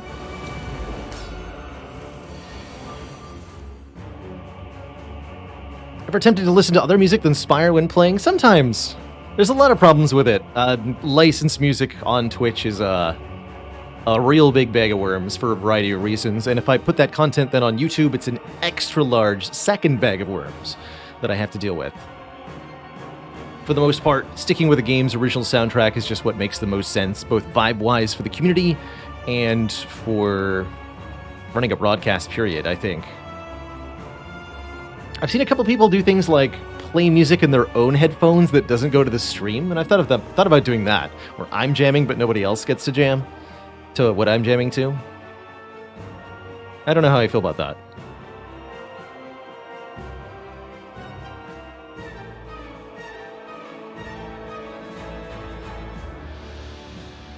And I'm also capable of having music for the live stream, but then not for the recording. That's still a slight issue, because the Twitch VODs then get muted and stuff.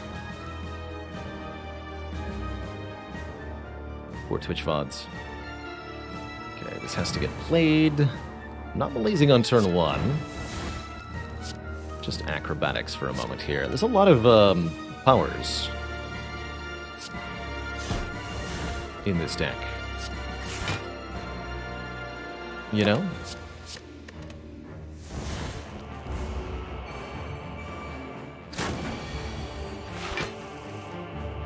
Figured this would be my best turn possible to get a nice big malaise against this foe. I think that's definitely true here.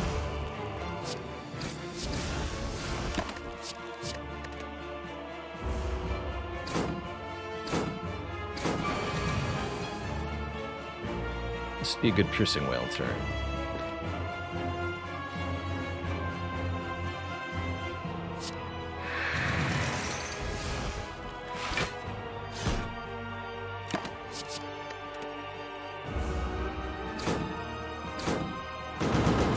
There's also the possibility of holding on to Piercing Whale for later, trying to use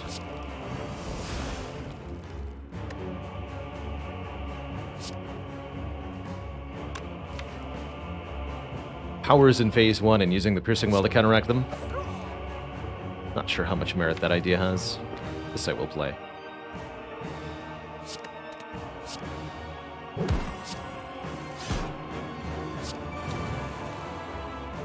Give me a 0 cost, any of these.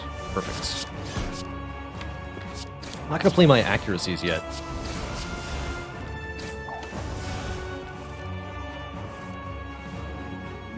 Other stuff is A-okay.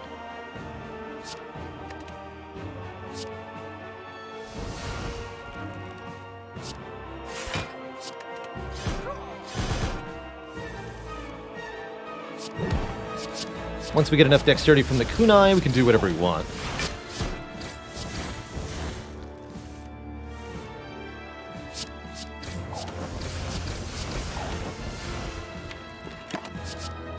So I'll play one of the accuracies now, for example. Because the amount of dex we're gaining makes it largely irrelevant. Actually, wait, not yet.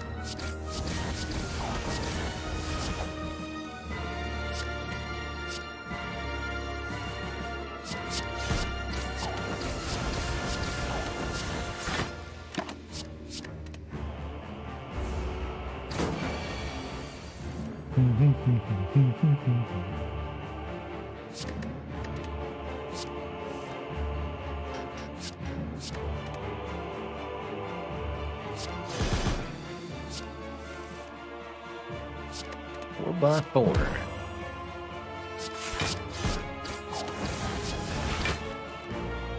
I said decided I'm waiting after all. Sure.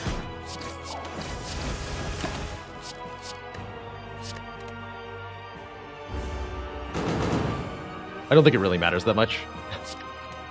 Just like oddly compelled not to give the Awakened one any more strength. Yeah, whatever. Just win now.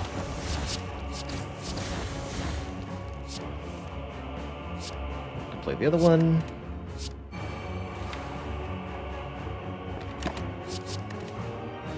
Keep one Shiv in the Impatience.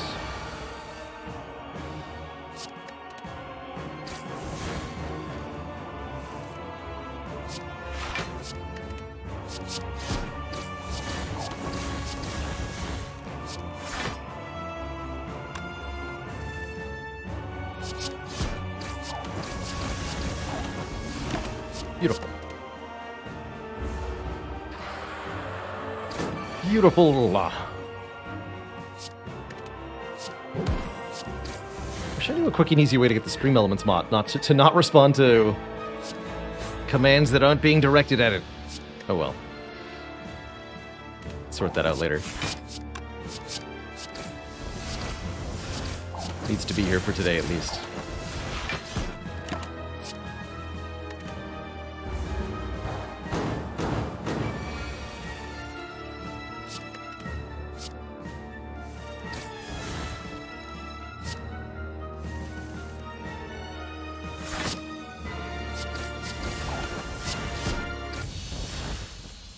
All right, Birdman down.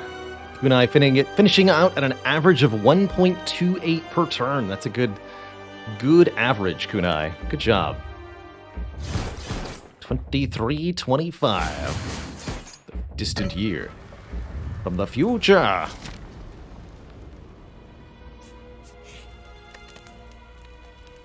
None of these upgrades matter. We might as well rest for the 3 health.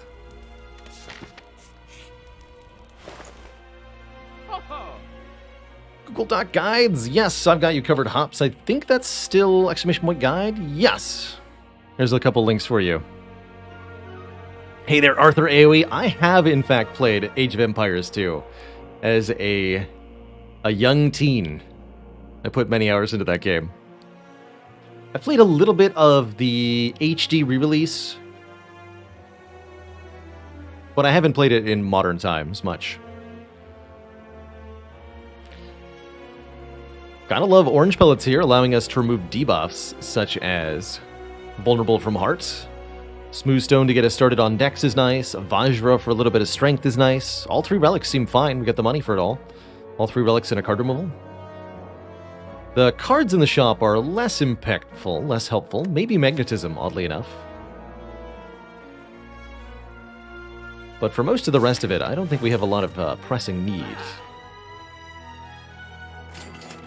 Oh, that's right, and new relics appear under the relics that I buy. It's under a Smooth Stone. Ninja Scroll. Although I already have a 9-card opening hand, I think that's not very good. Let's get rid of... Injury? Let's get rid of Injury. Yes, you can remove the debuff from Bullet Time, but doing so will let you draw more cards, but those new cards that you draw will not be 0 cost.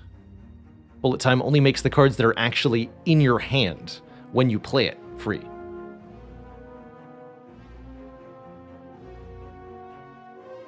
I think for funsies, I'm going to take this Magnetism. Magnetism is a power that adds 1 random colorless card into our hand each turn. And I think it's a surprisingly good power against the heart, actually. I'm going to give it a chance here and pick it up. Love that we have bonus energy on this turn from the Ancient Tea set. I did intentionally include this.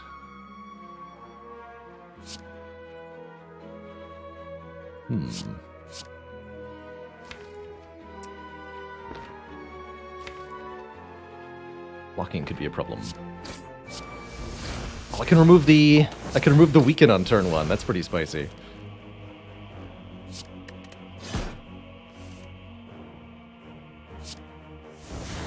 Forever free alt attack.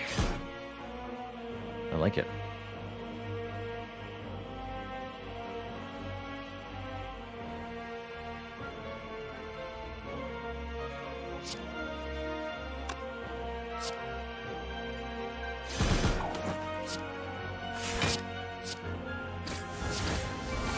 Take minor damage here. Keep Impatience defend. We get 2 burns directly put on top of the draw pile. That's always a problem here, but the Impatience can help us draw through. That's looking a little bit better.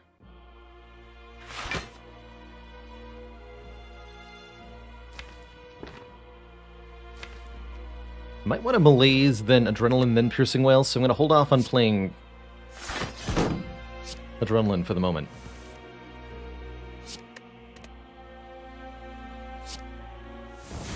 Okay. That also works. That does not. My Duplication Potion, the Piercing Wail, will be okay this turn. Otherwise, I can simply draw a lot of cards. Nothing wrong with that.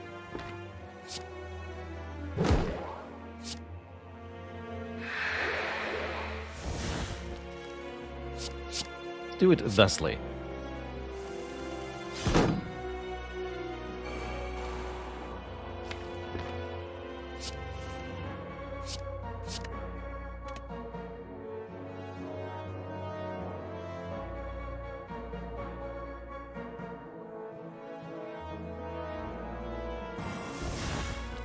Terror here. Magnetism here.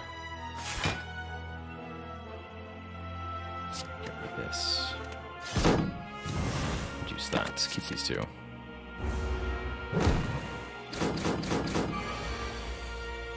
Hand of Greed. How appropriate. I love that. It can't bust through your artifact layer. Could be a slight problem here.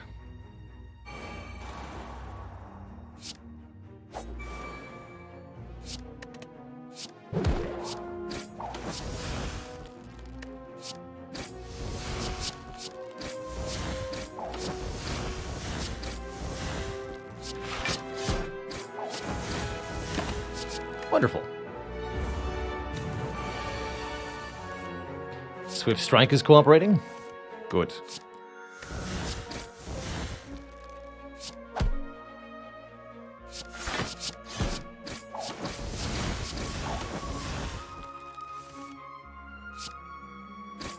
GG. Alright, those two were dispatched with relatively little effort here. Wraith form with orange pellets? That just seems like a no-nonsense inclusion to the deck. Welcome. If I play a power attack and skill in the same turn, I just remove all of the dexterity down debuff that this would apply, so it's 3 free turns of intangible, essentially. Whetstone's not doing a whole lot for us. Neither will Ancient Potion because of the orange pellets. So we'll keep these 2 potions going into the final battle against the Heart.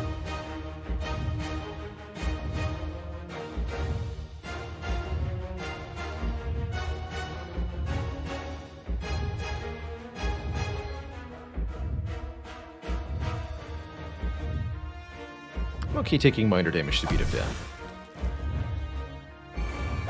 Madness would guaranteed make Cloak and Dagger free. I'm actually okay with that.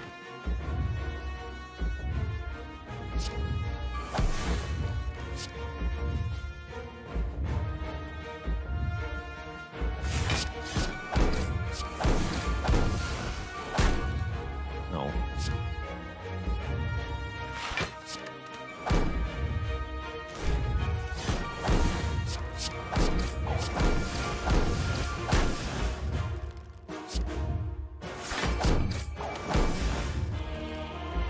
This would make the first multi-attack do nothing? Sure. These 2. So we got 3 dexterity. Remove some strength. Go power attack skill, remove our own debuffs too. Behold.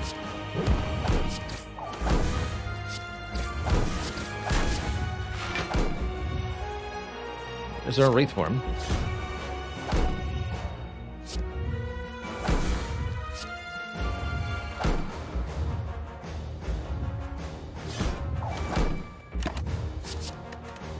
So we could just double this next turn with Duplication Potion. That's probably the easiest and cleanest way to win from here, no problem.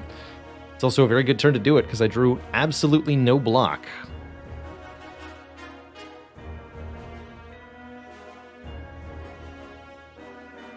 Hey there, outside. Beat of Death does change over the course of the Heart fight. Depending on your Ascension level, it starts at either 1 or 2, and then on turn 7, the second time the Heart buffs its strength, it will also increase the Beat of Death by 1.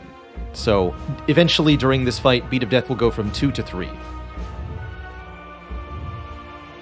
Unfortunately, discarding the Void wouldn't save us the energy there, which means we can't play Power Attack and Skill unless Madness says so.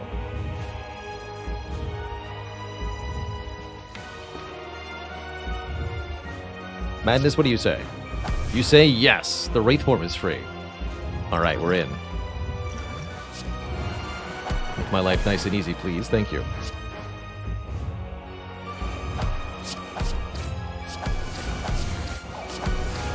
Still taking ouch damage, though.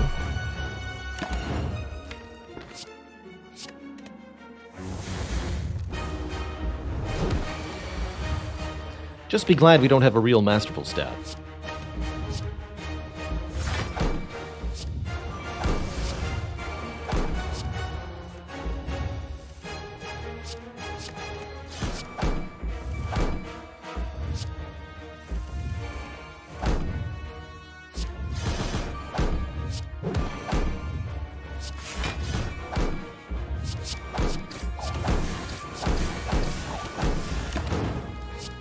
Beautiful stuff. A free purity that I really appreciate. Instead of clogging the deck, magnetism will thin it for us.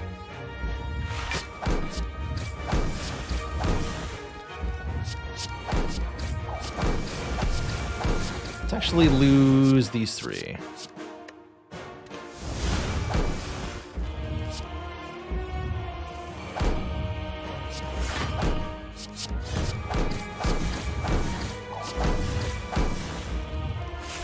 Getting rid of the statuses would have been okay with that too.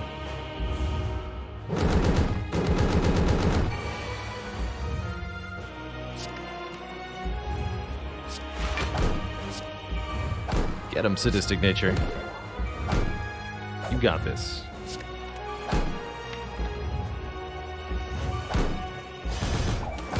This impatience has been really good too.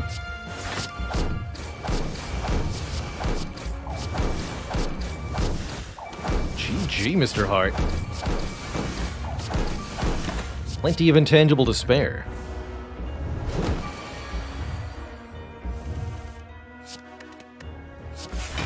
GG.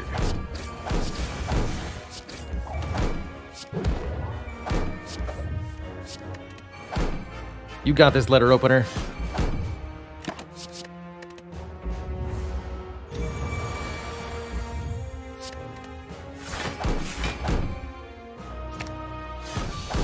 GG. Be free, my ghost friend. Be free.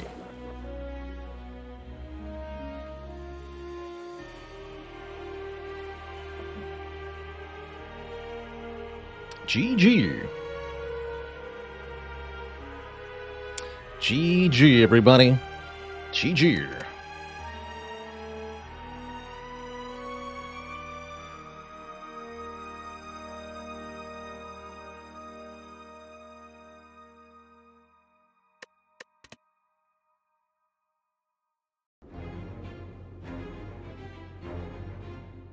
Now what? Has it been done? The Spire sleeps. And so shall I. GG. Very, very, very GG, everybody. That was a cool one. Gotta love an apotheosis start. Even better when it becomes a bottled apotheosis. And you can just have as many cards as you want.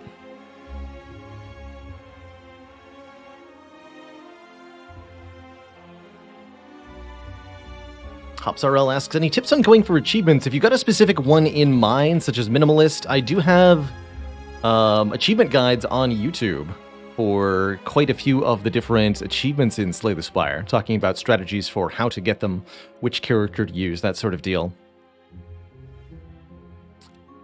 Normally you can't get achievements without mods, but there is a mod, I think, called Achievement Enabler that allows you to get achievements with mods enabled, and that could be a simple way to do it too.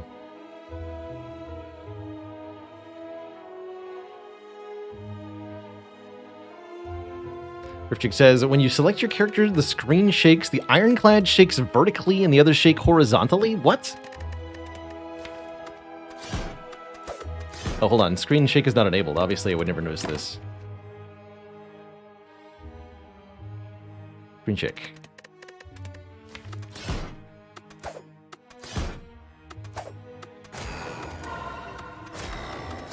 Oh my god, you're right. It is a different screen shake for the ironclad. Yeah, it's like a... And the other three do the same. You can looking in the corner, you can really notice it, especially. But it's more like a little vibrate for the clad. What does it mean? What does it mean? I have no idea what it means. That's for sure.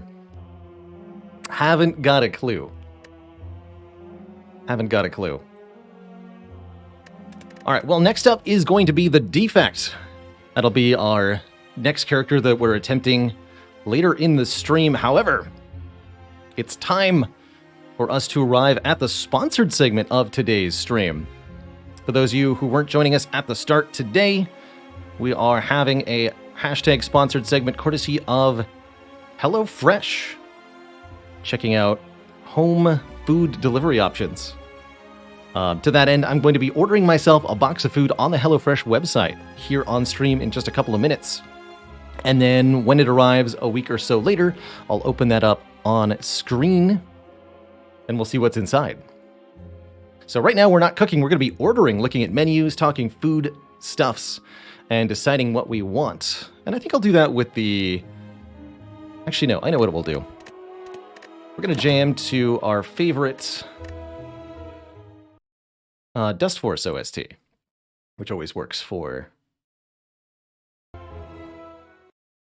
really anything.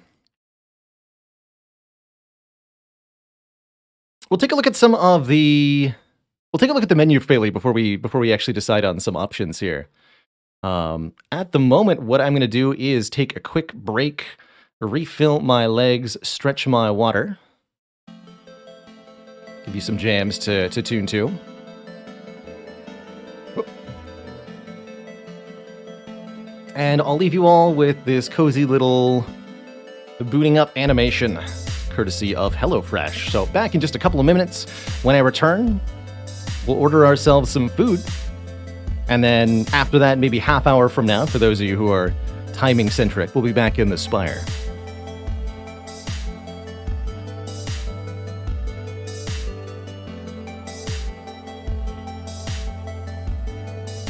BRB.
Alrighty, folks, we are back. Thank you so much for your patience during that break. It's food time. Let's talk HelloFresh.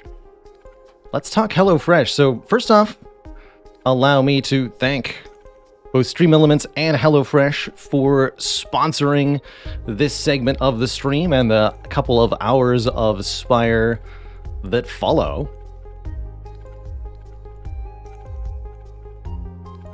Alcapanek, thank you so much for those 32 months of support.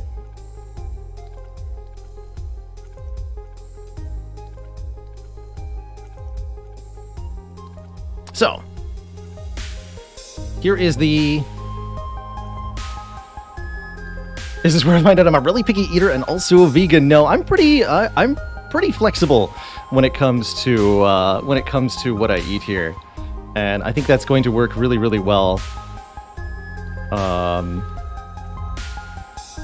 with HelloFresh here, because they've got a whole bunch of different options. You can have vegetarian plans that include meat. They've got a sub-menu as well for stuff kids will like, a sub-menu for stuff that's on the healthier side, and fish only if that's your thing too. So almost... no matter your dietary constrictions, I think they can help you accommodate. So if we scroll down here, we can look at some of the options. Essentially, we'll pick a plan. I'm going to select for 2 people. That's how many people I've got in the household here. We'll take a look at some of the food options. Let's just... you can select multiple of these, by the way, to kind of build out the menu, and then each week I think you specifically pick a couple of meals from their menu to choose.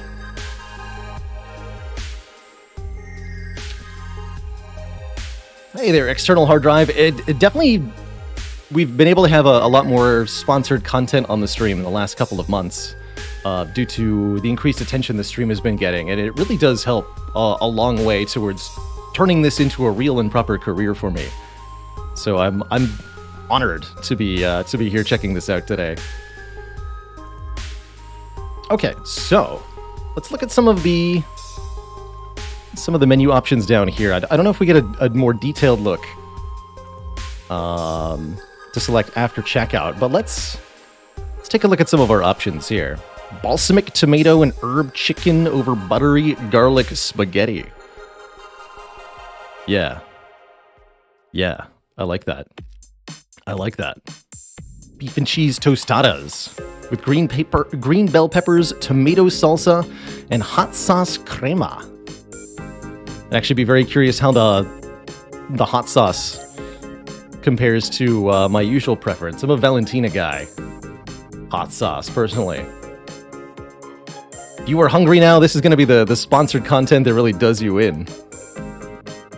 Sweet chili pork bowls with bell pepper and candied peanuts. That sounds pretty, barring the rice, that sounds pretty carb mindful as well, too.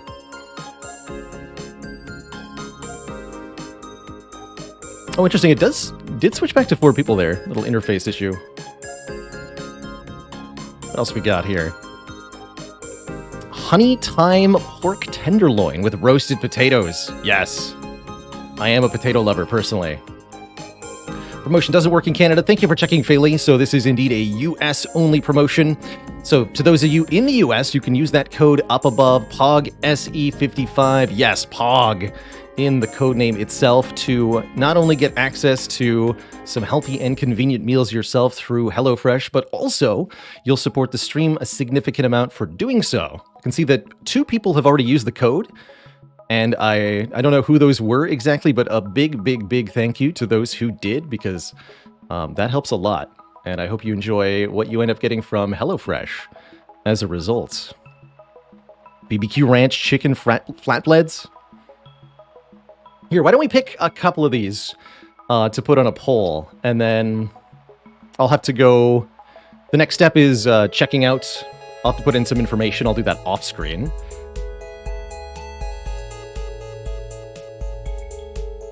And then we'll pick actually the specific meals. Potatoes are overrated. Only if you mean in comparison to sweet potatoes, sir.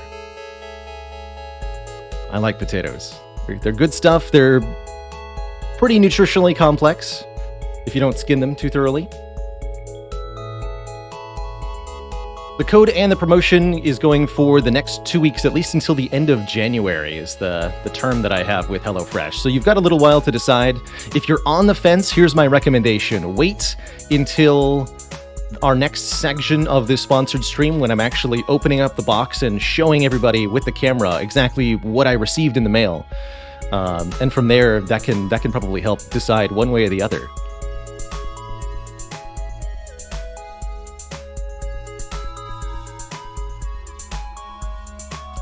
Like a Spire card draft. So let's make a vote with, let's say, sweet chili pork bowls, the honey thyme pork tenderloin. Do I want these turkey lettuce wraps? With bell pepper and candied peanuts. Ooh. What else we got? Lobster-filled ravioli and shrimp. I gotta be honest, I am not a lobster fan personally, so I don't know that that would go over well with me. These are more of the fish options, huh? Pecan-crusted trout with an apple-studded salad. Apple-studded salad. Is your salad studded? Amazing. I really like these options. These seem like they're really complex palette-wise. You know, you've got lots of little spices and details. Personally, when I'm cooking, I know that I have to really push myself to add complexity to my dishes sometimes, because chopping up a small vegetable really finely or cleaning up a little bit of spice on the floor or whatever, you know, keeping track of all the, just taking everything out of the cupboards and putting them back where they go at the end of the day can be a real pain in the butt.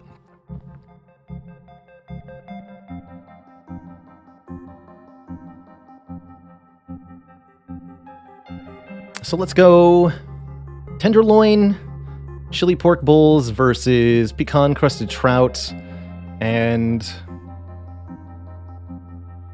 chicken ramen in a shoyu-style broth, a bavette steak in a demi-glace sauce. I don't even know how to pronounce some of these. Or the zucchini and tomato panini. Oh, let's go to zucchini tomato panini as the final option. So that should be enough to make a poll. Let me go to the payment options here. We'll select 2 people, go 3 recipes per week. And we'll get to the actual selection shortly. Okay, this next... The bavette is so good, I will not regret it. And that's pronounced gloss. Got it. Okay, so our poll menus options are going to be zucchini maz in sun-dried tomato panini versus pecan-crusted trout versus honey thyme pork tenderloin versus sweet chili pork bowls. Somebody can pick me one of them. Those are the 4 options for the poll. I'll let chat pick one of those, and then I'll pick two or 3 more of my own, whatever ends up fitting in a box. And my lord, is that somebody else who used a code? Can't type that fast. That's fair. Hold on. But I can. Thanks to the power of copy-paste.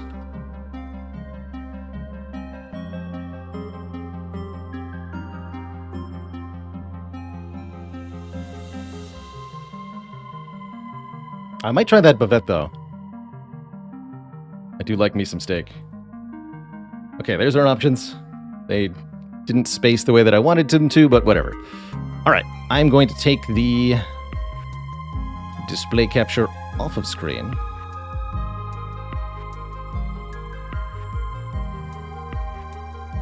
While I do this next bit. Un momento. Okay. Select this plan.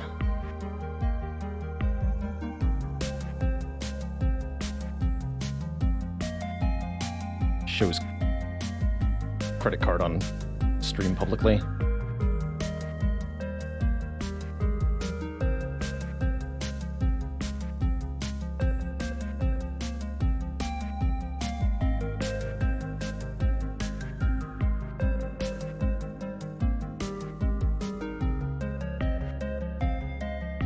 So it looks like my first delivery will only be $30 or so, which is very reasonable. Josh Brock says the recipes tend to be surprisingly easy to follow, which I imagine goes a really long way.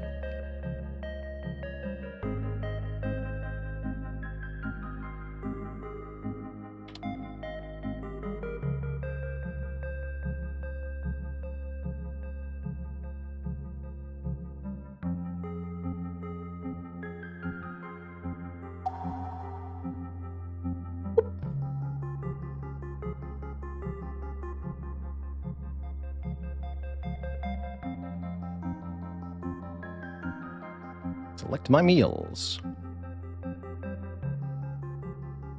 Oh. Please don't show my name.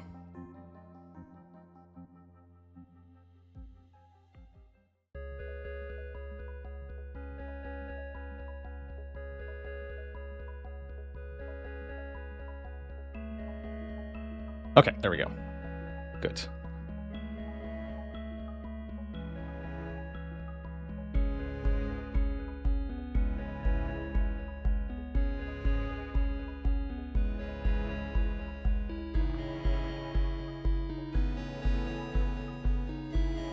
All right, I believe I have successfully concealed my personal information from everybody.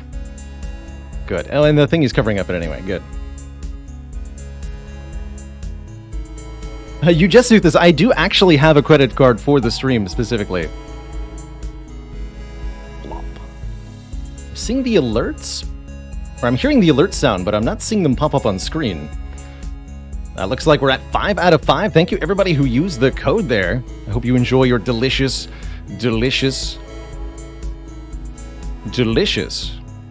HelloFresh meal boxes when you get them. So let's see. What should we order? Currently in the lead, the thyme pork tenderloin and the pecan-crusted trout, both leading it.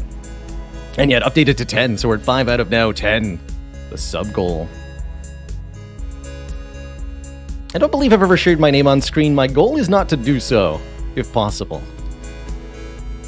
Just a good blanket policy for an online creator, I think. All right, let's pick some meals. Oh, I can even choose the protein in our thingamajig. Also, I suspect one of those people using the code was in fact me just now, as I did use my own code to sign up for the thing. Why wouldn't I, right? So it comes with 2 servings. How many meals do we get in one box? 3. Okay, so that's 3 meals, 1 box. Chad is choosing one of them. I'll choose the other 2.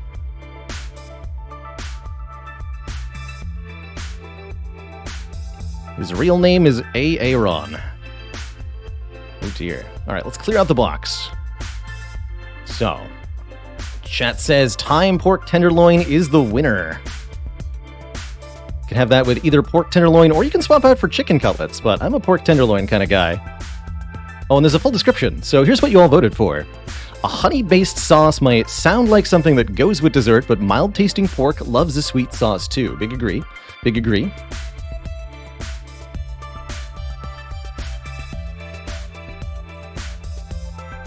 Especially one that has a few rich, savory elements added to the mix. In this recipe, you'll be folding an extra-large drizzle of honey into a rich, savory pan sauce, then spooning it onto pork tenderloin. We recommend spooning it on the roasted potatoes and side of green beans too. Yes. Potatoes, pork tenderloin, garlic, green beans, thyme, chicken stock, and honey. We need cooking oil, butter, salt, and pepper. I keep all those in the house all the time. And there's nutritional information too, plus full recipe details. I love it. Yes. Yes, good choice, chat. Good choice. And so it looks like we get to choose 2 more. Let's have a closer look at some of these options. Griddled onion cheeseburgers? Oh, hell yes. I haven't had a good burger in a long time. Is there anything more satisfying than a cheeseburger? Don't worry, we checked and the answer was a resounding no. There is a difference, however, between a good cheeseburger and a great one. Do you try a bite of ours, we know you'll agree that this one falls into the great category. Juicy beef patties are topped with melty cheddar, sweet griddled with holes, griddled onion, ripe tomato slices, and finally, special sauce. Can't give too much away, but what we can say is that the name is accurate. Creamy, tangy, savory, and, well, pretty spesh. It's spesh, chat. So this comes with more potatoes, onion, Roma tomato, potato buns, sour cream, ground beef, cheddar cheese. All of the fixins, too. Even comes with ketchup and mustard. Again, only missing some real basics here. Baking sheet. Is that the recipe? Oh, probably for the fries, right? Although I bet I'll end up putting these French fries into the air fryer. This is super something I want. And with broccoli as an option? Heck yeah. I'll pay the surcharge for that, no problem. Add broccoli. Okay, one more choice. Let's choose something a little less meat heavy. And maybe go for something more veggie oriented here. Like black bean tacos with creamy slaw, pickled onion, and smoky red pepper. Crema. I do love Tex-Mex as a general rule, so these are vegetarian tacos. Black beans are simmered with Tex-Mex spices until tender, then smashed until smooth, and mixed with butter for extra richness. Hearty and warming. The filling is stuffed into warm tortillas and topped with a tangy cilantro slaw, snappy pickled onion, Monterey Jack cheese, and smoky red pepper crema. Now that's what we call a smash hit. Because you're smashing it. I appreciate that. I appreciate that. Glorious. Glorious. Oh, I gotta get the social post up. Whoops. I knew I forgot something. Oh, I have to Twitter post. I guess I'll do that at the end. To babish. Do I have an outdoor grill? I do not. My kitchen implements are as follows. I've got an oven with a stovetop griddle that I can use for surface dishes. I've also got an air fryer and a blender. I really like the air fryer. It's done really good things for me. The bavette. Can I find that bavette? I do feel like I want a vegetarian dish. I have to go with what chat voted for. Let's see, what are some of the other options? Pork al pastor bowls. Cilantro lime rice with fajita veggies pico de gallo. Ooh, this looks really good too. Reminds me of kind of like Chipotle, or if you've ever gone to a poke bowl kind of place where you get a bowl of rice with protein in it. This is like that. Zucchini panini. That was a good option too. I feel compelled to get a vegetarian option. This is in the Hall of Fame. Somewhere along the line, sandwiches were deemed lunch food only. We're here to call that bad advertising. Sandwiches, better yet, panini could not be more dinner-worthy. Our chefs have reclaimed the handheld meal and now present it to you in its most hearty, delicious, and satisfying form. Sautéed zucchini, sun-dried tomatoes, melty mozz, and creamy herb sauce are layered between ciabatta bread and pan-pressed to crispy golden perfection. And roasted sweet potato wedges for good measure. Oh, they all come with potatoes. Heck yeah.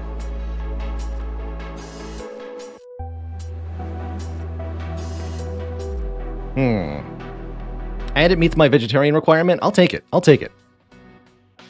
Okay, so that makes our first box then. Wait, 4?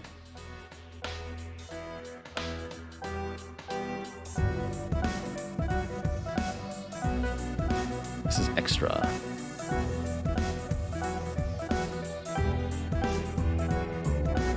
Oh, because I've got the cheeseburgers twice for some reason.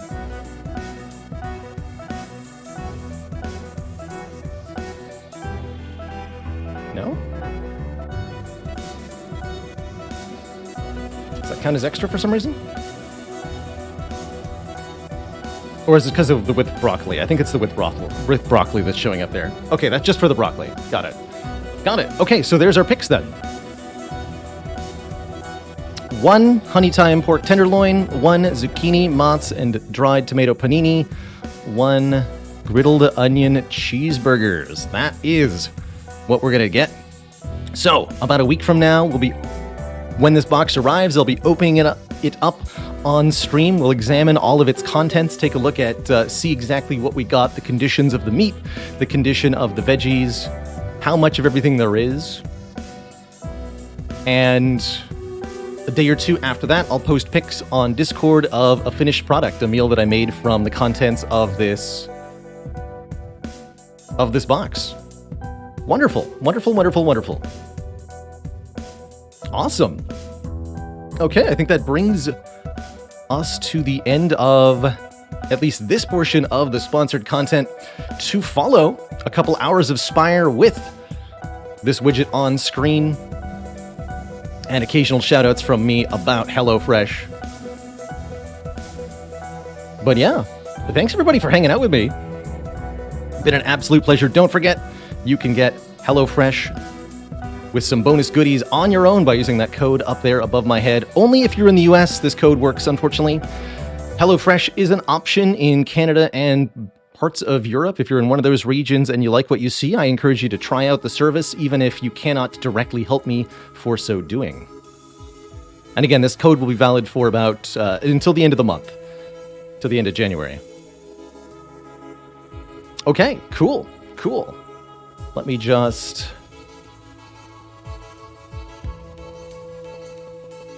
bring us back over to the Spire here, and then before we actually place this order too.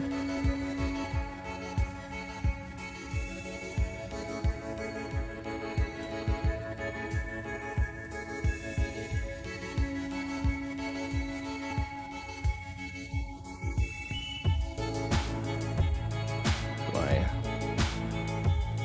place?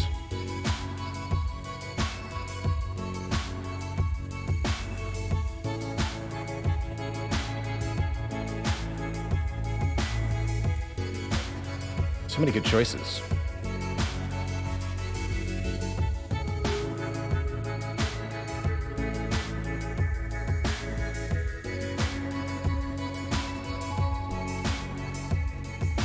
Monday, January 24th, it's supposed to arrive. Wonderful.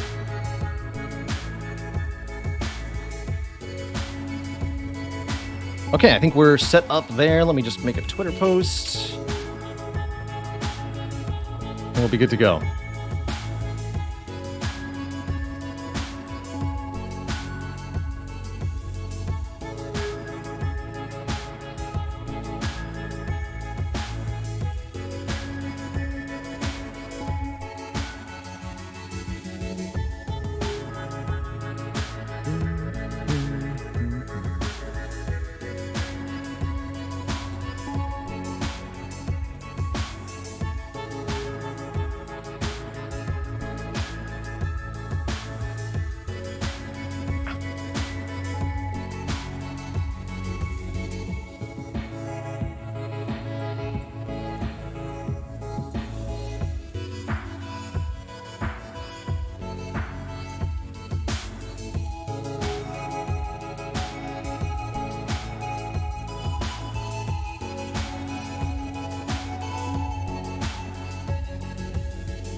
One moment, everybody.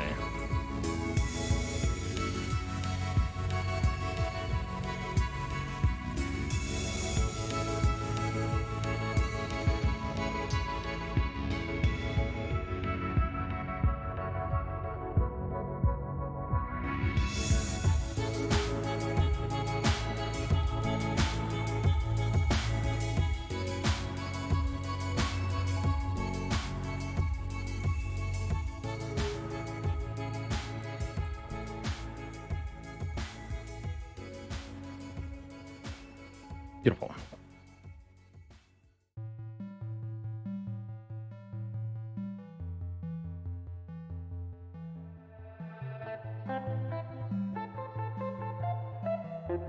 Pete Beeson is the richest man alive. Maybe someday.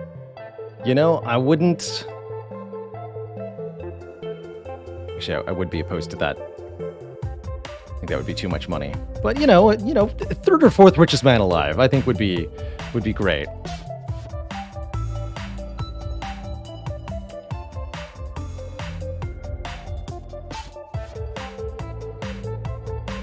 Alrighty. Okay, I believe I have gotten everything that I need to do. What follows now?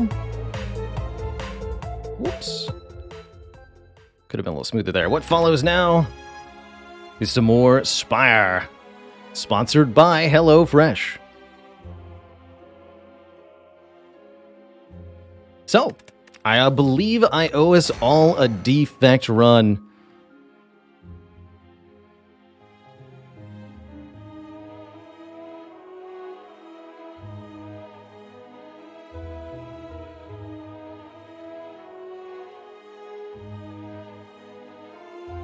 Dang, Purple Yeti, that's a lot of waffles.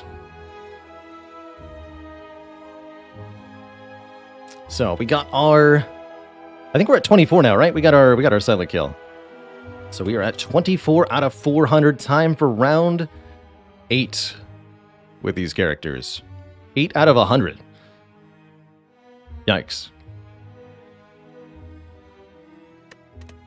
Let's embark, everybody. Let's embark. Defect Act 1. Forced early elite. No matter what. Although we at least get to upgrade first. Possibility for shop first. Second half of the act, sketchy, with slime boss at the end of it. Tough. Tough toenails.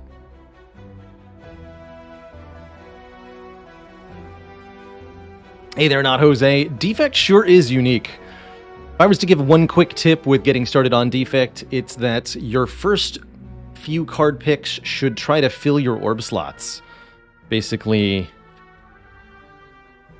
no matter what, you want to get those orb slots filled with something. Lightning orbs, frost orbs, dark orbs, doesn't matter. So, solid advice then becomes take the first couple orb generating cards that you see. From there, finding a direction to build it could be tough. Do I ever go for a Transform 2 here? Taking 18 damage at the start is a little risky. But turning 2 strikes into literally anything else could be a dramatic improvement on our deck here. Could also be a significant detriment, depending on what we get. Howdy, Solar System Wolf. Transform into self-repair. Yeah, no kidding. I'm going to risk it. I think Transforming 2 is a really good start for Defect, even though... Oh dear. Yeah, even though... Uh-oh.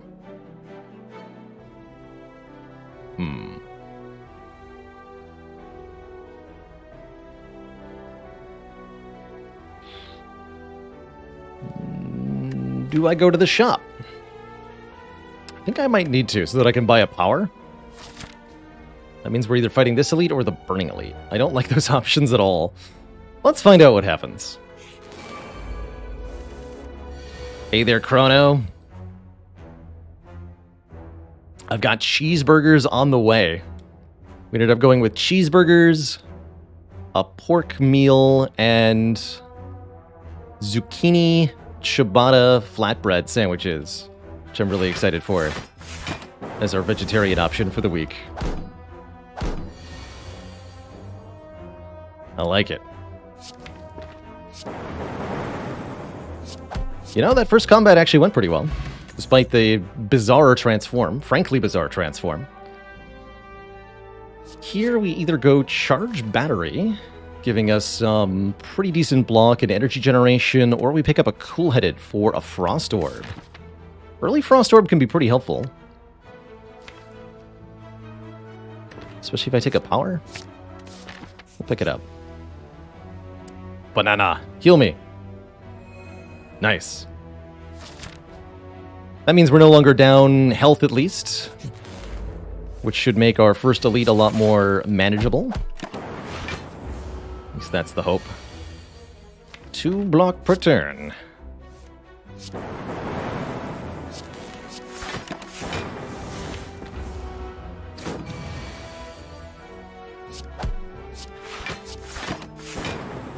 Might have wanted to strike twice there, actually. Nope, we're good. Early combats went pretty well. Another cool-headed is terrifying. Static Discharge might be the play here. It's a power. Whenever we receive unblocked attack damage, channel 1 upgraded to lightning, makes force field cheaper, notably.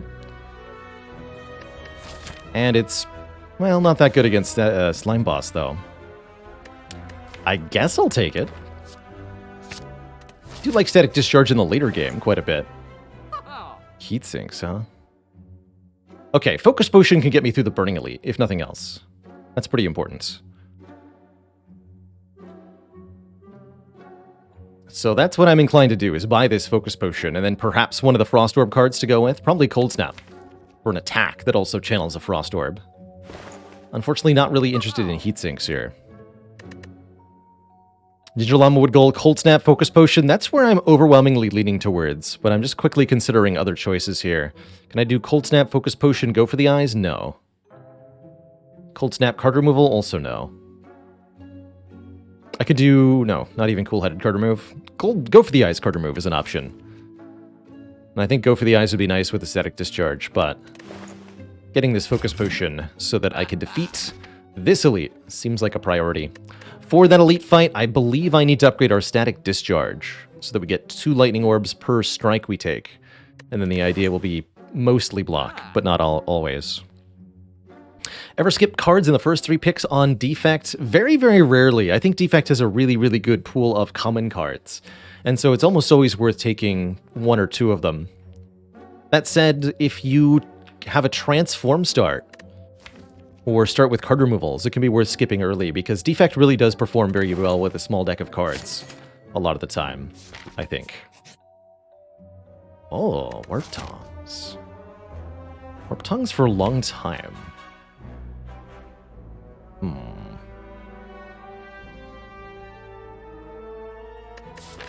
Let's just take the targeted upgrade.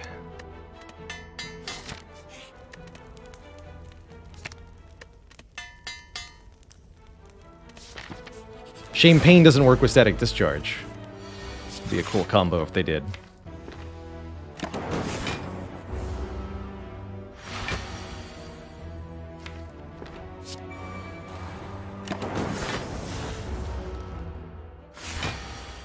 Since Pain is not attack damage.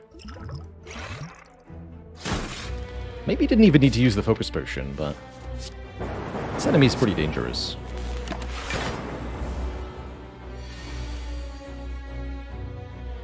For 1220, take a little bit. Or block 555. 23, don't take anything. Keep the 2 Frost Orbs for now. I think that's correct for the moment. And I want to take some damage here.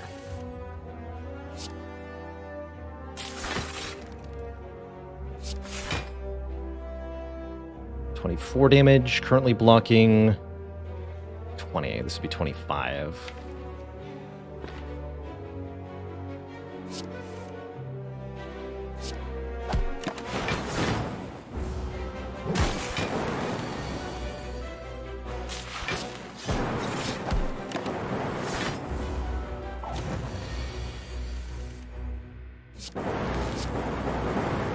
Very smooth, thanks to the Focus Potion. We get an incredibly good first relic, the Fossilized Helix. Just outright preventing the first time we would lose health each combat. I also very much like White Noise here, further working to make our force field cheap, while being itself a random power. I think Aggregate or Rebound could also both be acceptable here. Yeah, incredible against Slime, although the awkwardness with Static Discharge is not lost on me. Let's take this White Noise. Now we get a whole bunch of upgrades, which I really like. We can upgrade Overclock, but first let's upgrade... Get the White Noise upgraded. Make that free. And then maybe start upgrading our card draw. Go left here, get the extra upgrade. An early Prayer Wheel is incredible here. Normal enemies now drop an extra card reward, 2 very good rare relics in a row.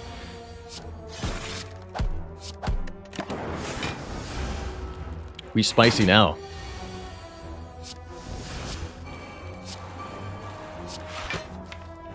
Buffet.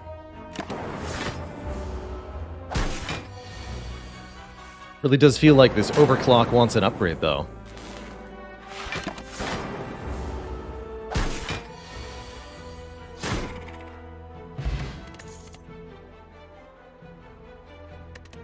Could take Melter, will take an Echo form, I suppose.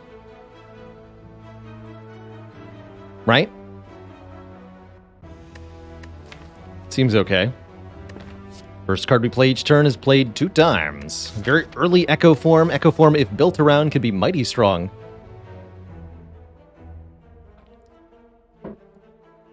Essentially, you get to duplicate the best card in your hand every single turn. And that's mighty good. Mighty, mighty good. And what's really nice is that the Fossilized Helix makes playing the Echo form very easy to do, because we can just absorb the first hit and get Echo form in play this way. Full block or double cold snap here. Bring you to 60, bring you to 51, bring you to 45, 42. Not enough.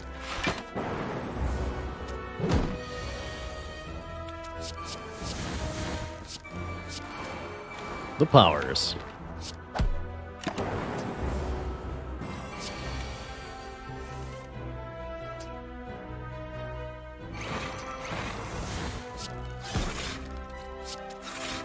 The Blankening. Fool.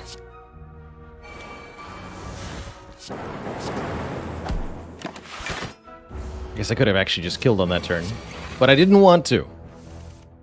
I wanted more power.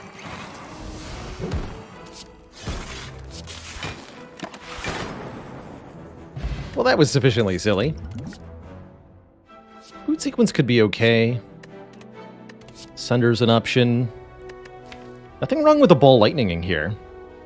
One more orb channeling card. It's also a direct damage attack. It's not bad.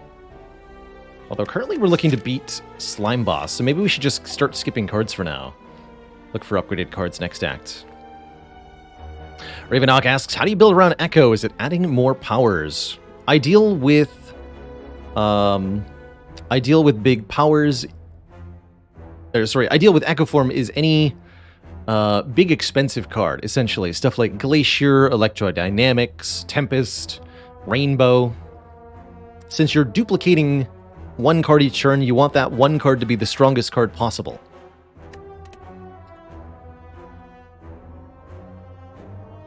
Hey there, Solar System Wolf. We're doing a sponsored collaboration with HelloFresh today.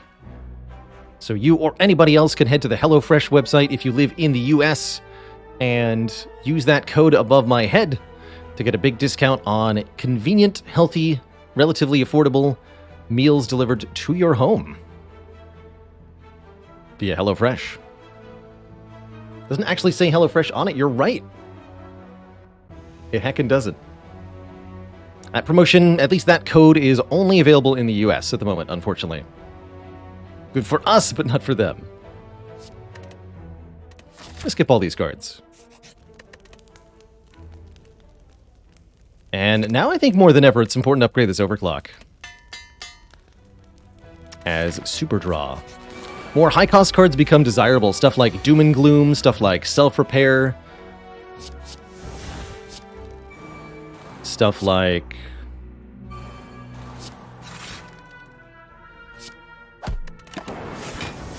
Defrag.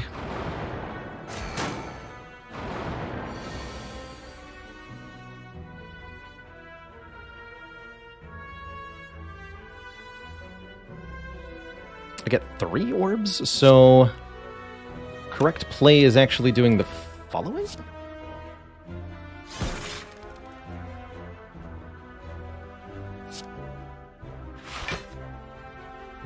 Don't play any other cards, so that I only take 1 here. And block this hit. That's pretty cool.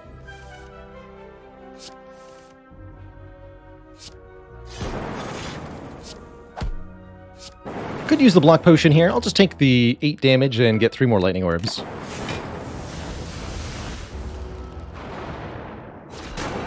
Oh yeah, I also wanted to move that real quickly here. Let's do that. That looks better.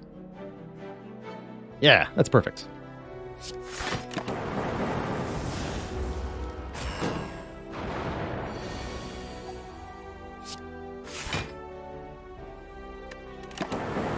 We've also got on-screen alerts for general purposes, courtesy of HelloFresh today as well. Sundial is here. We've missed a couple sundials today. Bonus energy if we draw through the whole deck. Streamline, Beam, Claw. I think this is a situation where I have to not ignore Sweeping Beam.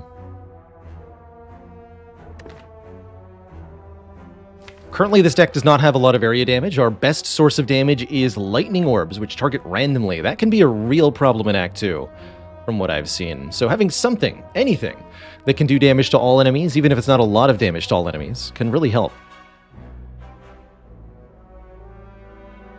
I'm going to take and upgrade this Sweeping Beam. But I'm not going to take this curse. No deal, Serpent Man.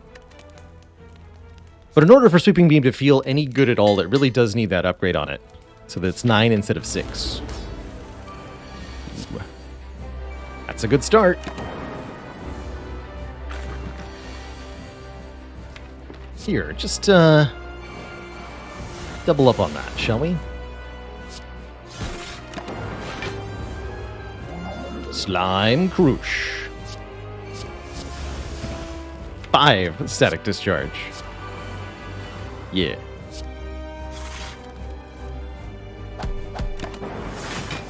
Boop.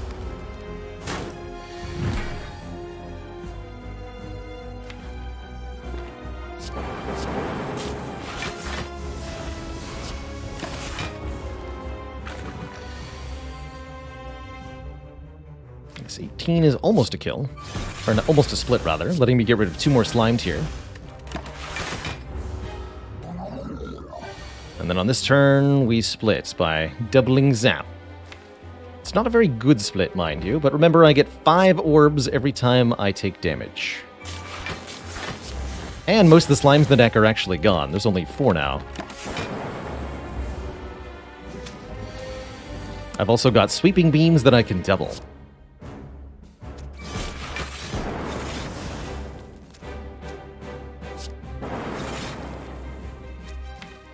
Get rid of this. Take 1 on purpose, get 5 lightning orbs.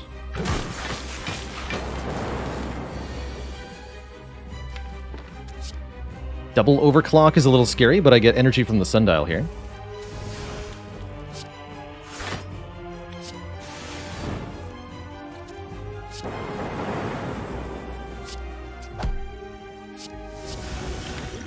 Again, very few slime remaining.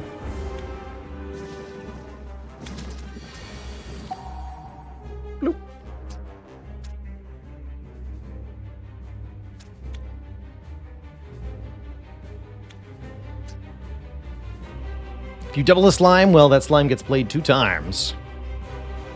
Hey, thank you to whoever just used that HelloFresh code. Hope you enjoy your tasty, tasty meals when they arrive.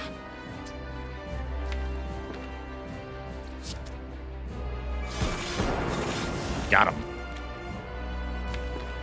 I'm just going to draw exactly those 3. That doesn't seem helpful. I'll take a 1.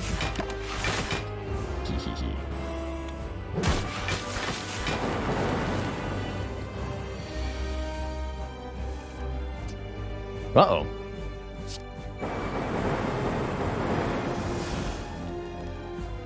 Wait, this is fine. GG. GG.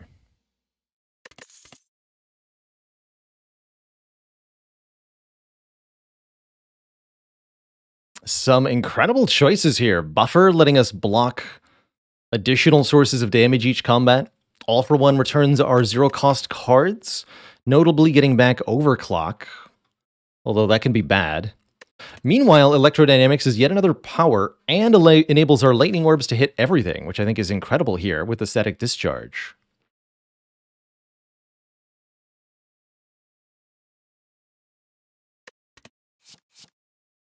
Let's take this Electro.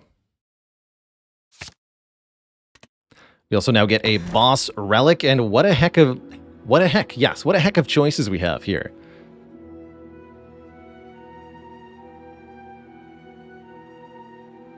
Buffer just outright stacks with Fossilized Helix, so if you play Buffer when you have Helix in play, then you'll prevent the next 2 instances of damage. Buffer, very good. You can think of Helix as just starting you with 1 stack of Buffer, which is exactly what it does. Our super early force field here was a transform from floor 1. It's kind of worked out now that we have 4 powers. So, our options, Frozen Core. If we end our turn with any empty orb slots, channel a Frost Orb. Currently, we're very good at filling the orb slots, so I don't think a Frozen Core is very good here. Calling Bell, a unique curse, and 3 relics. 1 common, 1 uncommon, 1 rare. Actually, not bad here. I think the bonus relics would go a long way for us. Possibly especially in conjunction with Prayer Wheel. Or Nuclear Battery, starting us out with a Plasma Orb. It's more energy on turn 1 and 2 more energy if we evoke it, but often ends up instantly evoked and lost, I think. Although simply getting Echo Form in play is a good use of the Nuclear Battery. I think I'll be taking the Calling Bell. 3 random relics. There's a lot of ones we could get that are very good. For example, double boat thingies. We now have 10 block on turn 1 and 18 block on turn 3. No block on turn 2, but we do have area damage via the letter opener. That's pretty spicy. I think that was an excellent, excellent find overall. I think with these relics and these potions, we're in pretty good shape overall here in Act 2. I should be okay to fight 1 elite at least. Possibly this one. And then maybe we can make it 2. 2 is the maximum number of elites we can do this act. That's correct. Okay, let's start here. We'll probably go combat, event, combat shop, something like that. But let's just see how we perform initially.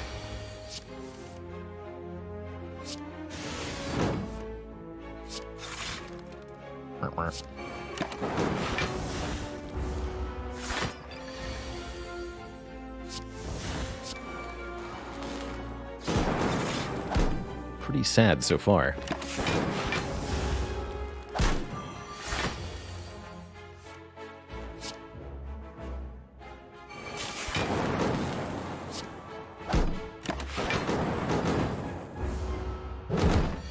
But the free block was very helpful.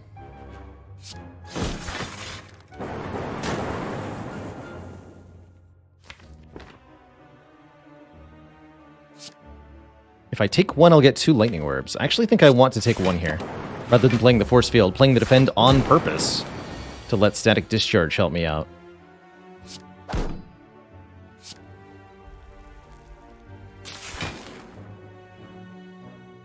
Can't win without using the sundial, unfortunately. Another block potion, unupgraded cards, defragment. Well, that's a power I'll take. Focus. Heck yeah.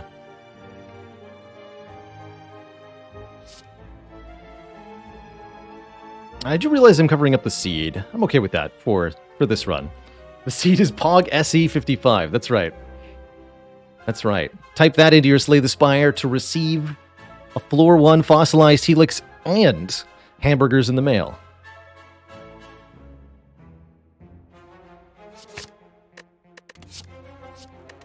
I will take that defragment as a way to further scale us up. What we'd like most now is further card removals and an energy generating card of some kind.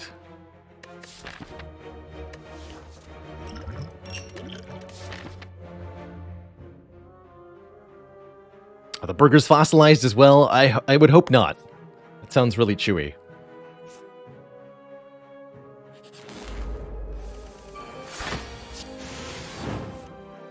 Yeah, that sounds really chewy. Another good fight for the captain's wheel. But again, the turn 2 is our weakness.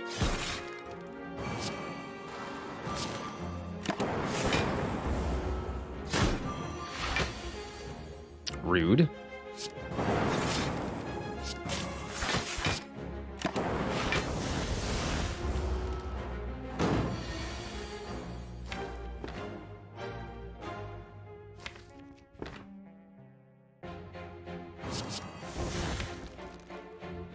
Alright, fine.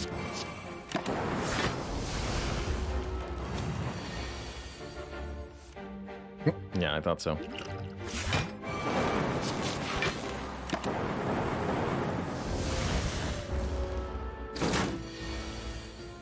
Well.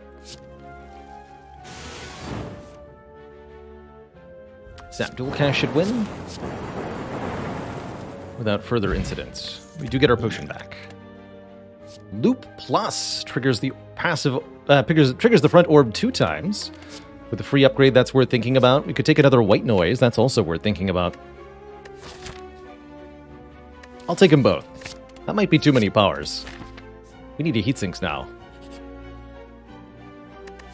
Card removals also help a lot. You are a kind soul. Prepare for purification.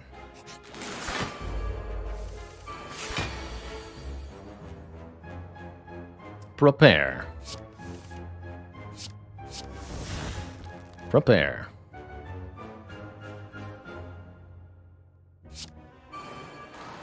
Can play all of these and the force field, buffering this hit. I'm down for that.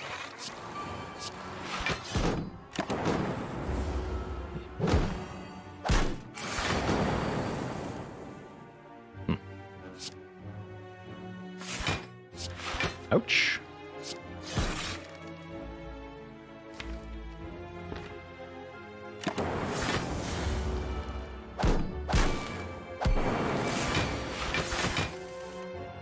Double ouch. Wow, that was lucky.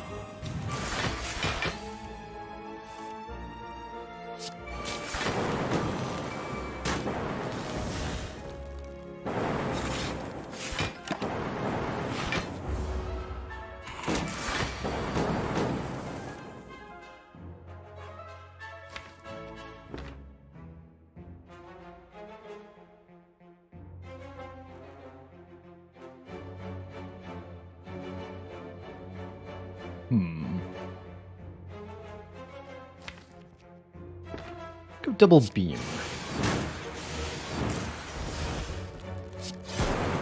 Yeah, that was correct. Other force field, I think, could be a really, really good addition to this deck. With how many powers we now have. Let's do two force fields. And then we can start to add maybe some card draw.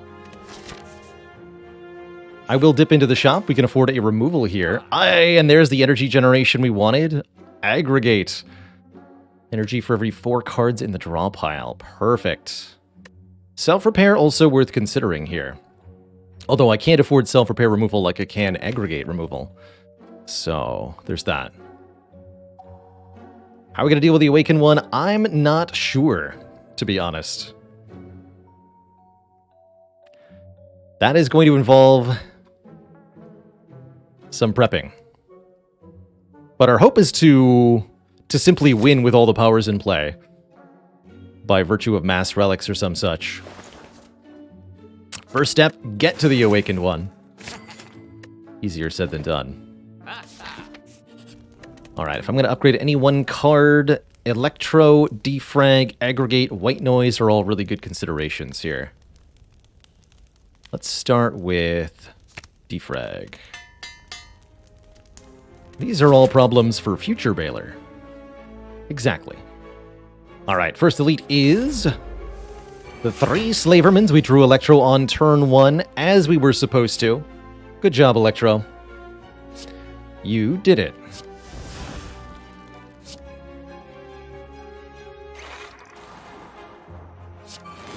Can play both of these.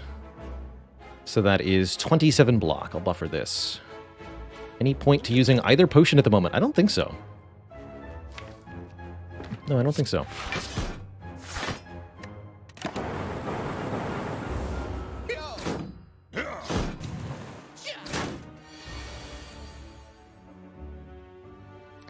This is also a good thing. Alright, good. Have fun, nerds.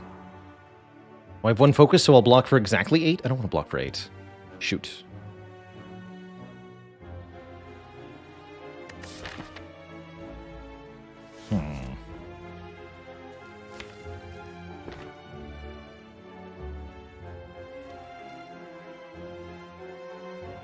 So I do 9, 9, 12, 18.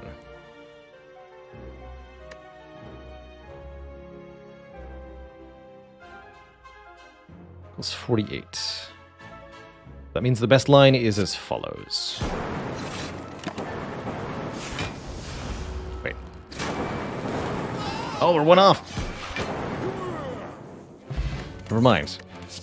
How did I math that wrong? No, whatever. Ball lightning is an interesting option.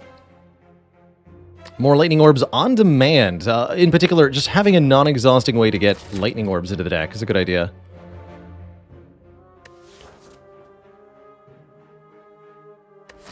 Not upgraded, though.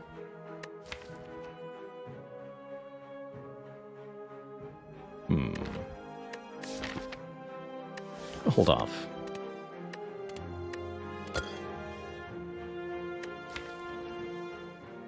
Understood. Maybe I should have added it. Thanks, Whetstone. Thanks. I was just thinking I wanted to recycle. Let's find it. Thankfully, there weren't 4 copies of Decay. Heck. Now I have 2 zaps. Heck.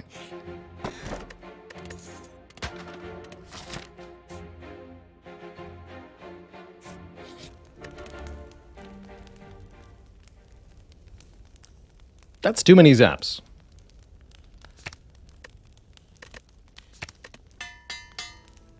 My favorite card to get right now. Skim, I think. Probably Skim. I afford another card removal. I feel like it was 75 gold at the last shop. I'll wait. I'll wait. Oof.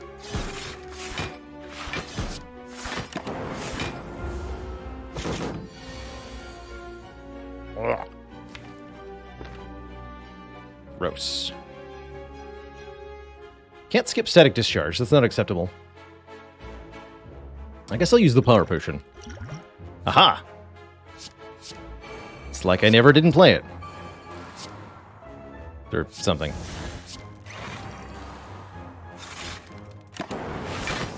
Beautiful.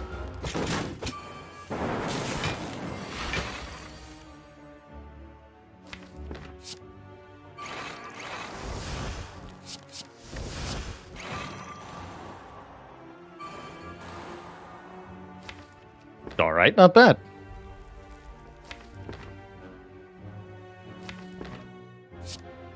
Let's keep the Looped Frost for the moment.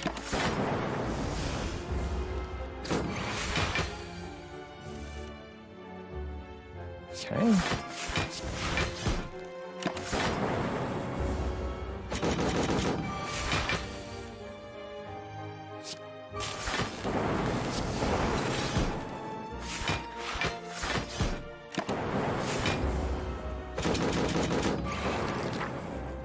Beautiful. Smiling Mask. Okay, now our card removals at shops are nice and cheap, so we'll have to make sure to get several of those. I really like the idea of adding 1 more force field to this deck, really making it a true force field deck, so to speak, with the plan being to play these 0-cost force fields over and over and over again once all the powers are in play. To facilitate that, we're going to want some more card draw. Easier said than done.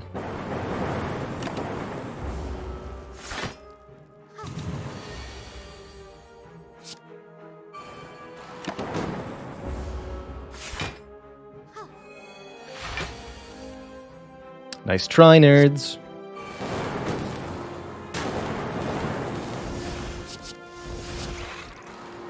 Fools.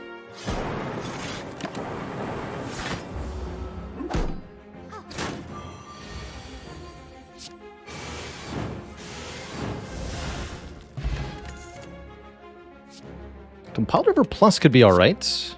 Chaos Plus could be alright. Just random orbs to fill up the orb slots. I like it. I like that more than I like the Ball Lightning, actually. Welcome.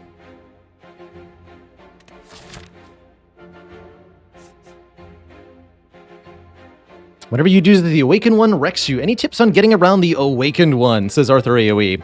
In order to make a deck like this work against the Nerd Bird, you need a really solid defensive plan.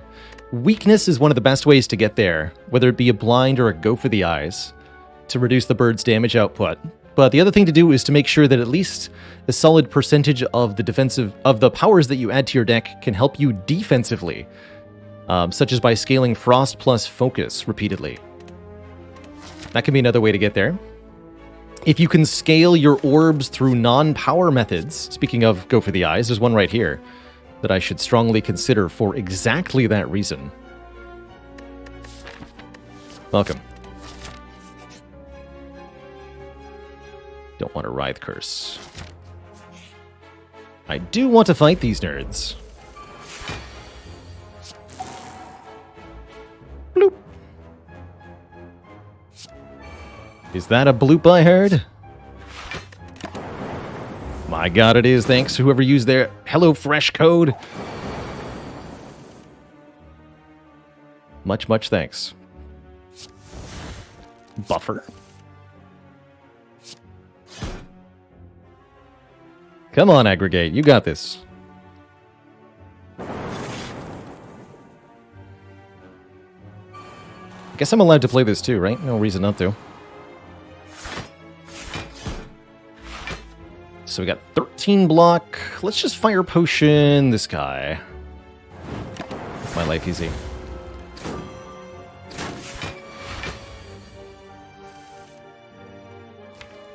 The Double Beam. Rebeamination.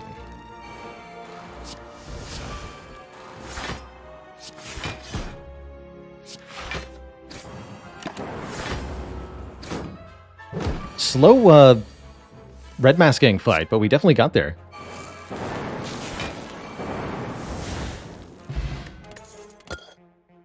Start of each combat, apply 1 week to all enemies. I also really like both Chill Plus as a way to get Frost Orbs quickly deployed, or this Equilibrium as a way to retain cards from turn to turn. Both are very good here.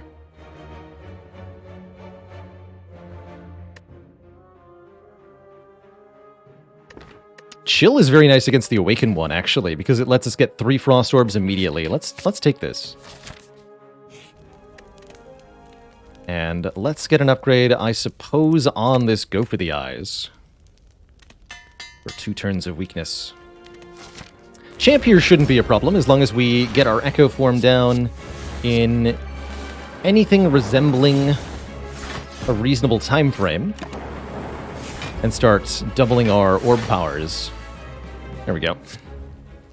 We're gonna have a good time.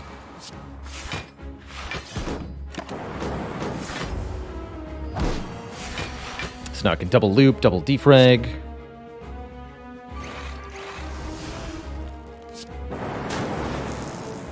No frost. Try to keep the buffer here. Success. I'll come back around to double these.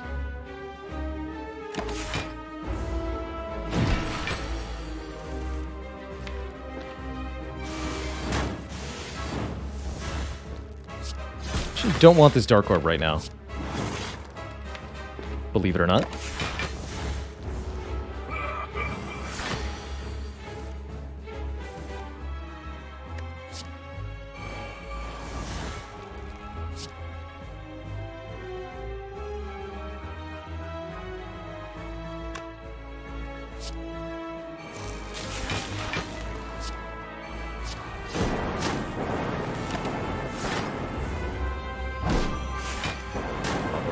Played.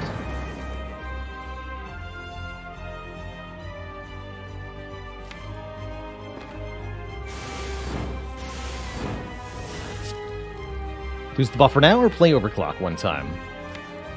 Play overclock. And lose the buffer. Dang it.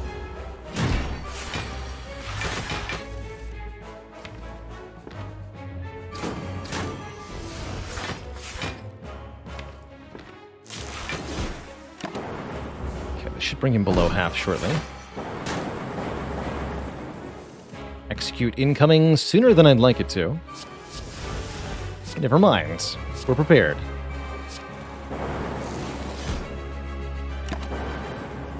Let's loot this Dark Orb. 66 damage, Dark Orb.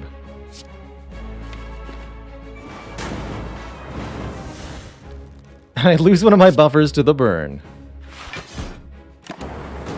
Uh-oh.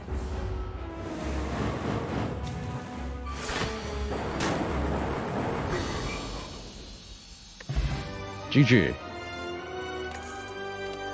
That was a little bit yikes, I'm not gonna lie.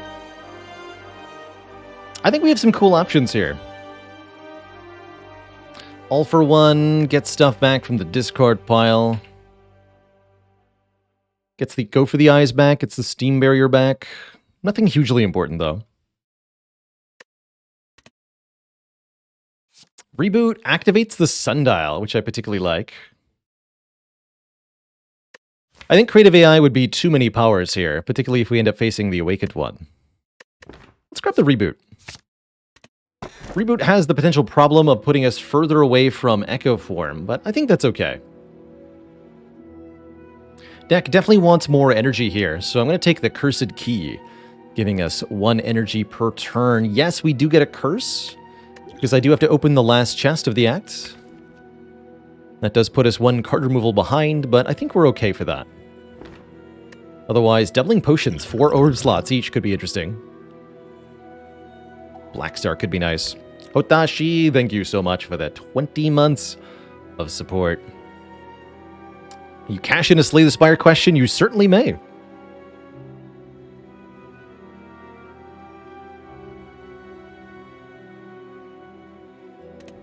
You certainly may. And it is Awakened 1 indeed.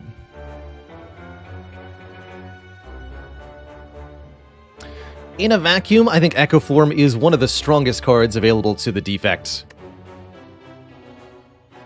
Card duplication in general is a very, very strong and hard to get effect that lets you multiply your strongest cards. And Echo Form gives you easy, consistent access to that. Echo Form is not always the correct pick. It is a card that doesn't do anything on the turn you play it, and it is a card that requires you to spend 3 energy on it. But more so than other characters, Defect has the ability to pay that 3 cost with relatively little loss of momentum, thanks to a wide variety of energy-generating cards, and a lot of scaling cards to capitalize on the additional gain from. Currently not upgrading Echo Form. The upgrade makes it not ethereal, so if you don't play it the first time you see it, it sticks around. But for the most part, if we don't play it the first time we see it, we're not going to play it at all anyway. So I'm not generally too concerned with an upgrade on an Echo Form. It's got utility. We can hit 3 shops this act, and with the Smiling Mask, those can be 3 cheap card removals too. I like that a lot. Let's get some cards removed. These basic defends aren't doing it for me anymore, you know? Get 'em, Letter Opener.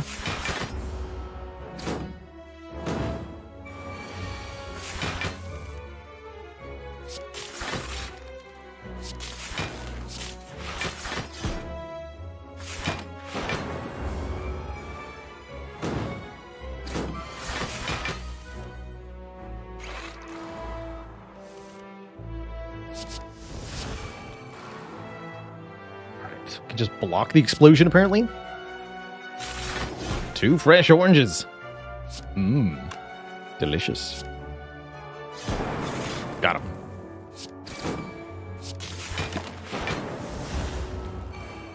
The best form, I would say on average, Echo Form is the... well, no, Wraith Form is the best form. But second place would be Echo Form. Easy second place every time.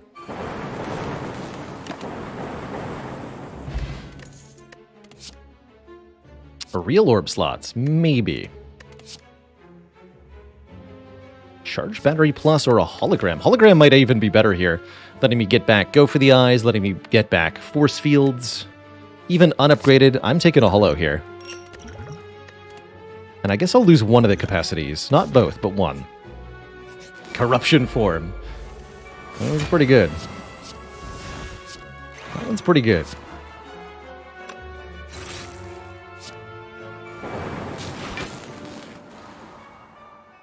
$12. Leave them all on a shred of health. Oh, wait. Never mind. Kill them all instantly. Thanks, letter opener. Upgraded Cold Snap, more orb. It's a little late for algorithm, but Echo Form can make it relevant, at least. I'd rather have another cool-headed. Let's try to find a cool-headed instead of this Cold Snap. Not interested in a capacitor at the moment because I don't feel like I have enough frost. Or enough focus, excuse me, to make additional orb slots that good. Although that could change if we get our hands on... Well, that could just change. 999 gold, huh? Interesting. I could remove those curses relatively quickly, but we have to get another curse from the cursed key, too. So I'd get 2 curses for this fight, remove 1 curse for this fight, 1 curse for this fight, get another curse, 1 curse for this fight, and then we finally have no curses before the awakened one. That could cost me a lot of health. But that said, if I go to 3 shops, 999 gold would do a really good job for us. Might be better off just taking the rare relic here. We also get a card reward and some money. I think that's too many curses. Let's fight a boss.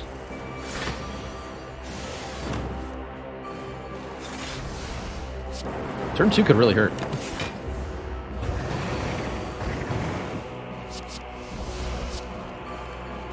Bullfight.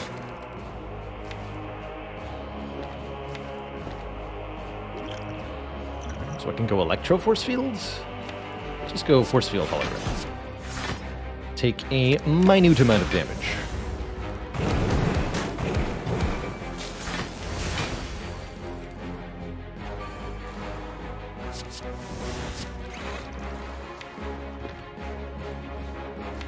Wait on the review.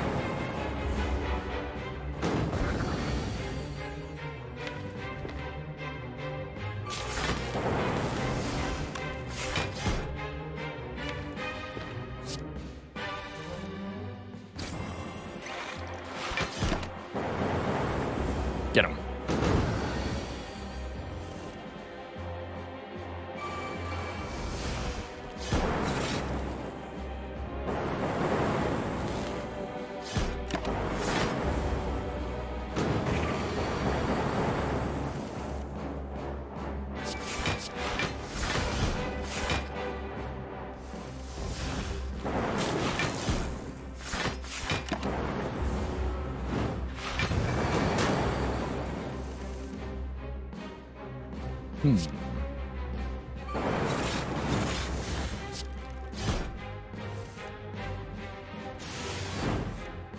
It's a lot of burns.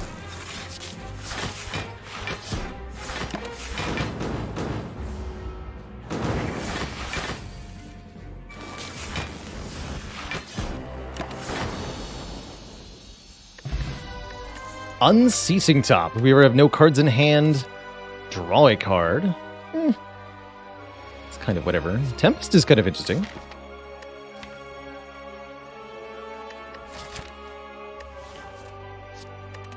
Definitely take a fruit juice.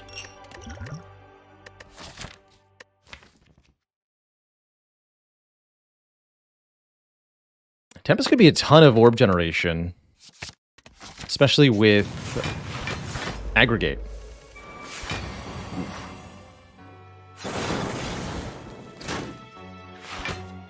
Yikes.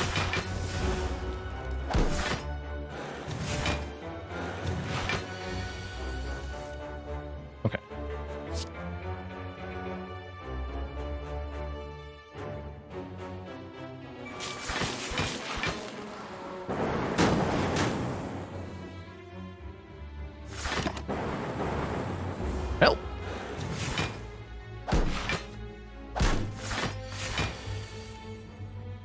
Help indeed.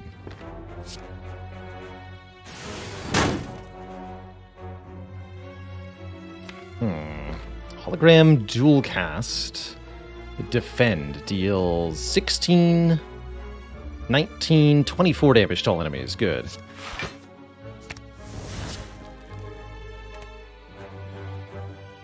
I defragment, then I miss out on the letter opener. I need the letter opener to get the kill here.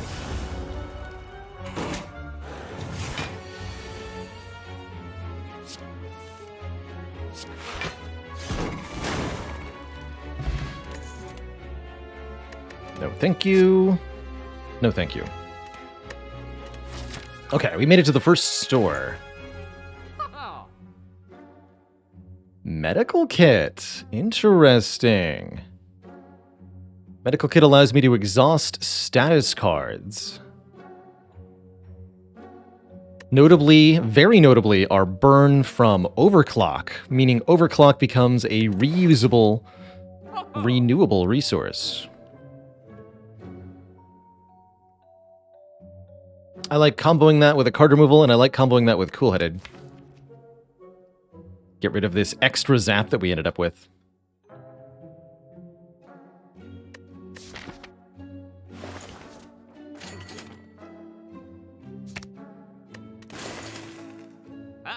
All for One could have been decent, too.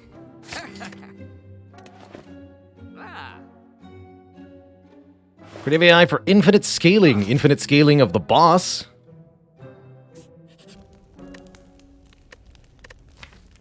I don't want to give the Awakened one infinite scaling.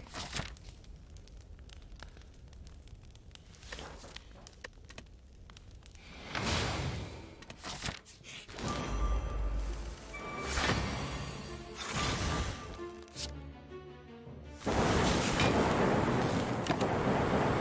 wonder how good we are against Giant Hit. Guess that really depends on where Echo Form is. I'll keep that. The heck, I'll just play it. Nice. That was a really good turn.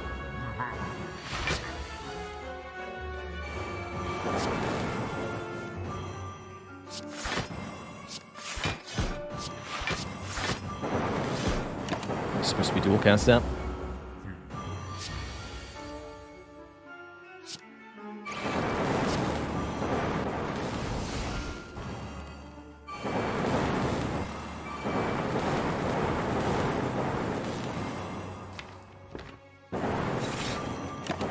My loop.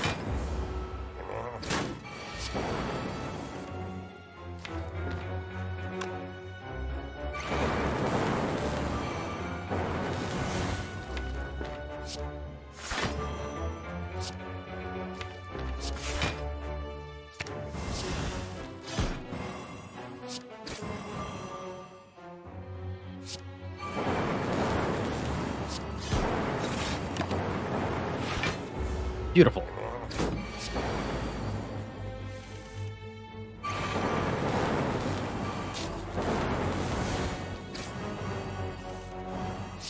Look at these force fields. Look at them.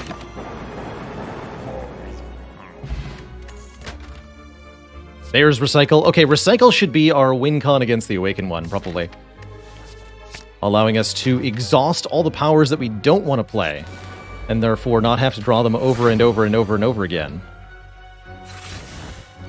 In uncomfortable silence.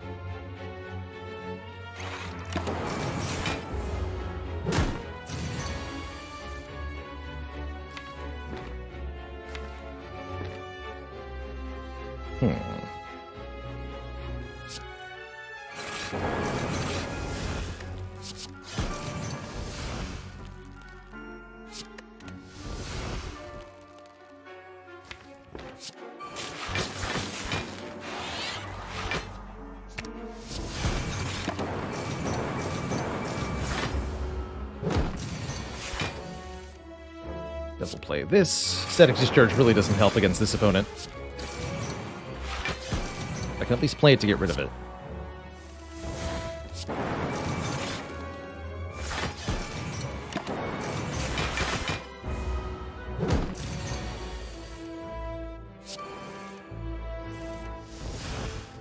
I think.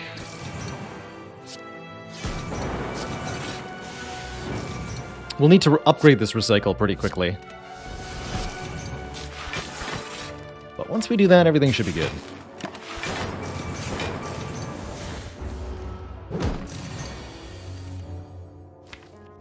This is the penultimate turn. I understand.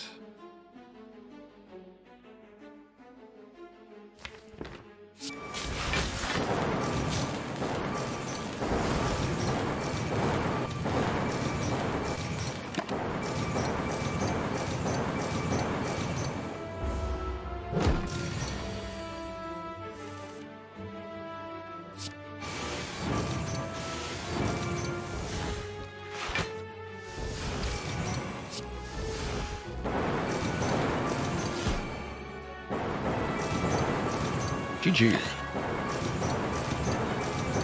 Just barely meeting the numerical requirements for this fight.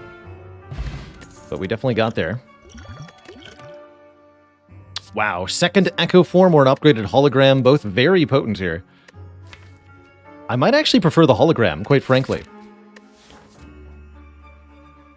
Second Echo form is maybe too many powers. At least for the Awakened One fight. Whereas the second hologram is going to allow us to use this recycle to do filthy things so much more quickly.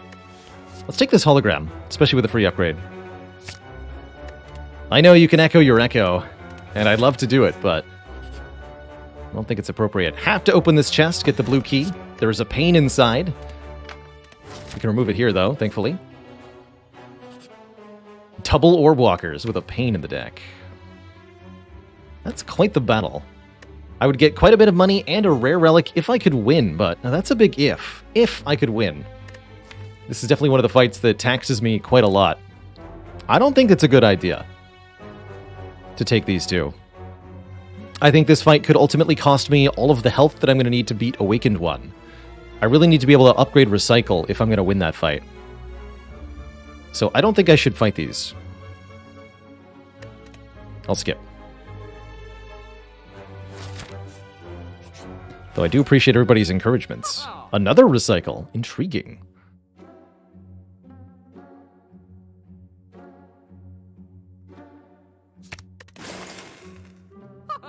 Very intriguing.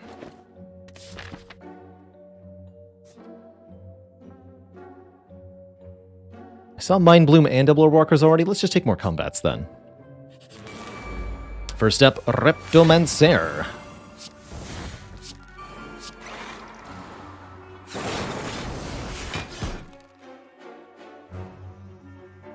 Unceasing Top.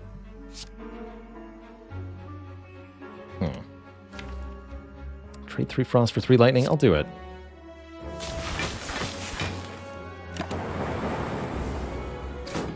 I have buffers, mainly. So as long as I can kill all the daggers, which I can.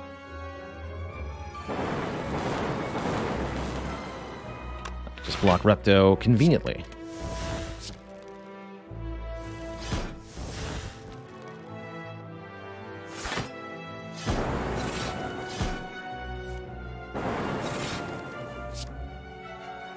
Medical kit, unceasing top, value. Oh, wait. That was still pretty good, though. You'd love to see it.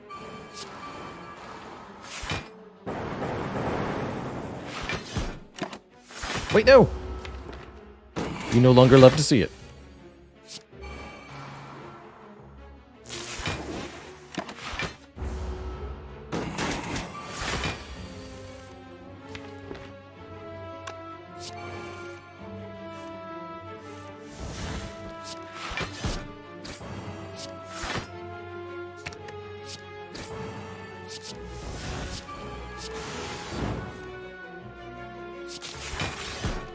Definitely have to recycle some stuff against the Awakened One.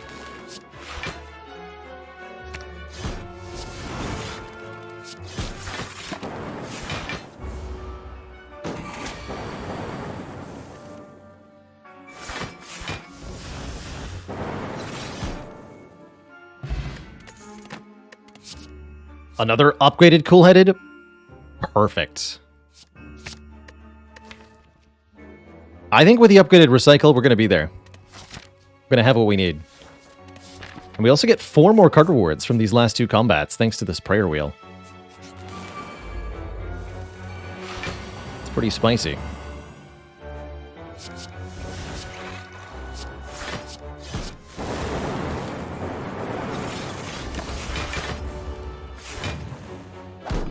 That's right, Medical Kit is just statuses, not also curses. Sadly. Speaking of, ouch. But wait.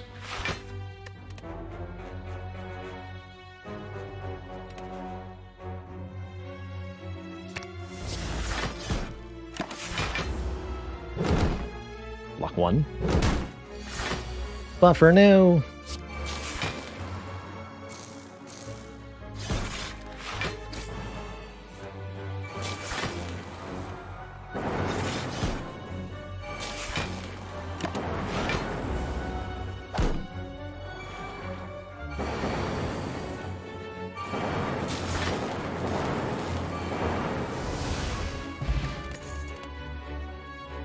These are all pretty whatever.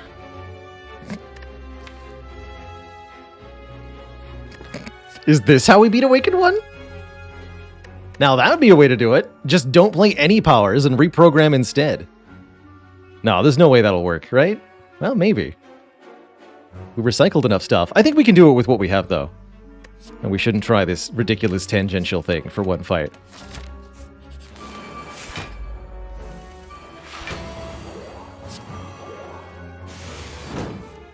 But that's one way to potentially beat Awakened 1 with a defect deck, is kind of include just a couple of cards that can answer the fight outside of your usual strategy.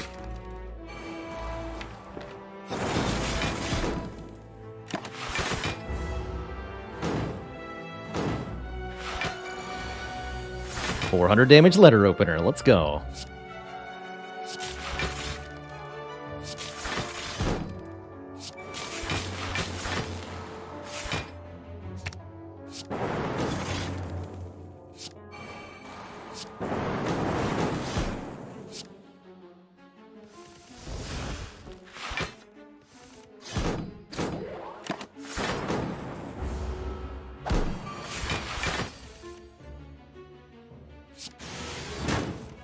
Shame I never got Aggregate upgraded.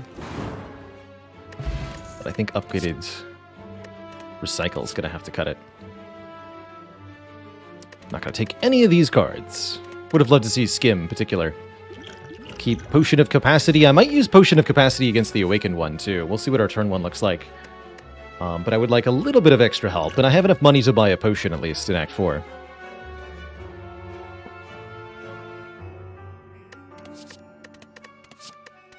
Okay, onwards. Upgrade Recycle.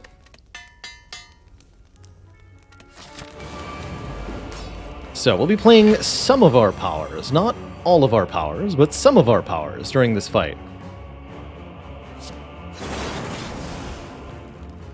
We'll definitely be playing Echo form, excuse me.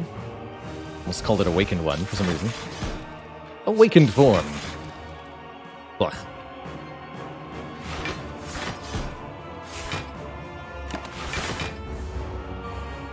Probably the defrag. I won't be playing Electrodynamics. I don't think.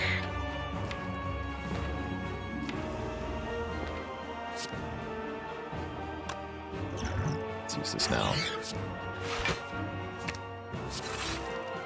Okay.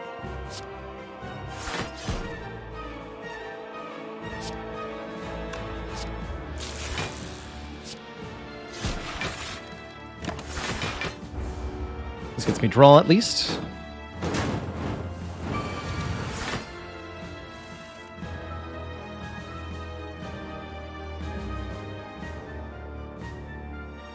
It's a lot of Tempest. Okay, here's our Echo form. That is getting played.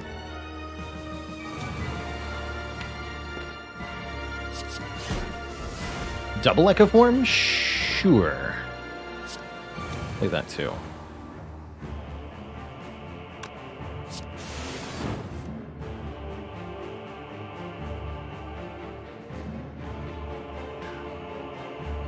Must be 4.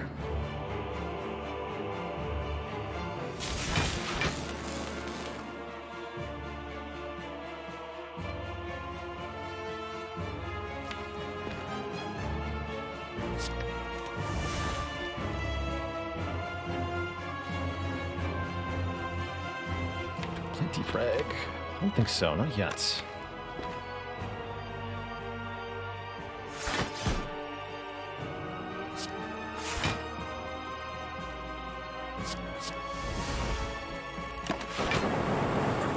Easy.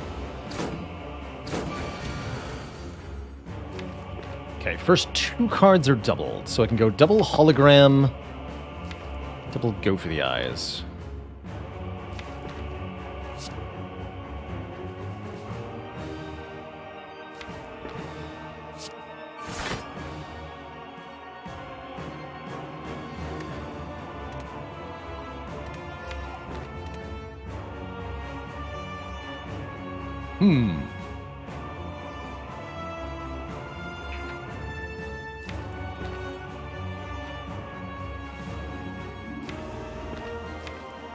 So, choose 2 cards. Hologram and recycle? Let's go with those 2. And then the next card is also played 2 times. I don't actually need to play Go for the Eyes twice yet. Let's go double Cool-Headed. Actually, wait. Let's go double hologram again.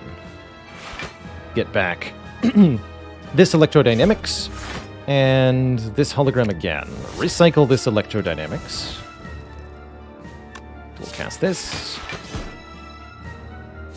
Go for the eyes here. Full-headed hologram a skill. Play that skill.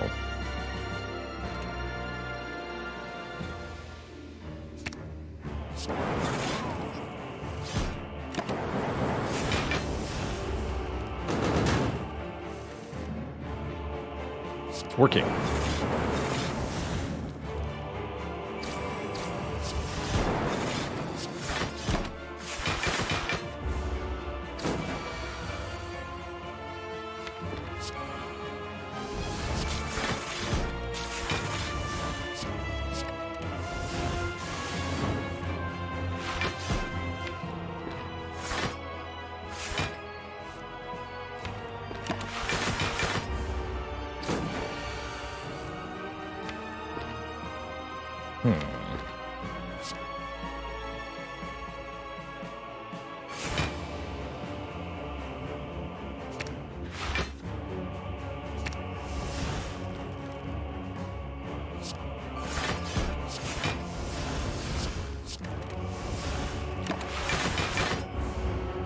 Seems to be working.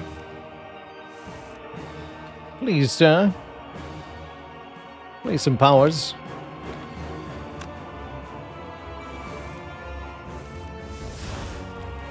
Please.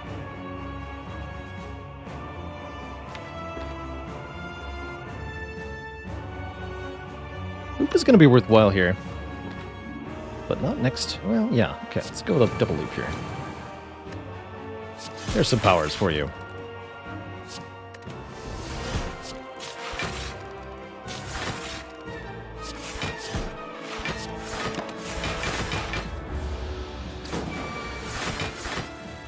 Finally.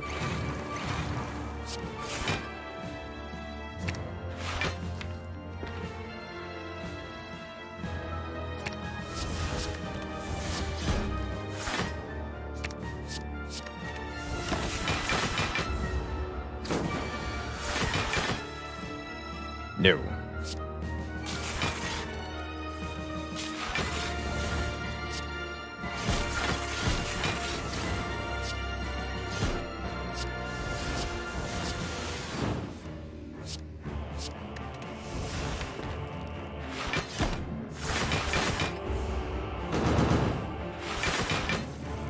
How are we going to kill? That's a good question. Next question.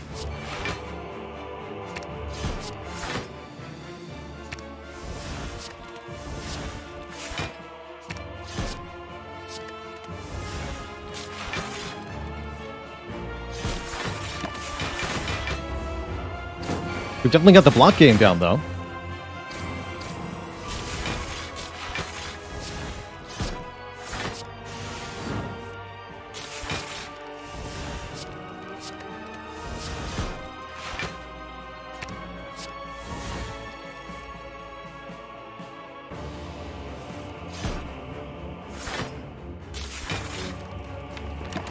Wait, does this... Infinite?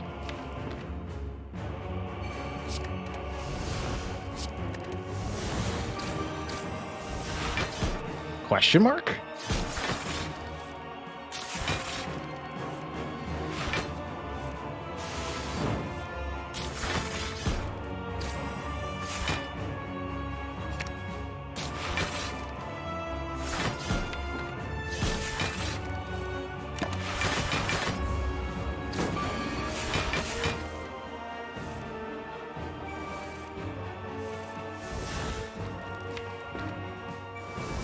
Whoops. Didn't mean to play that 2 times. Alright, get rid of this cool-headed. Get rid of this cool-headed.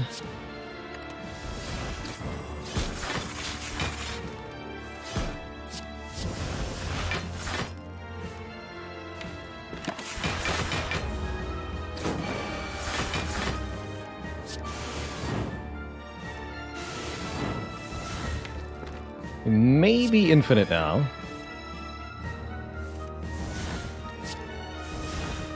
Wait a minute. Alright. But I can play the beam? Not to play the cool-headed. That's correct.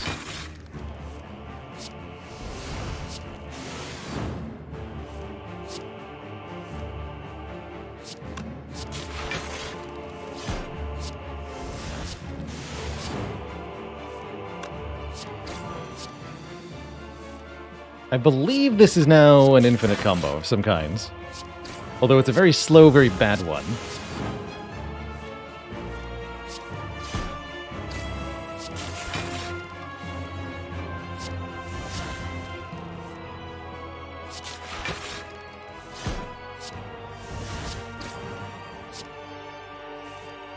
Note that we're actually gaining energy as I do this. We're properly infinite here.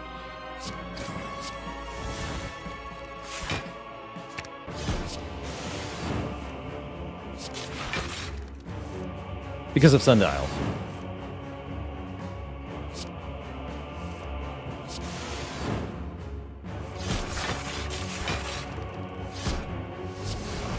This is a hilarious way to win this fight.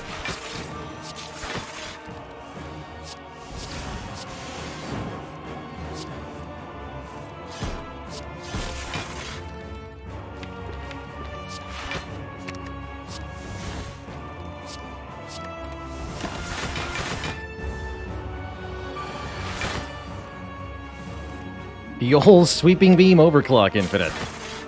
Classic.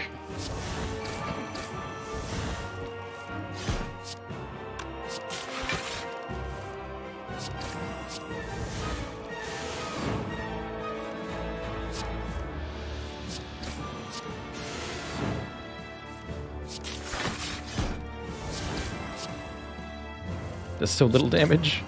Help!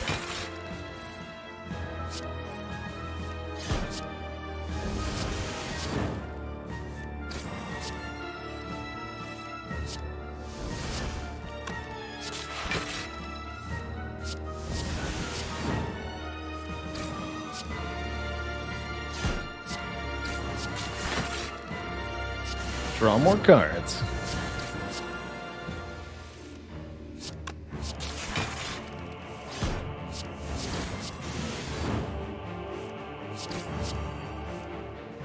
"24 turns a weekend," by the way?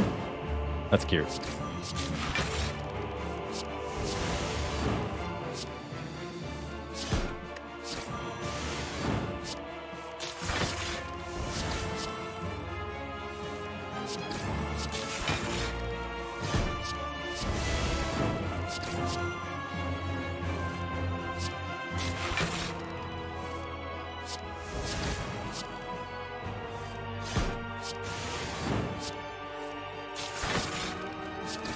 Medical kit is going crazy. The stats. The stats.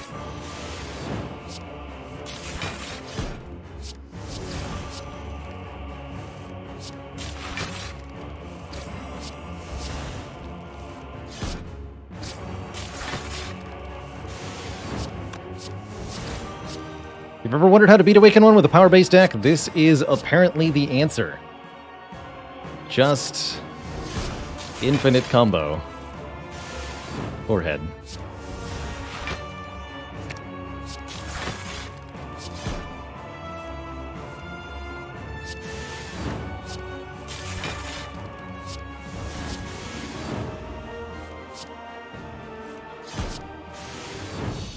GG.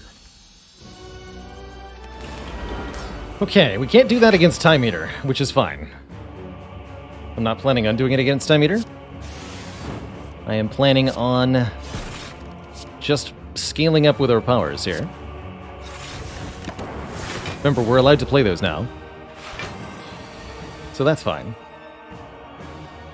Shoot. Do it this way. Okay. 9 by 3. Blah. Ow. Oh wait, but I do get Orichalcum. Yeah, let's just not play that.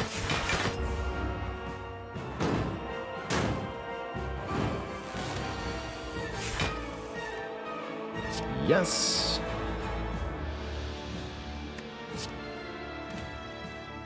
Hologram Recycle? Let's just get Creative AI in play. Creative AI is how we're going to win this fight. No consideration for double playing that capacitor, not with the Echo form not in play yet at that moment. It's just lots of powers. Sound good? Sounds good to me.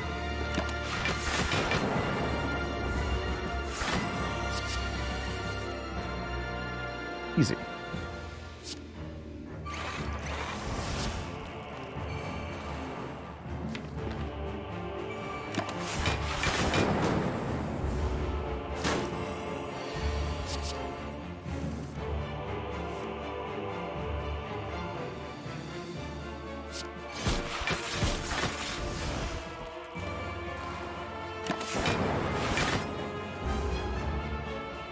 Four powers per turn. That's gotta work, right? Smiley face.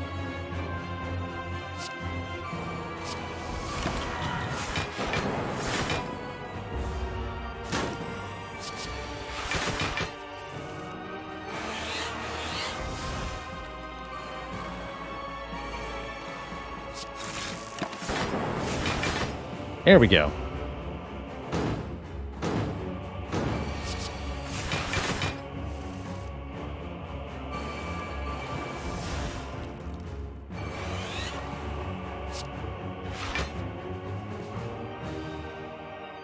Recycles in the draw pile. Got it.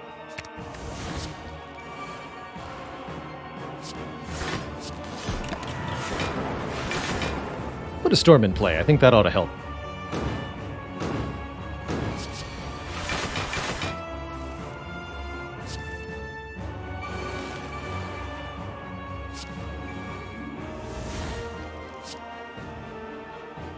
Let's go.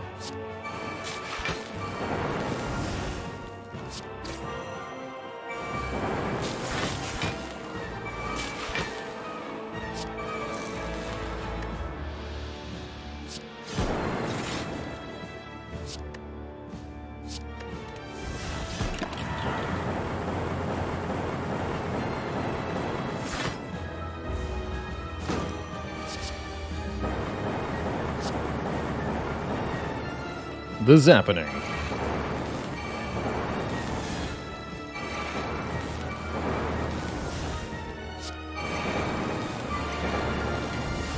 GG.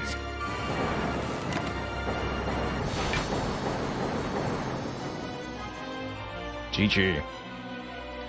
Two thump, two thump, two thump. A deep pulsing dread can be felt throughout the room. Is this the heart of the spire, the source of all this going for eyes? and frost orbs. And such.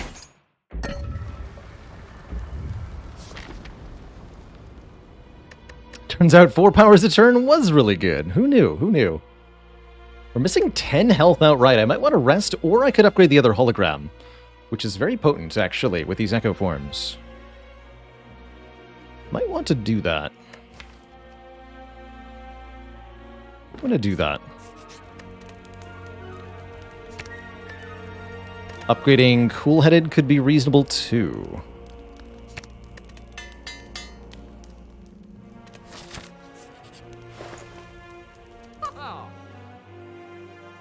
Card removal or a potion. Gambler's Brew seems exceedingly valuable here, allowing me to look through the draw pile for all sorts of stuff. Liquid Memories could be nice too, getting back a card from the discard pile, although notably it's hard to get Echo Form into the discard pile, so I'll just take the Gambler's Brew. Double Energy could have been nice also.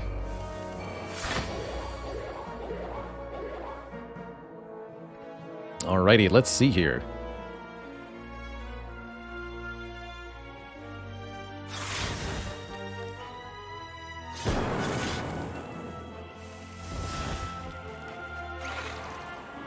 T-Frank means you block for 22.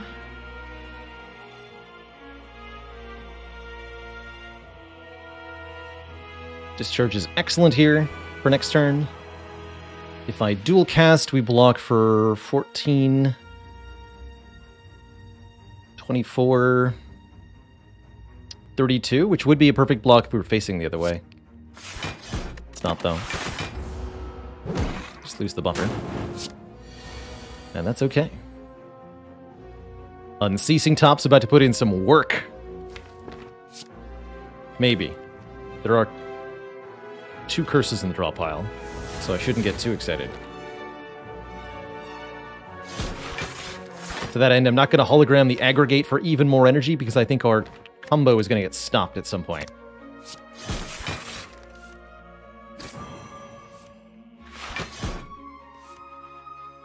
When I draw the Tempest, I suppose, is appropriate.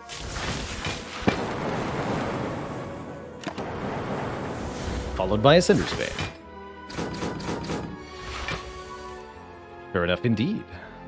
Now here's a problem. Playing this Echo form is not going to fly. I can't turn around either, which means we're taking a big hit. Unless Buffer were to appear suddenly. Not good.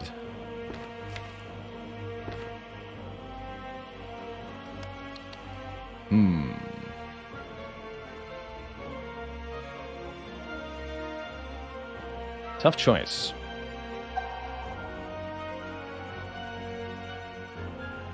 Tough choice.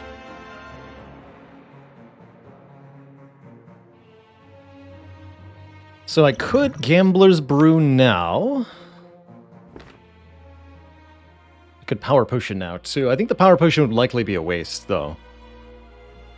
Let's start with Cool-Headed. Let's see what the top card is. It is Hologram. Okay. Good. So I can Hologram Aggregate for +2 energy. Or I can Hologram Go for the Eyes and turn around. That's way better. Hologram Go for the Eyes. I think that means I have to get Electro in play.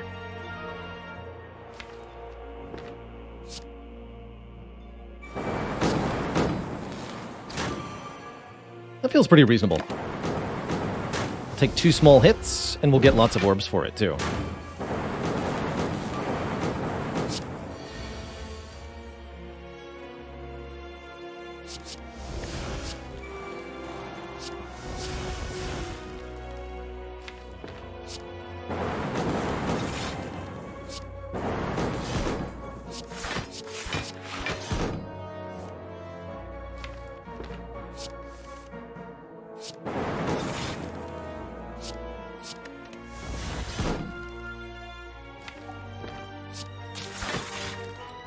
Moral, thank you so much for the Prime sub, and whoever just used that HelloFresh code. Thanks for getting us to number 9. 9 in one stream is way, way more than I was hoping for. I'm going to be very honest with everybody. So this has been a spectacular outcome for our first HelloFresh sponsored stream. I'm really happy here. Everybody who uses a code for HelloFresh, that one there on screen, both helps support the stream significantly, plus you get fresh, healthy food of your choosing delivered to your house, helping you save time on meal planning and spicing up life just a little bit more.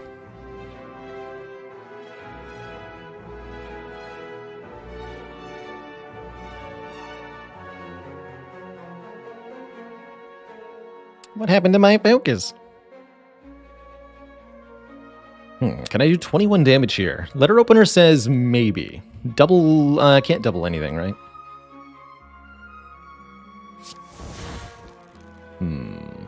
That's a no. Uh-oh.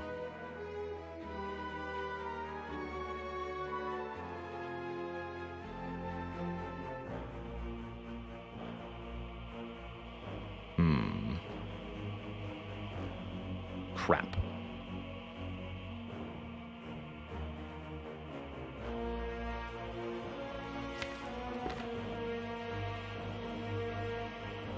Might have to use the Gambler's Brew here. Spinning Top does technically draw me one card, but I'll have 0 energy left.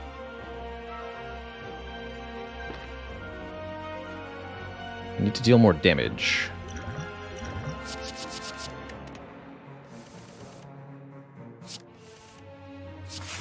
Or block for a bajillion, that works too. There we go.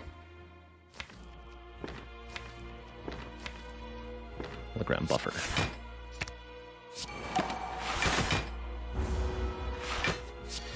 And another plonk sound. You're all too kind.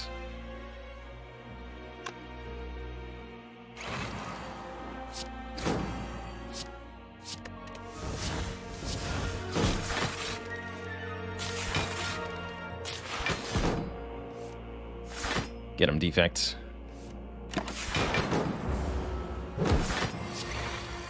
10 out of 10. Out of 15. Out of 10.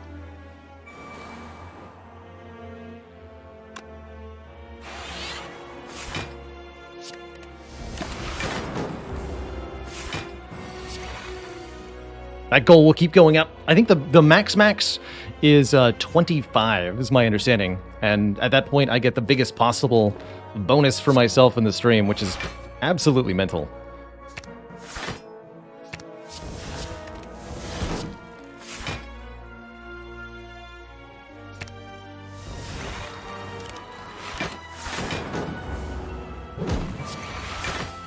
More echoing.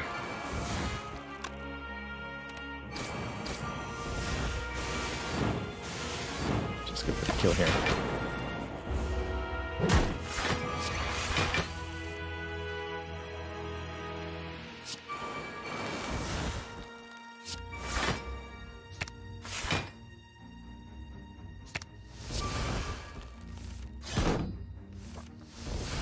Much appreciation to all of those who would be in a position to make use of this promotion if it were international.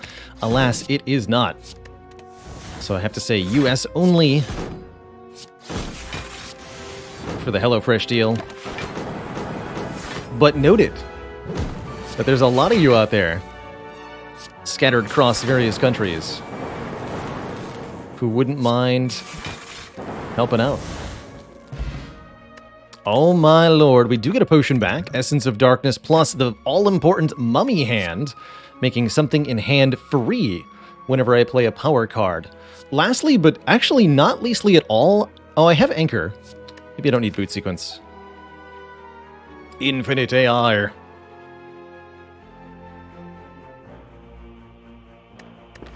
Okay, let's just keep it as we are. Yes. Turn 1, Echo form.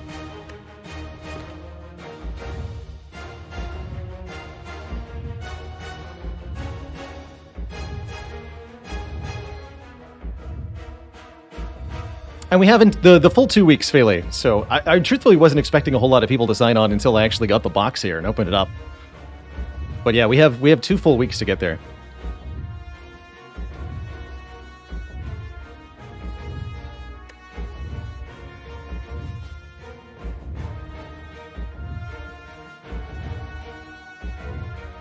I can even play it for free. That's true.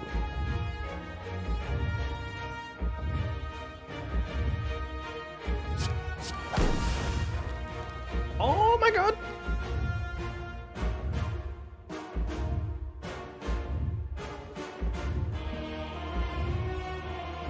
You'll love to see it. Hello! Do I drink the power potion now, or do I want it next turn when I can duplicate the contents? I think I want it next turn.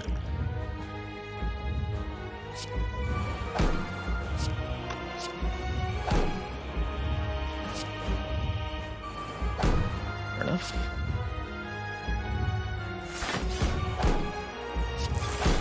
Perfect. Good orbs, too. Okay, next turn. And worst case scenario, we can evoke these frost orbs with the Essence of Darkness to get a block card. So for example, here's where I really want to make sure we have this one buffer from the thingamajig intact.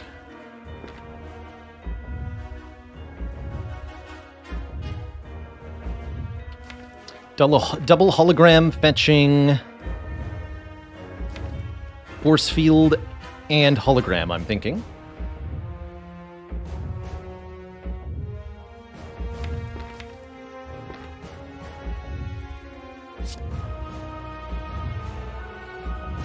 I may really want to use this, actually. Because then I can double loop, which I can't do otherwise. Well, let's see what's in here. Double machine learning.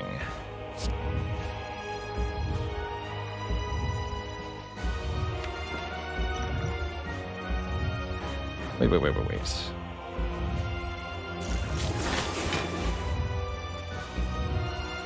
Double machine learning, double loop?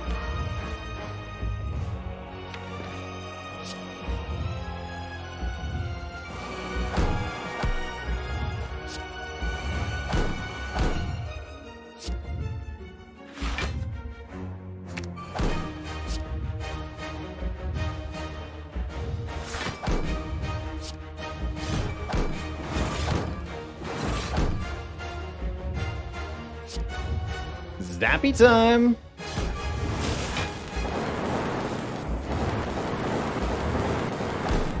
Bang!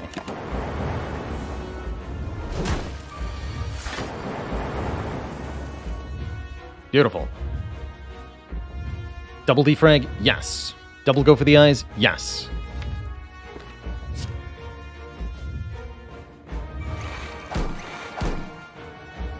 Double beam, maybe? No, double go for the eyes.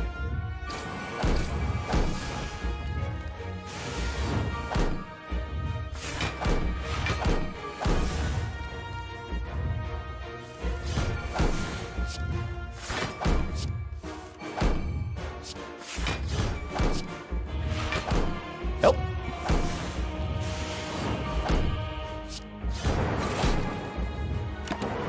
Didn't get static discharge in play.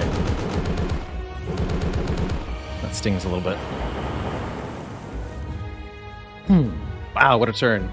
Still haven't seen our recycle either.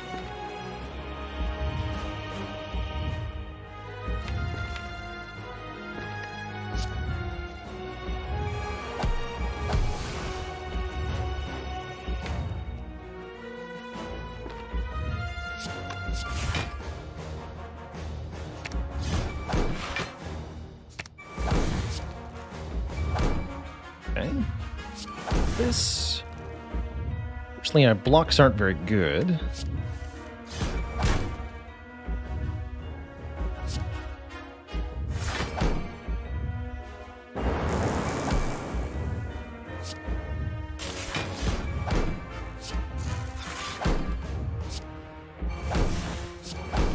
Good.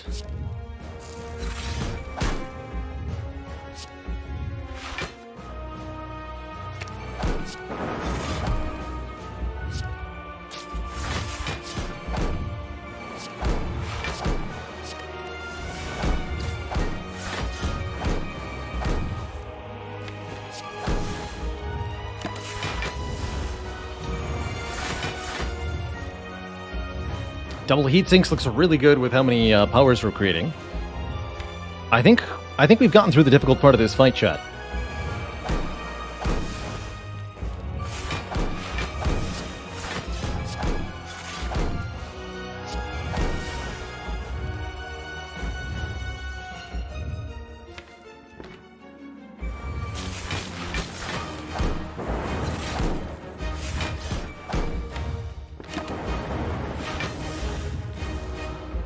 Miss out on some block this turn, but I think that's okay.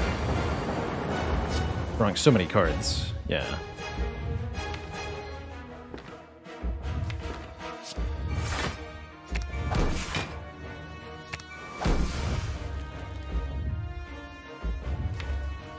Let's get rid of this creative AI this turn.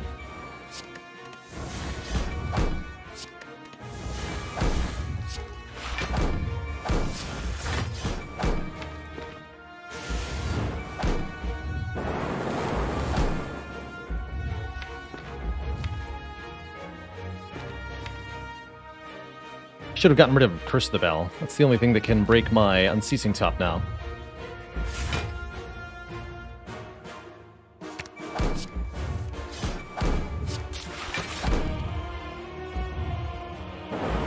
At least get rid of this defense.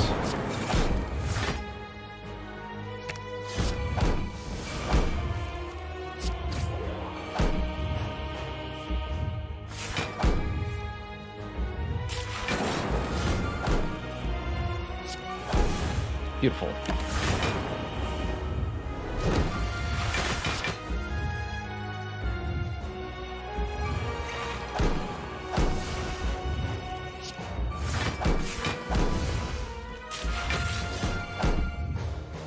Recycle, hello?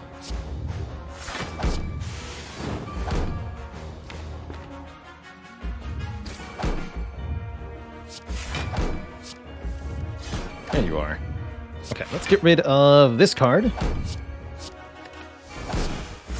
And this card.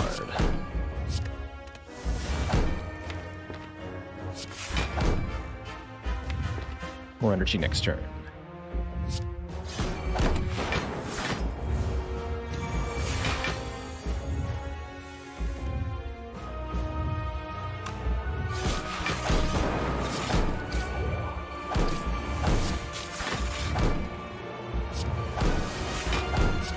Don't think I should play Hello World.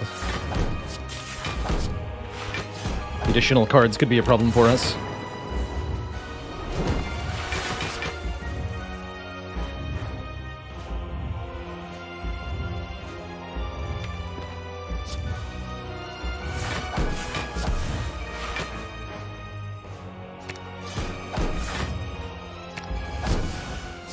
Get rid of that.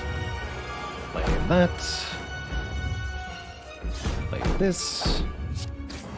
Get rid of this. The Batman! Thank you so much for the 14... Sorry, the 4 moons. Not 14, but 4. 4 moons of support. This deck is absurd.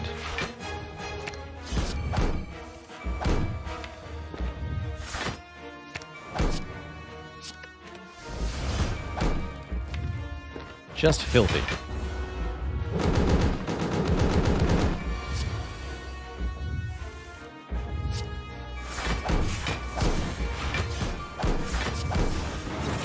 That was a casual 66 damage orb? Oh yeah, because I looped it 4 times. Wait, what? Seems good. Okay, we're just about infinite. Problem is that we've...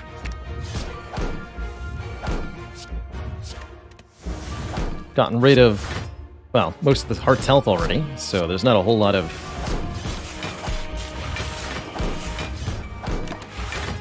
not a whole lot of benefit to being infinite, but hey, I'll take this win. This is such a cool run. GG, Twitch chat. GG.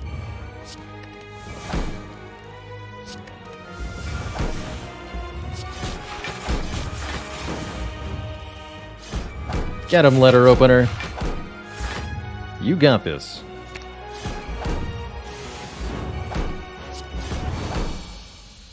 GG.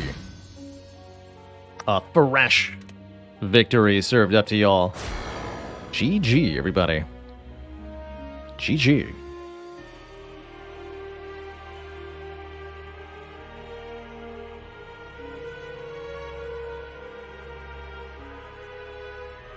Wow.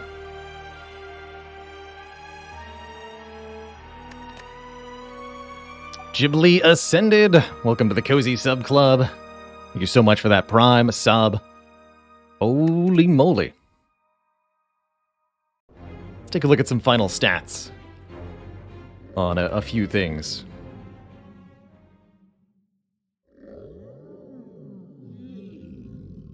Aaron J 2866. Thank you for the ridiculous amount of cheer support there. What a cool run. Always happy to see, well, whatever this is, succeed. Recycle was going crazy, Mummy Hand was going crazy. We played 17 powers, well, 17 energy of discount, I suppose, during the heart fight alone. 57 exhausted cards, 31 draws off the Unceasing top, and 948 letter opener damage. Holy moly. Spicy. Any delicious hero sandwich recipes or prime subs, as one might call them? I didn't see any sub sandwiches, but we did get a zucchini flatbread as part of our meal box. GG. Crazy. Such a fun run. All right, that's win number 24. Or 25. And my title's already been upgraded. So thank you for that. That's not going to be my last Spire run. Just as a heads up, I am going to... our plan for the rest of the day, I'm going to take a short break here, refill my legs, stretch my water, show you my cool little HelloFresh BRB screen that I have for today. Then, when I return, we'll do one run with a watcher, and then I'm going to sign off for a couple of hours, and we'll return later this evening with Sneaky Teak, wonderful co-broadcaster, doing some hanging out. We might be playing Stardew, we might be playing Storybook Brawl, I'm not sure. But either way, I'm excited. So, with that said, I'm going to take a quick break, refill my legs, stretch my water, and be back in a few minutes. While I'm away, please feel free to take a look at the HelloFresh website and use that code up above to get yourself some jolly good food delivered to your home at a pretty significant discount. Really looking forward to opening up the box that we ordered today when it arrives next week. Okay, BRB, and then it's Watcher time.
Alrighty, folks, we're back. Thanks for sticking with me through that break.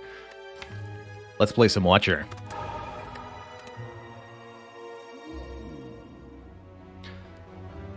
Love me remove 2 start on Watcher. Removing 2 defends is almost always a good idea, although Guardian can make it tricky.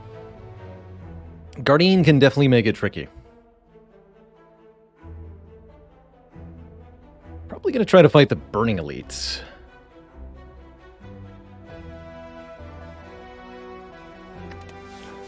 Otherwise, Common Relic, colorless card. Yeah, I'll just remove 2 defends.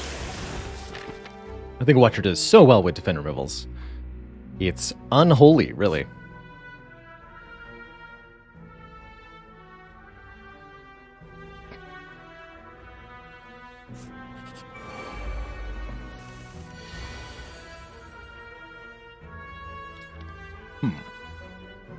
Rude. Where does 2-card remove fall on Merle's tier? Probably the highest tier. I think he ranks it as one of the best for Watcher, and I'm strongly inclined to agree. If your goal is to go infinite all the time, can't do better than 2-card removals. Take 4? It's my best line here. Very well.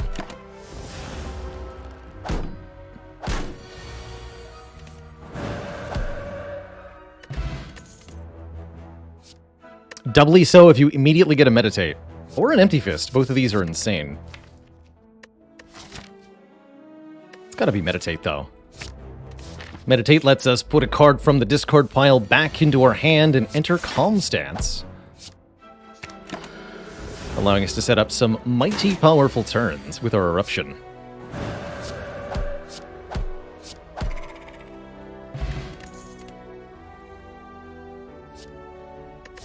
Empty Body would be a nice cover for the Guardian fight.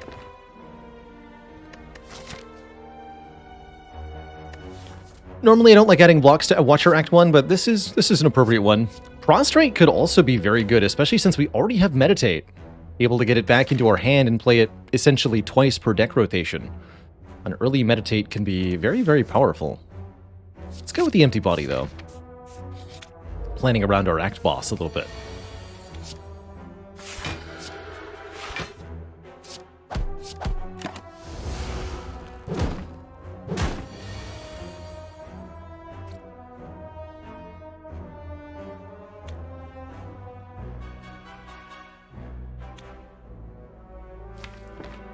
Really rough initial encounters, though. Overall.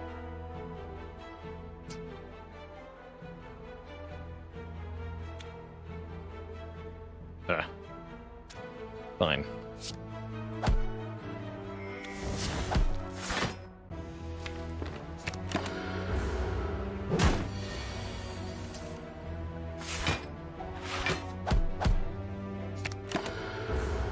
Montekia, thank you so much for the 10 months of support.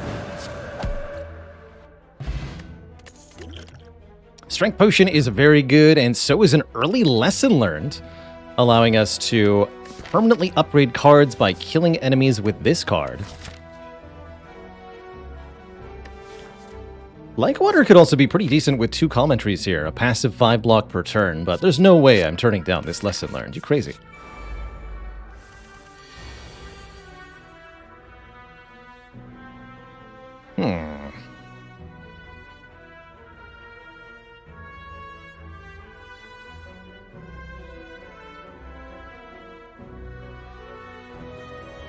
Full block, but I'll become frail and weak.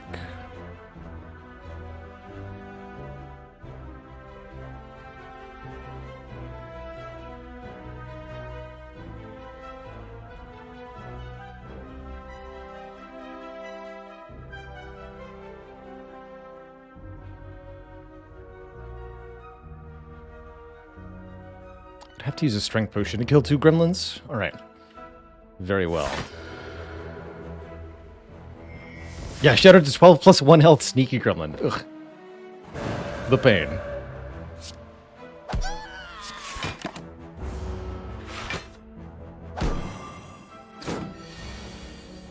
The pain.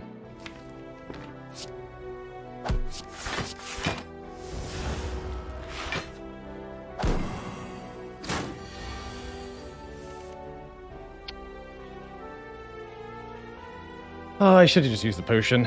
Damn it.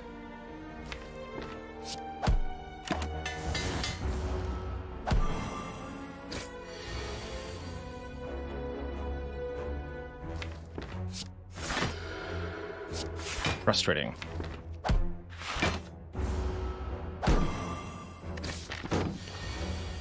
We got Eruption upgraded though, so that's nice.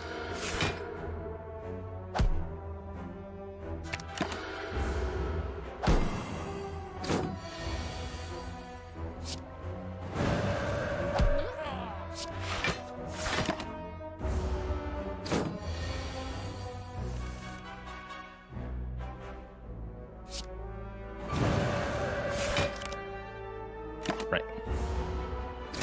Eruption's not actually upgraded yet. 2 potions. Wallop, Indignation, Wheel Kick. Wow, all 3 of these are very nice. Wallop is block and damage at the same time, especially with the Strength Potion. Wheel Kick is damage and card draw. Particularly nice with Meditate here. But I think I'm going to take the Wallop. Gaining a block equal to the unblocked damage dealt. We're offered Remove, Transform, Upgrade. This is a really good case for removal. Just continuing to shrink the deck. Any card I remove is a card that can't be upgraded by the Lesson Learned, which is very valuable. I think with the Empty Body I can remove 1 more regular Defend. Might be time to remove Strike, though.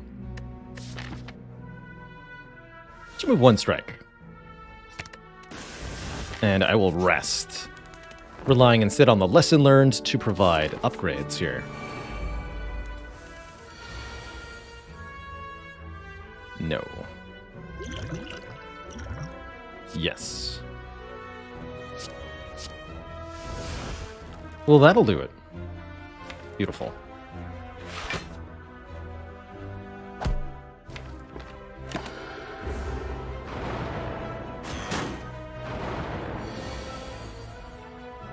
Very beautiful.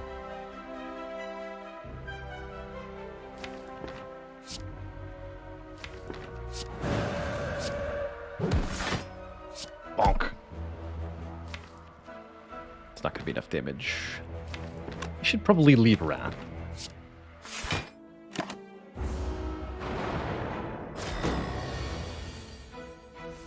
Yeah.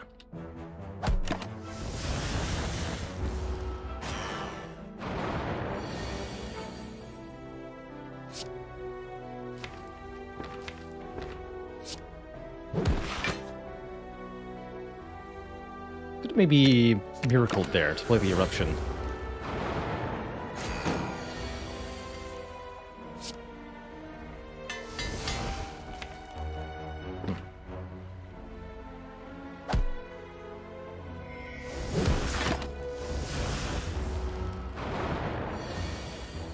Of course. Right.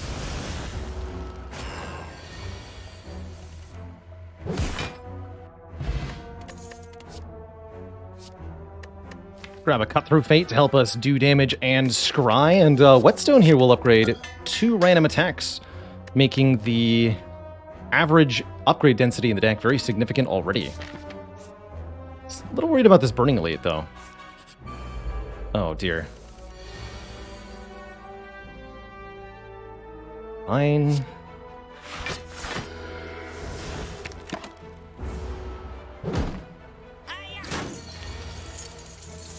That said, we could be dead momentarily.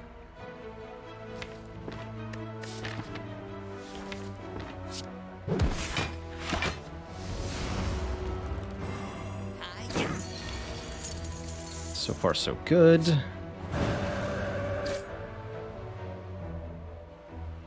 I'll meditate that back.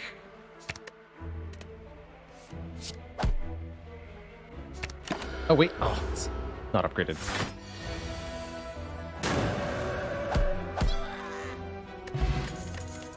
Claw. Gross. Still, I think 16 health might be enough to survive one elite fight. Especially with Bag of Marbles making our enemy vulnerable on turn 1. With Eruption. Okay. Life is good. That should mean not needing to use the Strength Potion. But I will go ahead and use the lesson learned turn 1 here. Because we're in need of not dying pretty desperately here. Knob goes down, we score an Orichalcum. Scorichalcum, if you were. And we're also offered a Blasphemy. Triple damage immediately.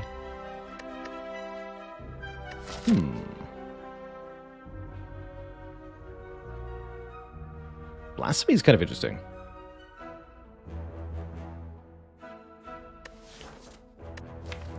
I'm also very happy just not taking anything here.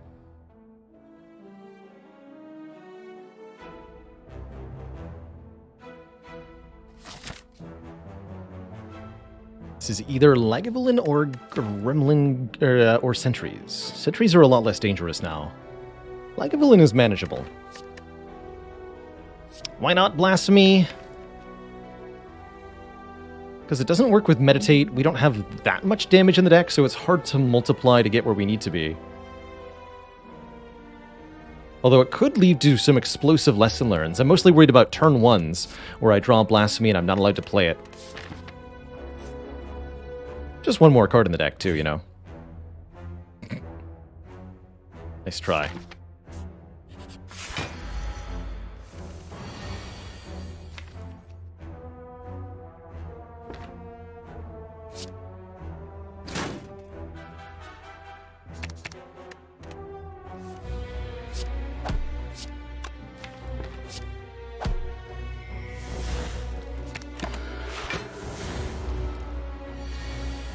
Wake up.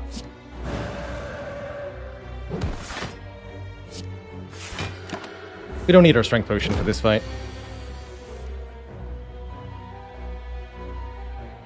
Although this turn hurts a bit.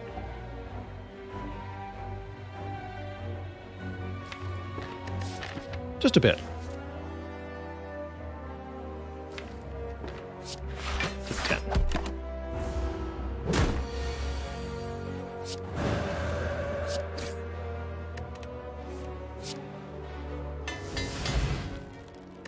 We now get a boot thingy, giving us block on turn 1, another good potion, and some fun choices. Carve Reality can be some really good upfront damage. Prostrate could get us into Divinity mighty quick here. Or Establishment plus Meditate can make all of our cards 0 cost forever. Let's do it. I could even lead into some infinite combos here, if we can get enough cards removed. Which is rather intriguing. Wish I could take Clockwork Souvenir plus Fasting here. That would be very nice.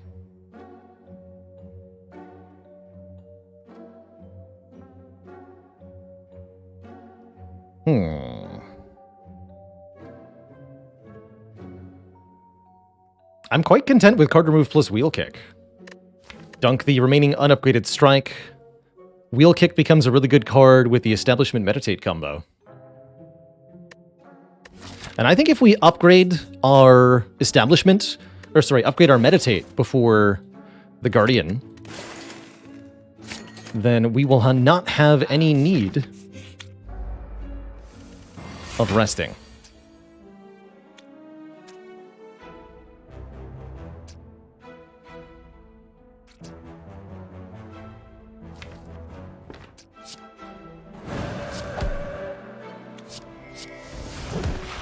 Nice split, forehead.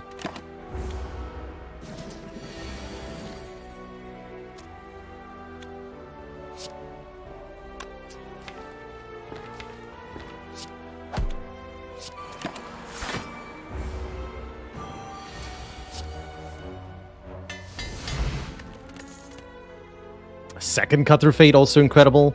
Another Third Eye, not bad either. Or a Third Eye, excuse me, not bad either, giving us huge Scry.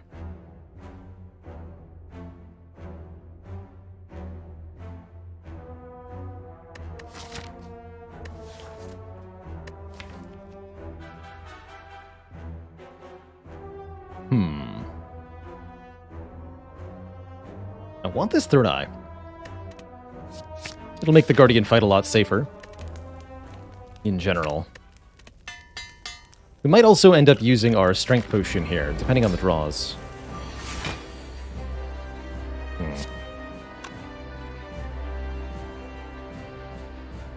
All right.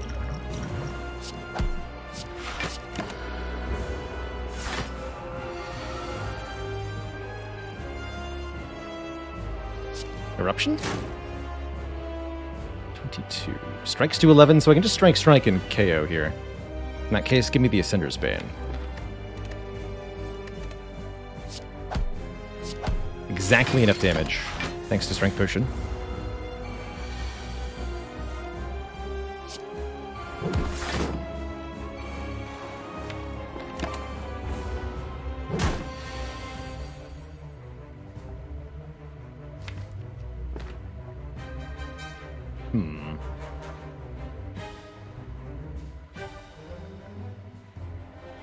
Am I dead?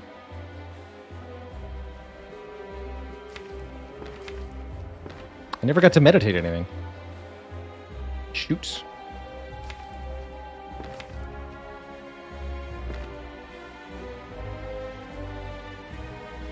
There might be a way out of this with the miracle.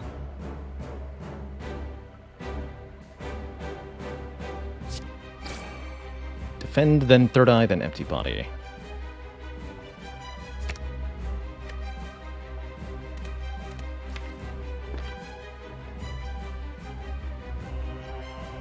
Okay, that should work.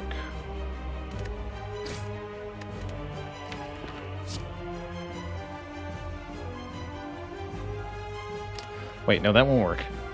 Oh, crap.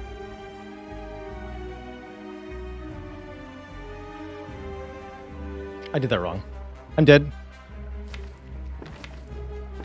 I thought I could play Wheel Kick, Third Eye, then Wheel Kick, then Empty Body, but I'm 1 energy short for that, so we're dead here. Heck! I thought we had this.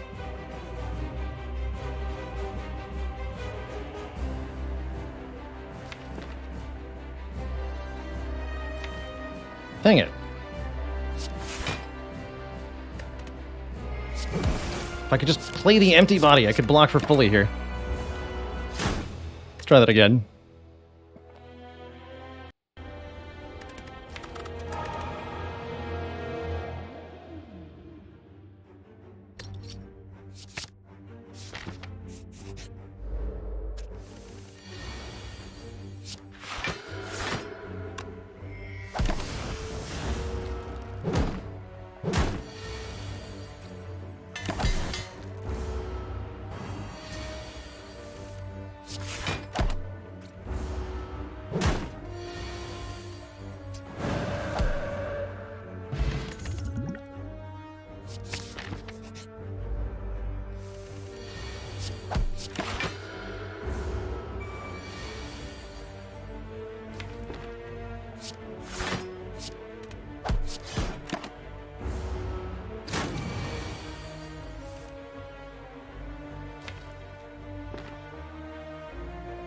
Yeah.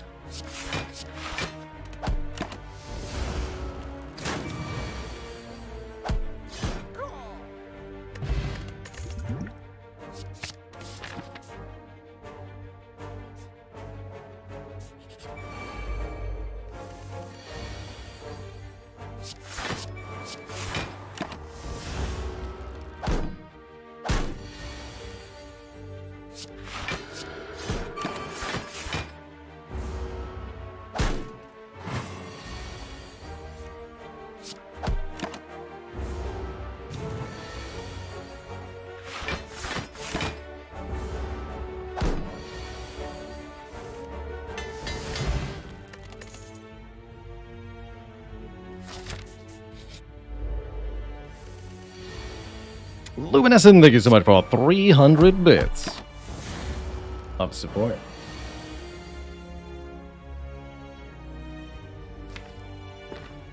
Straw has just not been. That's just not been, man.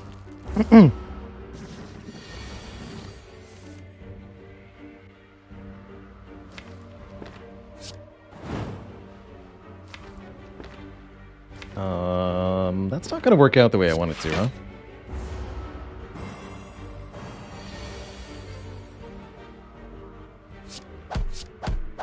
Fair enough.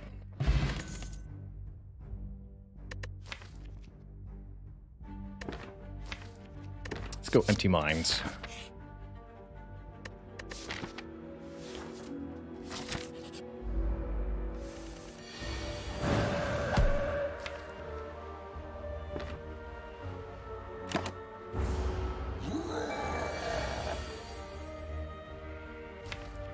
Here goes nothing. Good luck.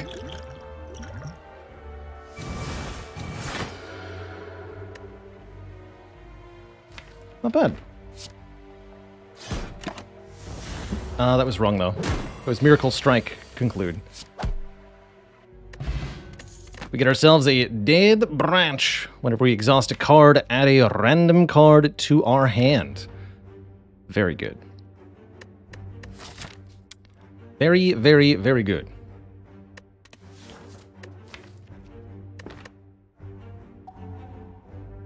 Bloop. Bloop. These are all takeable, but all skippable too.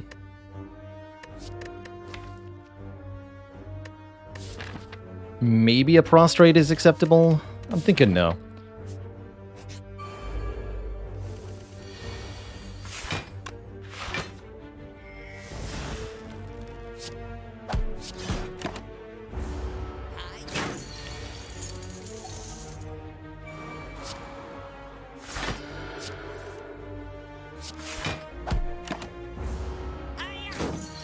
Hiya. Yeah.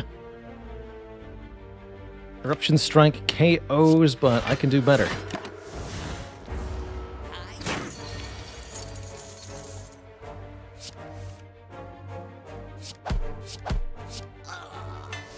There we go. Tantrum plus Rushdown equals damage. Deal 3 damage 3 times, put this card into the draw pile, and potentially draw a couple cards. It's real good. Who would I say is worst with Dead Branch?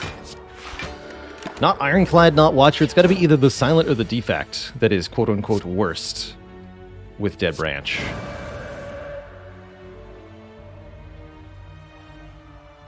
And even then, it's kind of a relative worst, you know?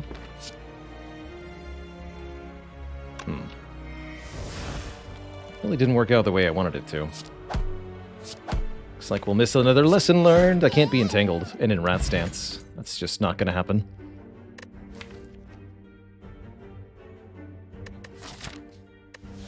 I think a Consecrate will help with how much card draw we've got.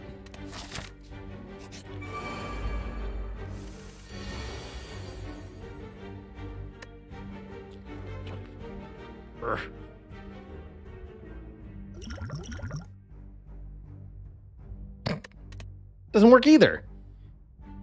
Ugh.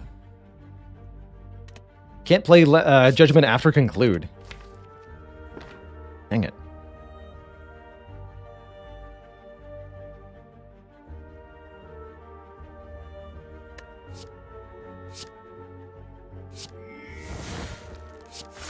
Double Sanctiter. The Resanctitizing.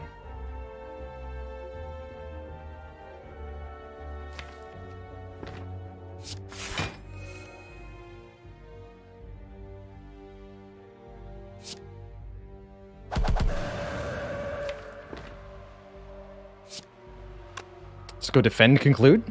I think so.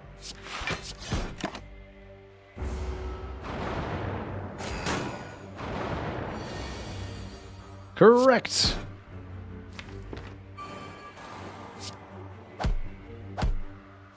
We still have a lesson learned, which I'm going to try to KO with here.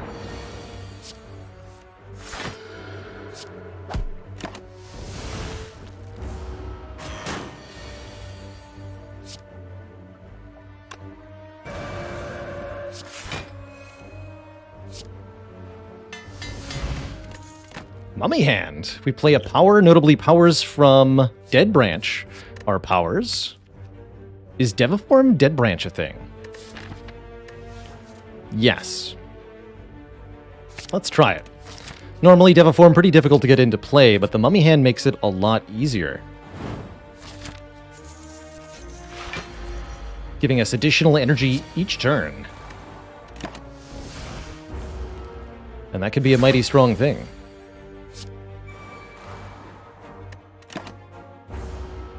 We can also let it go to create a new card with the Dead Branch. That's true. Empty mine next turn. Beautiful.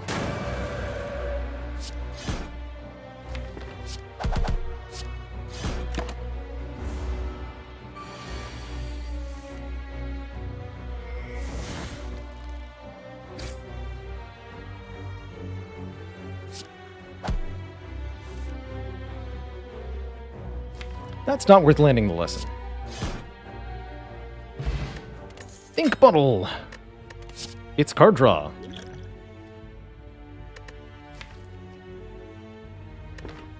Characters Mummy Hand least good on? Watcher. I think Watcher has on average the worst powers.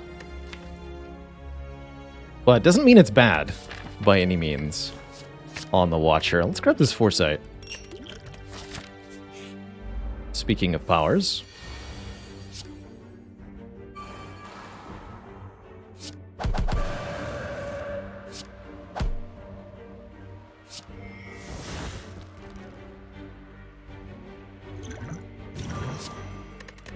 I have no patience for this.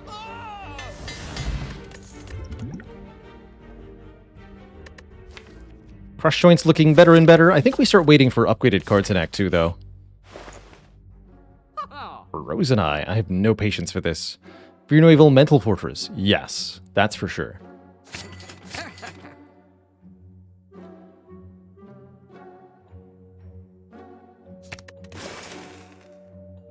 The stance dance begins.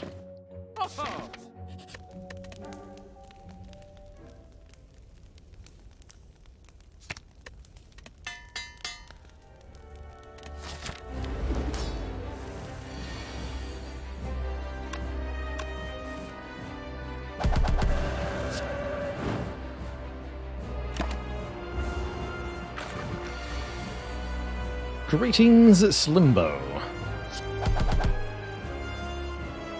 6 minus 24, 70, blah.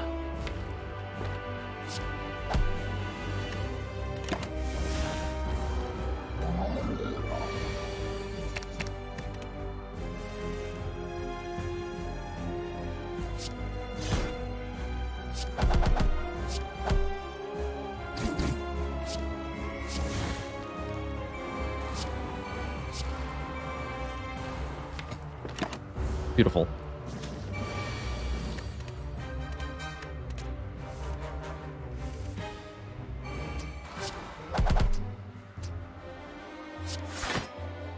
Could win right now, but I'm going to wait for Lesson Learned here. There it is.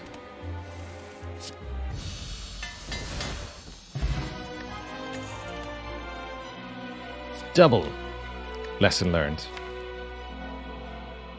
Wish doesn't seem that good. Blasphemy doesn't seem that good. Conjure Blade doesn't seem that good. I'm pretty happy skipping all of these cards.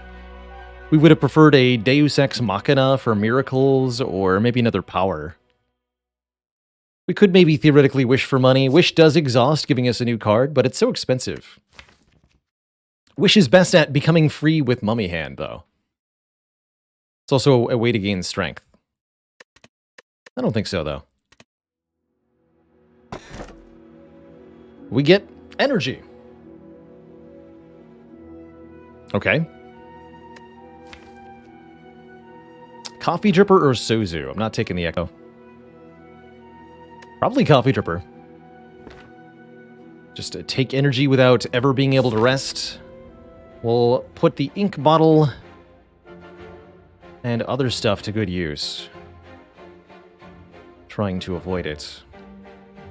Is Conjure Blade ever worth it? Can be worthwhile if you've got good energy generation, or if you have a Chemical X. It can be pretty spicy, but oftentimes a little bit too slow to get going.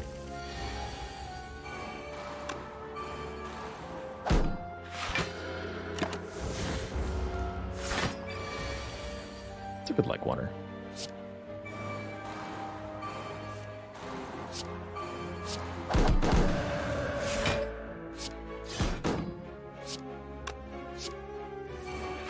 Back into Wrath.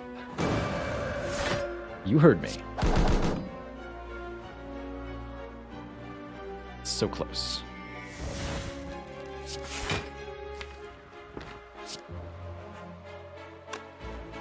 Ugh. So close.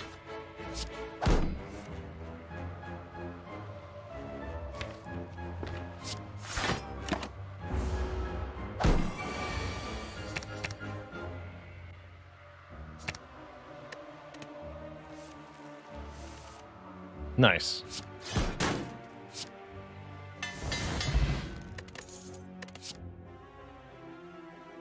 Second Fear Evil seems like a really good addition in a deck that has Rushdown, Mental Fortress, Tantrum. Just more ways to get into Calm for 1 energy are all very good. Ow.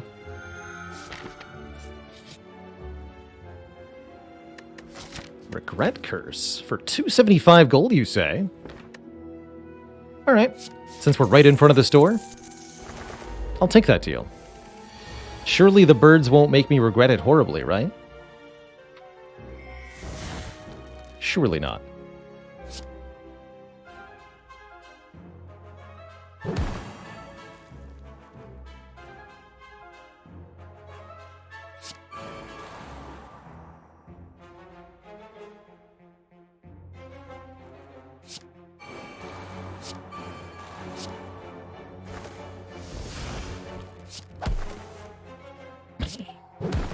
Ow.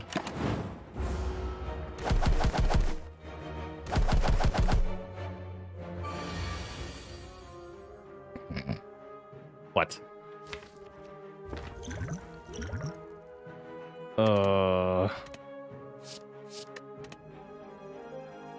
Dang it.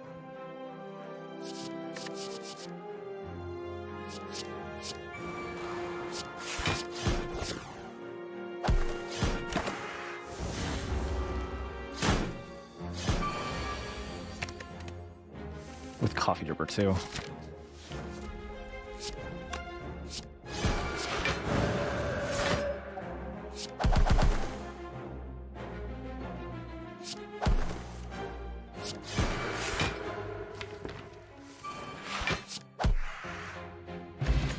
All right, we need a bailout. We need a big one. I would not count that as a good one.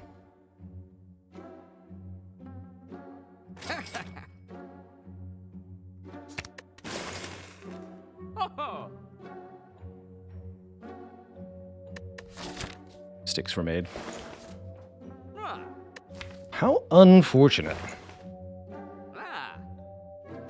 Go secret tech here.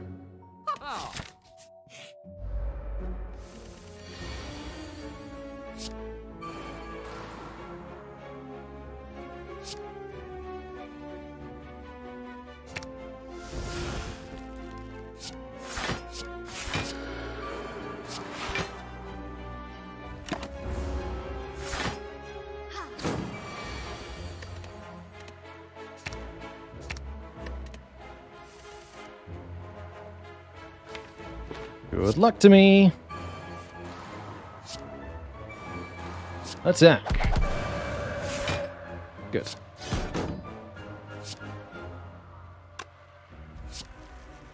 Let's put them both on you.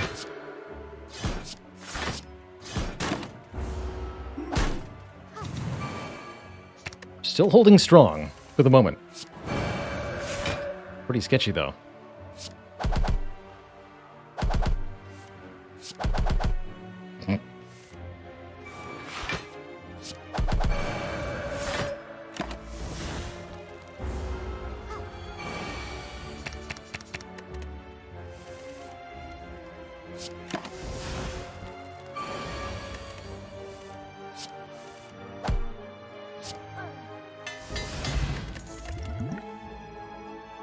Card draw?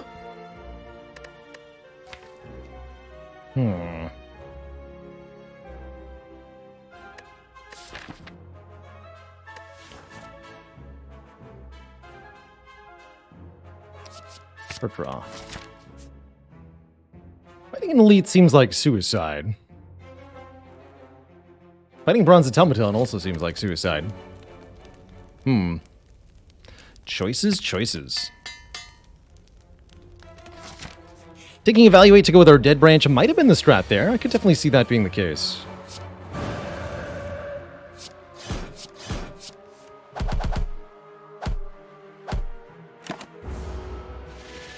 That would have been a good turn for a Fear Potion if we felt like we needed it.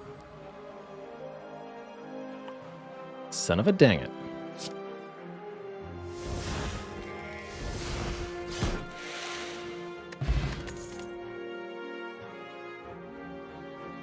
Really want to be wary of cards that don't do anything immediately, though, because of our 3 health situation.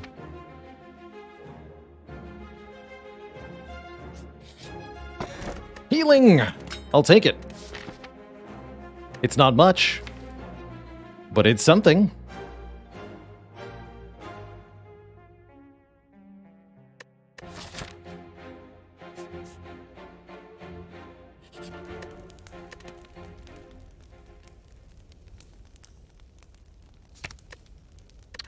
Actually, Vigilance probably my best upgrade right now. +4 block. It's still loose, that's right. The whack! Oh no. Yeah, that's about right. Oh, we're alive. Good.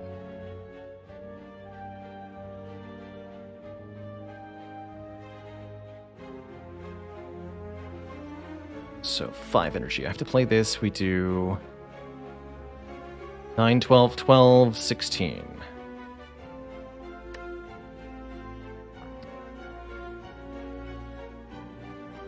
$49 damage. Ugh.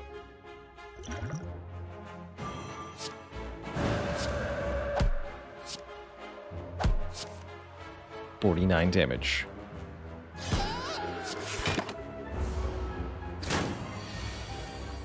You better believe I'm taking the second fight, though. Assuming I survive.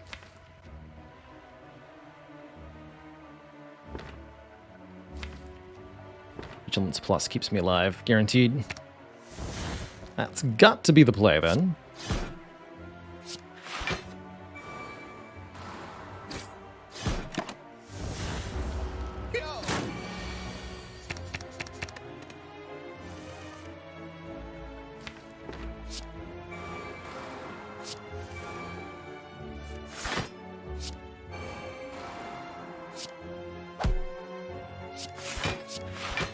Incrementing my ink bottle here. Victory! Or death!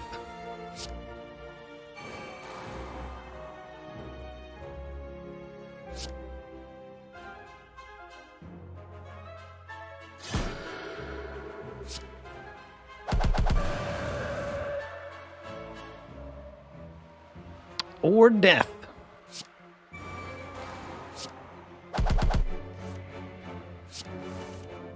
Good.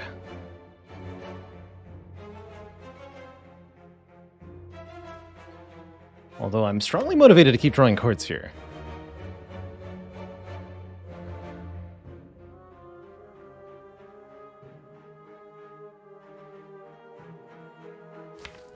If I can't be in Wrath, I'm going to have a bad time next turn.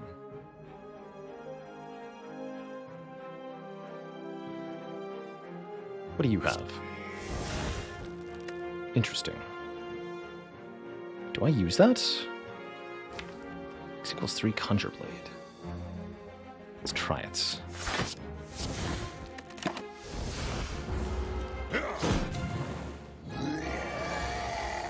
Beautiful.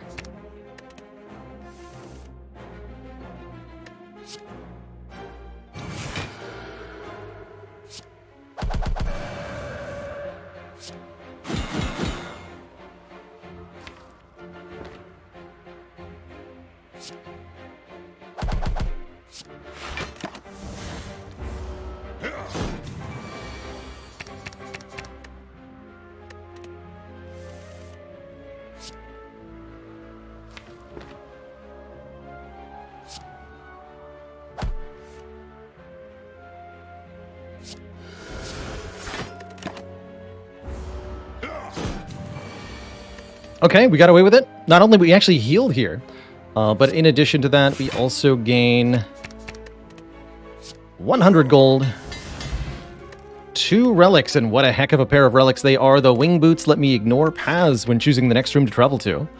And the singing bowl allows me to skip card rewards to gain health. Very important right now.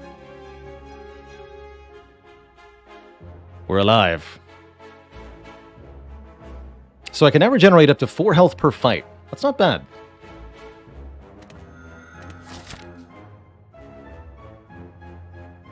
Do I deliberately take a combat now? We're still in a very delicate position, obviously.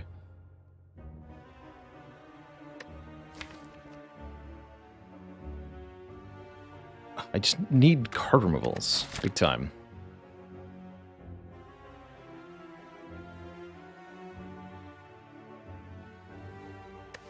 Let's take one event. It is a merchant with a waffle. I'm alive. Okay. Whew. Are there any healing events? Yeah. This. We're alive, chat. Coffee Dripper successfully survived. Could buy Battle Hymn, but no, we're good. We're good. Okay, now I fight the elite, actually. Let's go. Bring it on, Book of Stabbing. What do you got? You got nothing. You got nothing. My removal. I wanted that removal. Dang it.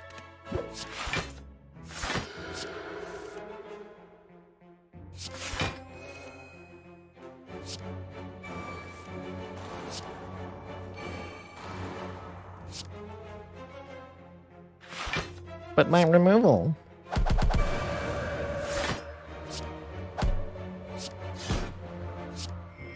Foresight in play. Next turn could be spooky. Spooky scary.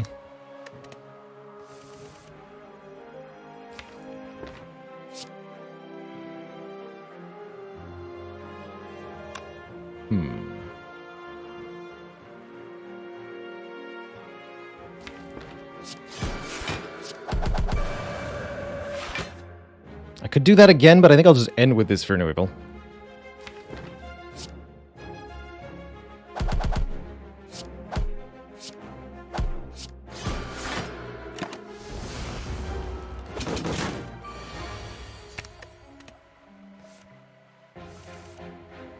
Easy.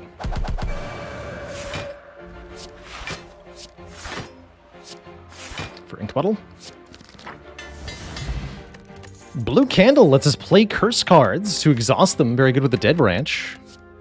And a Vault, letting us take an extra turn. Very good, period. That's true, we would have beaten that fight without the Waffle. Although, it's really Bronze Automaton and this fight that I'd be more afraid of. And yet, I think we'd have been okay here, too.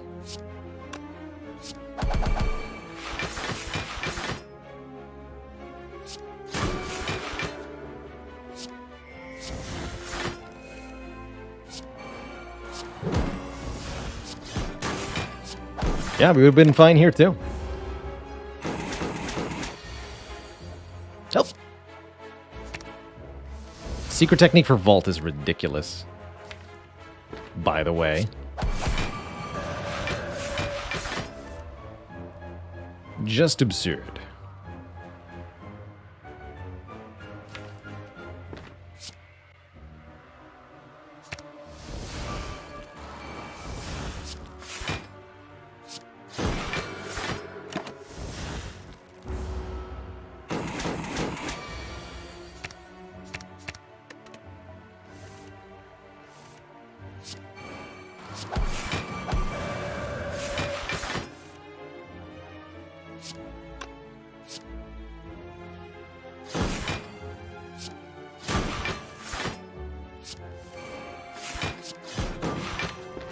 Okay, let's try to cycle back around to that.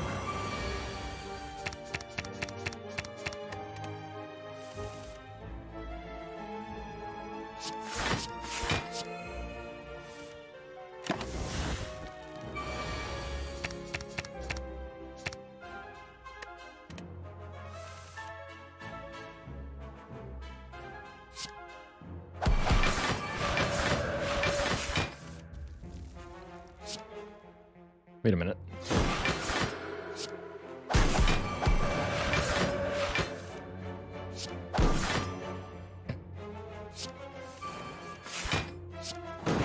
It's a very complicated way to get the lesson learned.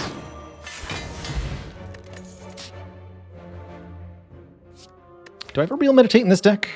No. Well, welcome. Make it a meditate blues. Yeah, was that one draw against birds where we took 28 damage? Brutal.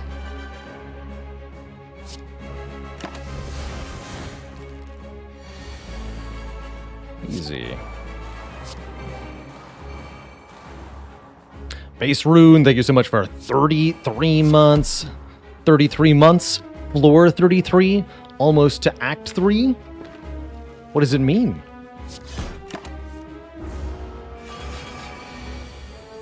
What does it mean? Oh, Miracle Sanctity. Miracle Double Sanctity.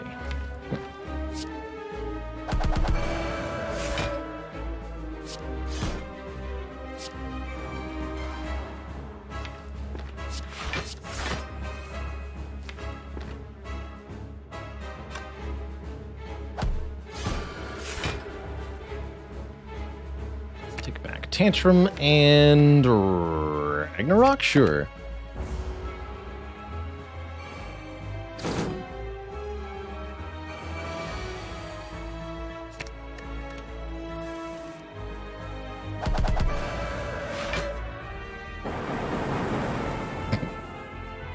Cute.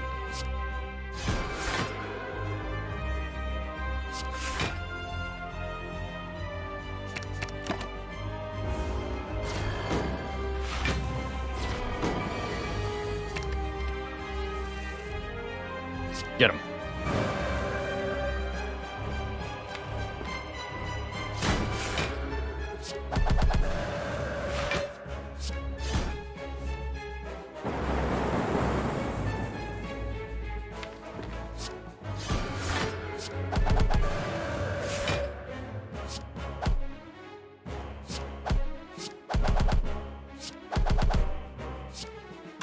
Hot.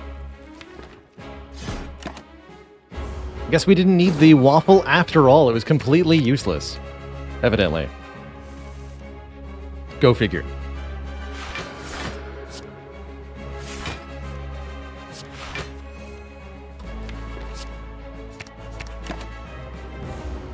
But it was very tasty. So that's nice.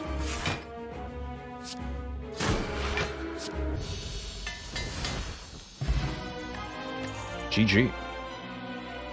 There's the Deus Ex I wanted.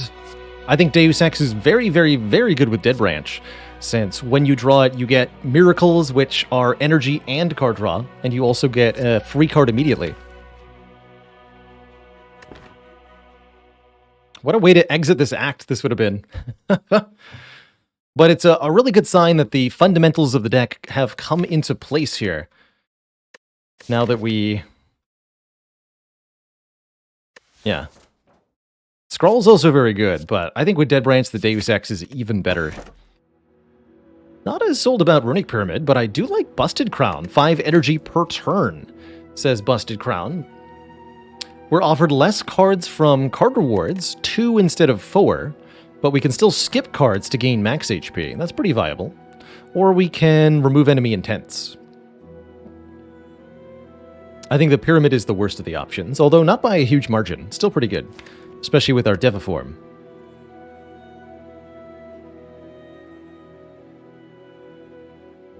Let's take more energy.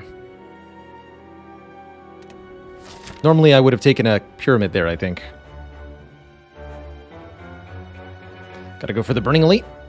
Easy choose. This deck would take curses.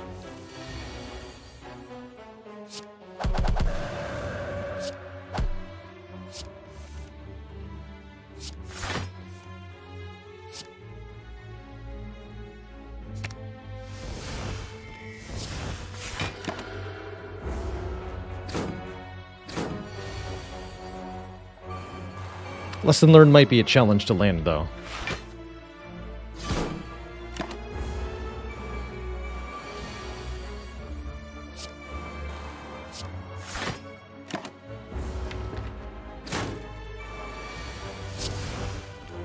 Ooh. Master Reality upgrades any cards we add to our hand mid-combat here. Anything the Dead Branch creates is now going to be upgraded.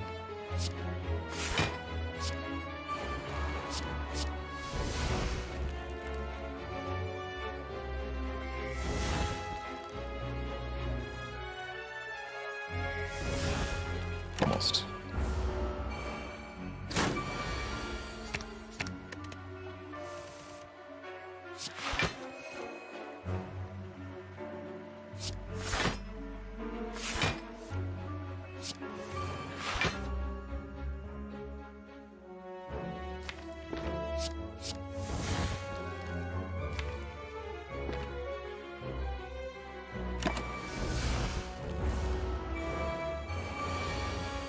Perfect. Omega Meditate. Perfect.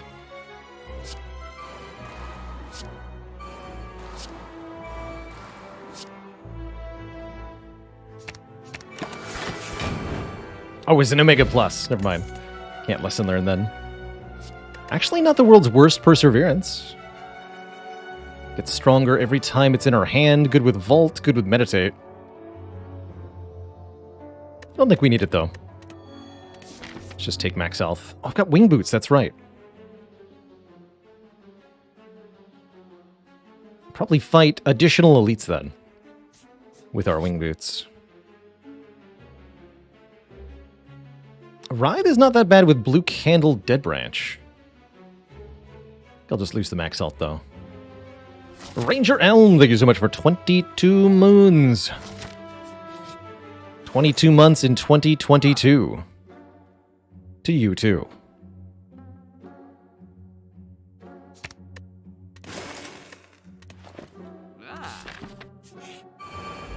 Just card remove there. Not interested.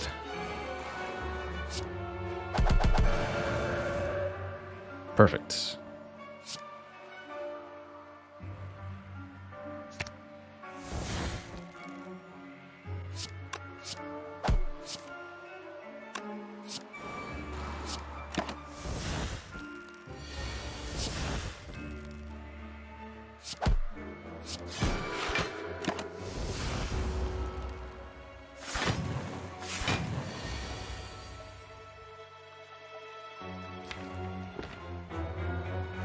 Rush down, all right.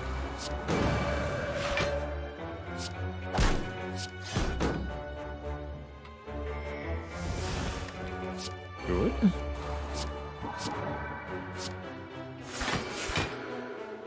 Very good. See what we can do next turn.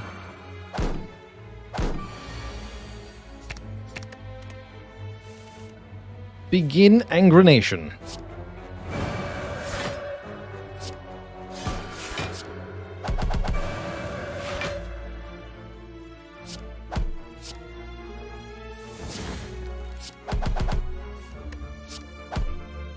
Only the final Darkling will give you energy with the Lesson Learned, or give you an upgrade with Lesson Learned. So we have to make sure our ordering is important here. Lone Wolf and a Cub. Thank you so much for that. Gifted sub.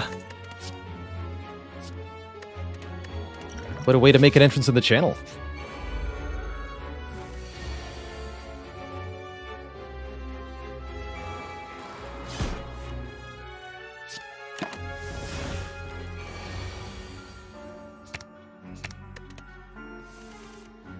Neat.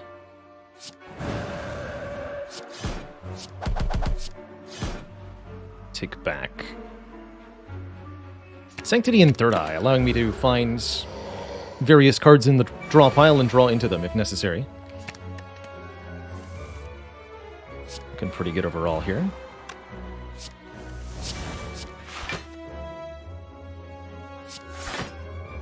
Perfect.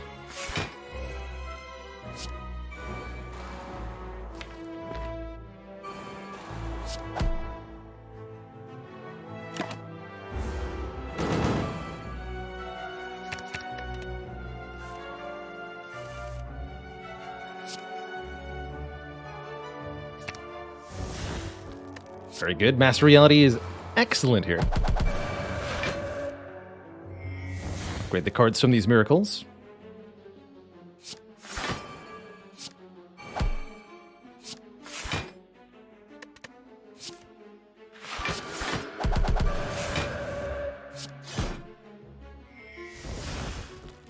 Spicy.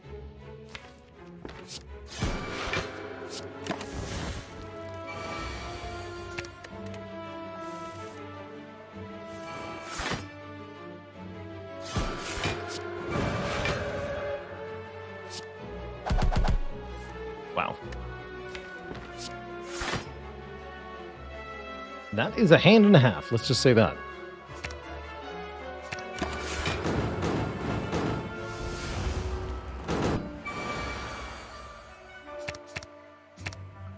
And we're intangible now. Is there any way that I can hit this thing 26 times? There might be.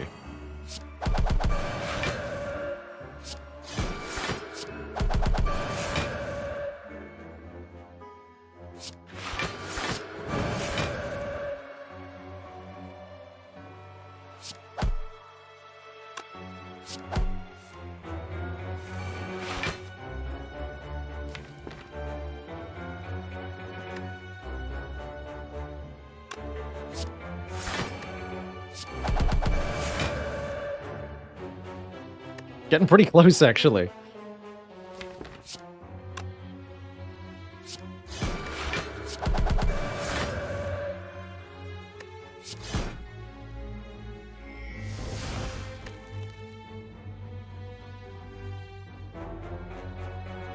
If I use the fire potion. Yes! Fire potion for 1. Get in there. Easy. Fossilized Helix prevents the first time we would lose health each combat. Get our potion back. And 2 more max health. Heck yeah. Oh, that was so fun. Fight another boss, get another relic. Or I could upgrade all cards. Feels like the healing's relevant, though. That's beautiful. That is risky. I like it.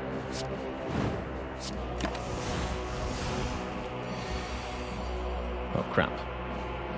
No, we're fine, we're fine.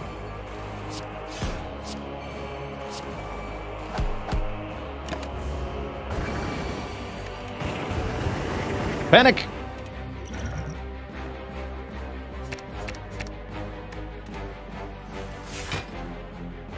$16 by 6. It's a big number. It's a very big number, Hexaghost.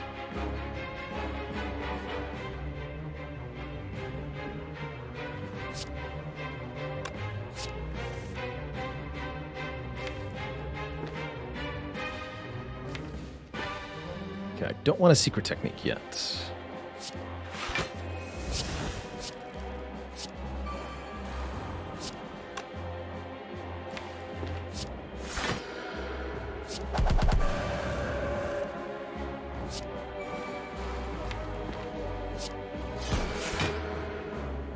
Beautiful. Although actually not a full block, huh? Fix that.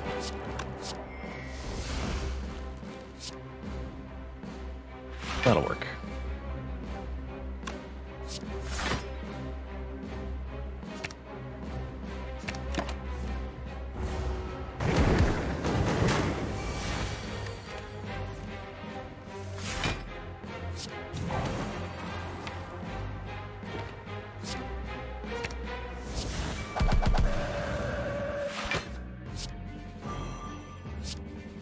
Nice.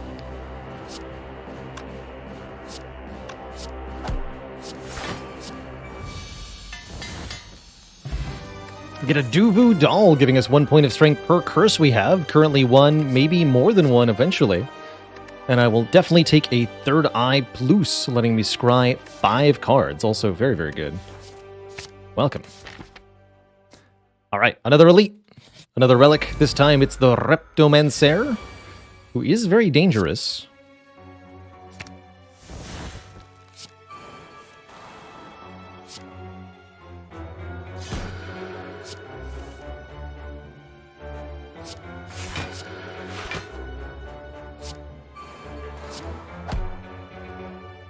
Although I think we're okay here with this opening draw.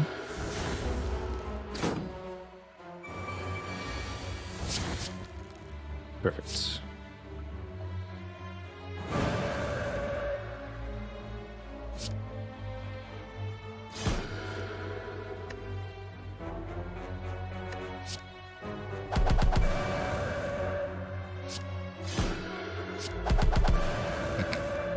Even better.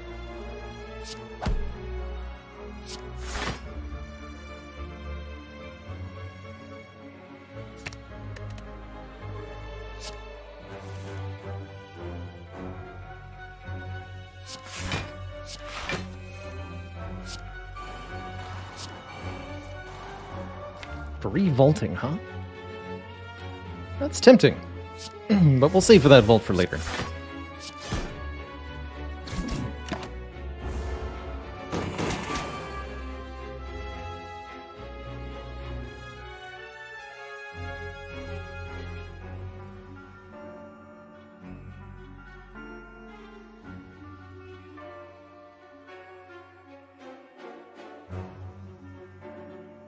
Aaron J asks, are subs or bits the best way to support the channel? I'm asking for a friend. I'll get a larger percentage payout of the bits. So if you're looking to just give me money, then bits are the way. However, subs help support the channel in a wide variety of fashions. From more emote slots if we get a sufficient threshold, to general kind of bonuses on Twitch for channels that have higher sub counts. Of all the possible methods, donating directly through the donation link below the stream gives me the biggest cut of money. But bypasses giving Twitch and instead gives a slice to the payment processor there. Overall, my personal preferred method is subs.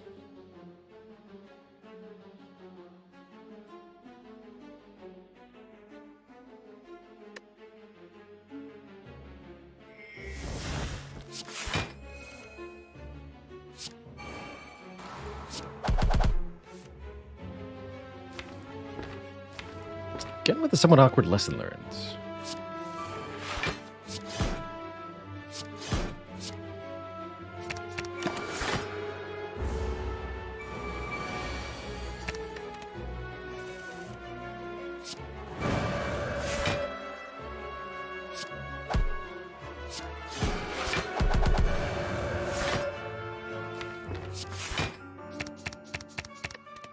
Discard it all.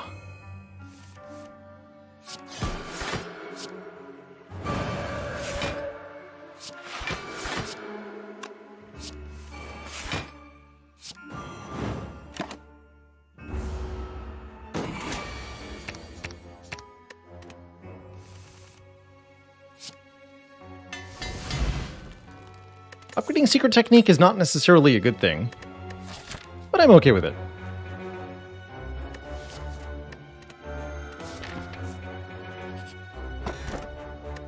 Gotta take the blue key over Damaru, as much as I do like Damaru. We'll go combat, then elite, then elite, then elite. 3 more elites this act. How many elites have we fought so far? 2? So it's gonna be a 5 elite act 3. Nice. Like that.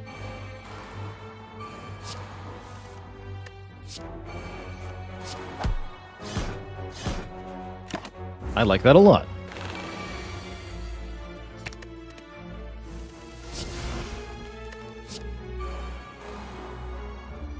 Don't have rushdown.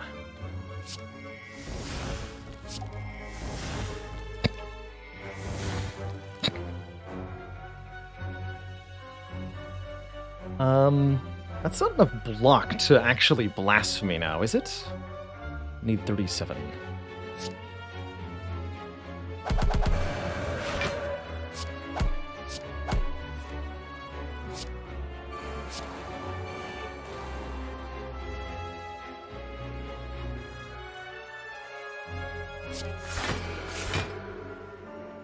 More goes to 36, so I would die if I were to blasphemy. Let's not do that.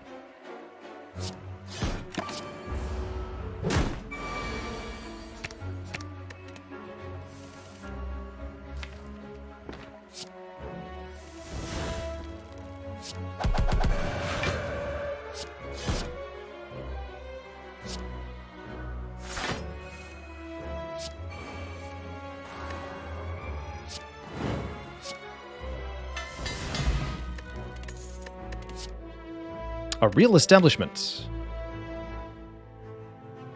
We have a Deviform.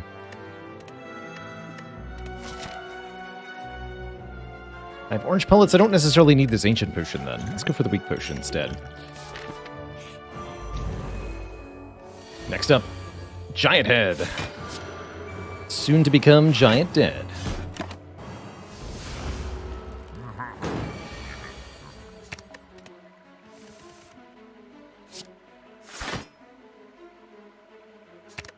Please direct me to the nearest rushdown. Thank you.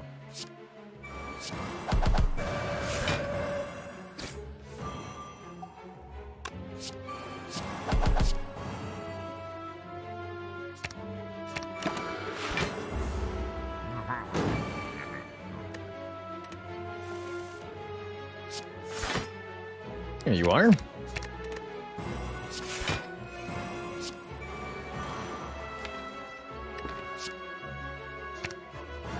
Fetch the vault.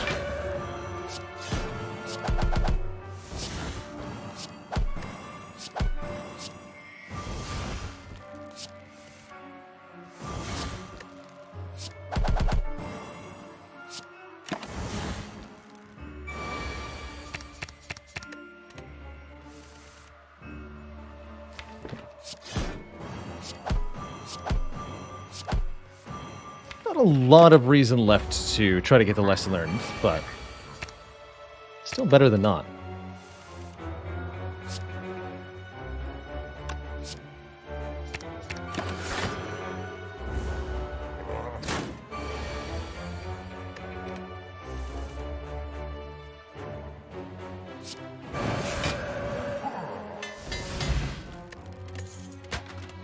Puzzle's nice. Power potion, less nice. Guess we'll swap out here. Another elite. Raptomancer again. Easy.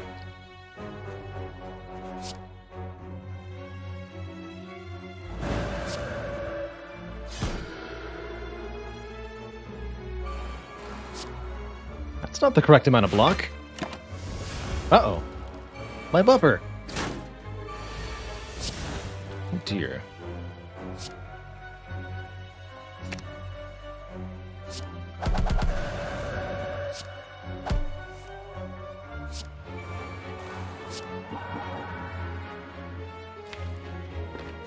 Let's be in calm here. I got another warship. That's hilarious.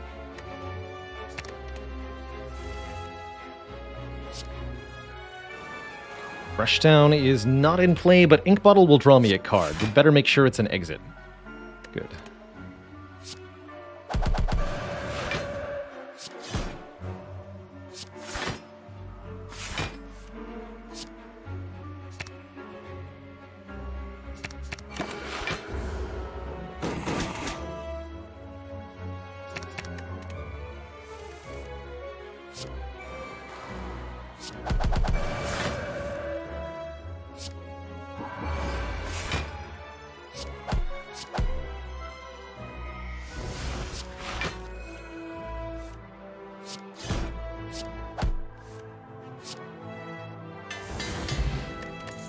More energy.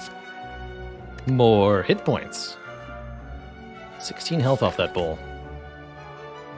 Only one charge on the weak boot, so I have to go to a fire, essentially. If I want to fight this elite. Which I do. I do want to fight this elite.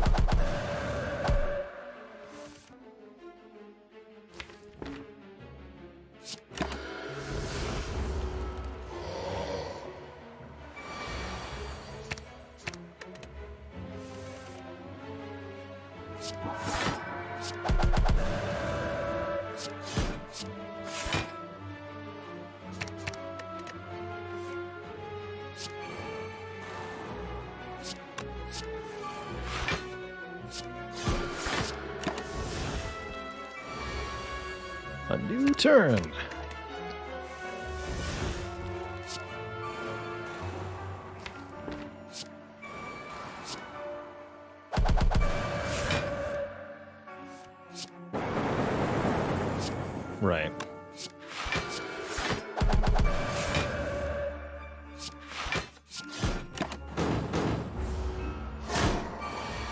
Thank you, Buffer, for keeping me alive through that.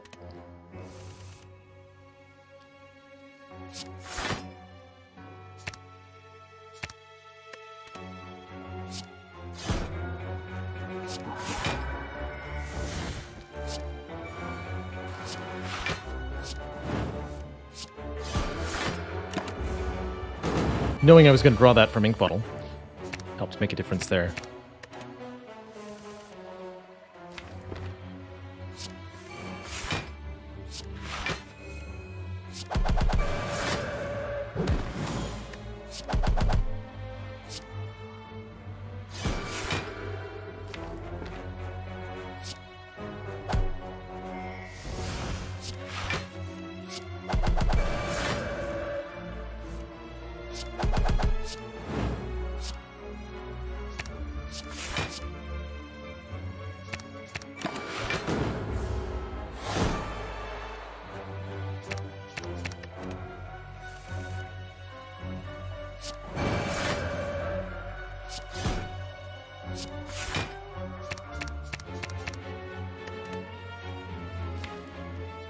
Lesson learned, are you there? No. Lesson learned is not home.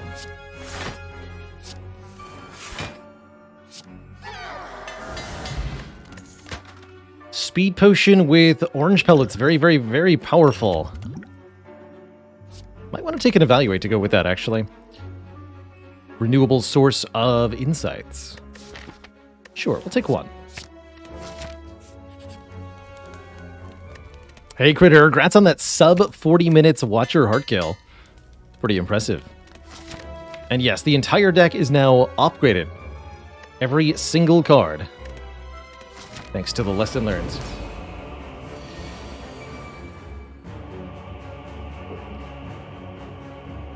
Playable signature move. The power. Better yet, playable vaults.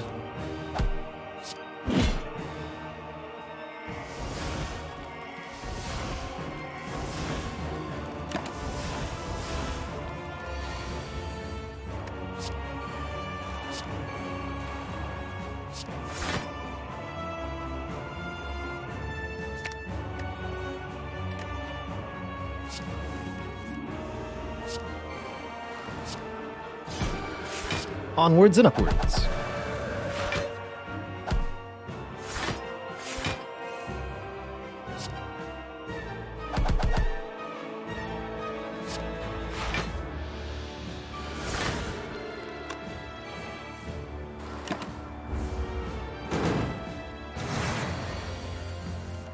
Now getting a smite every turn. Still have buffer intact, so I'm just going to play Eruption here. Rather meditate.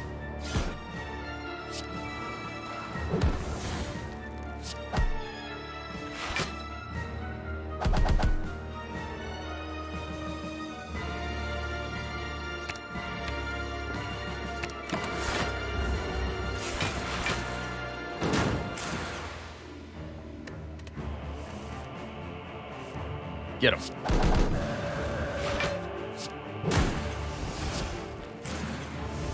Right. Nothing to upgrade. Fair enough.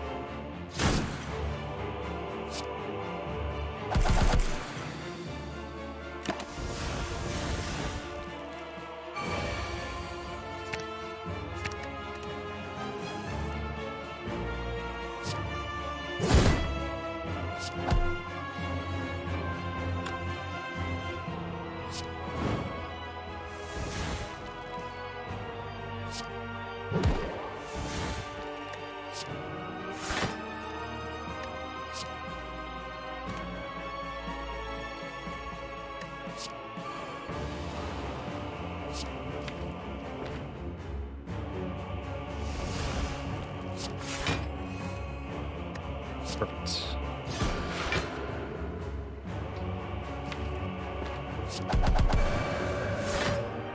Back into Wrath.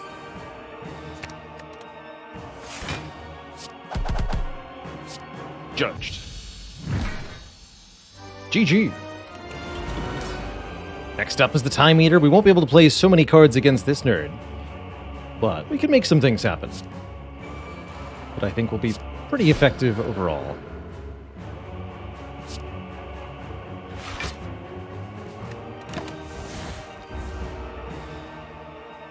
Never liked you.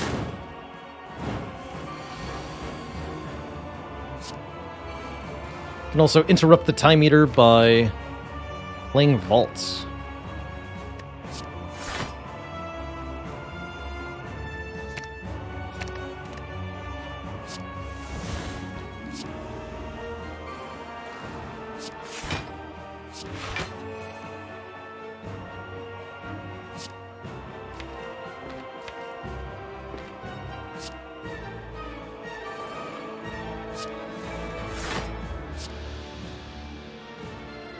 So I'm entering Wrath next turn. Let's get our best damage.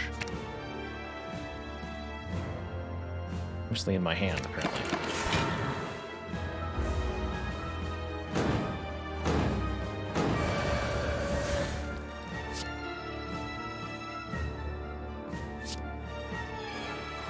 Fair enough.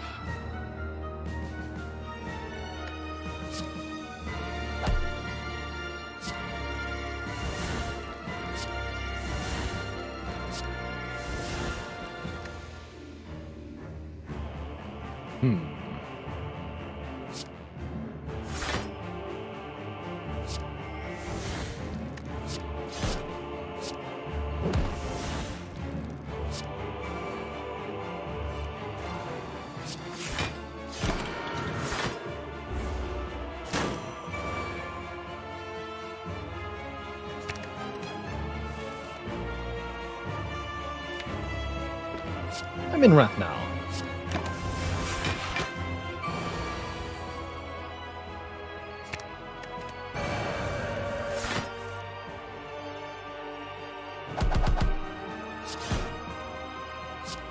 Tell me I can play the signature move. Yeah. Wait, no! There we go.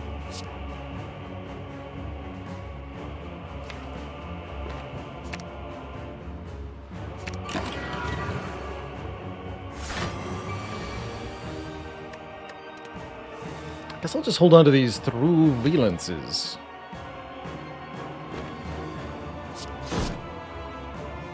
Not a good turn to go Wrath.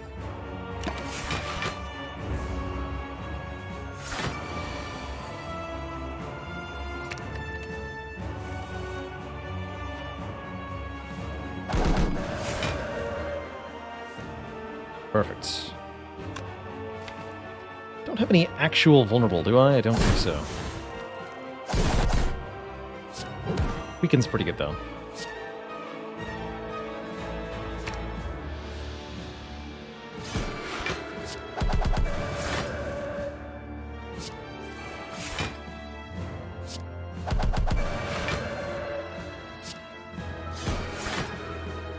Wonderful. Wonderful. Oh dear. I think I just take a hit here. Playing a Wrath card would be very unwise, since I don't know what I'm drawing into. Suppose I could have scryed and knew I was drawing that too. It's fine.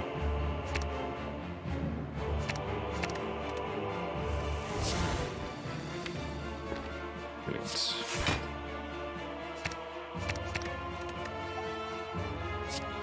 Bloop.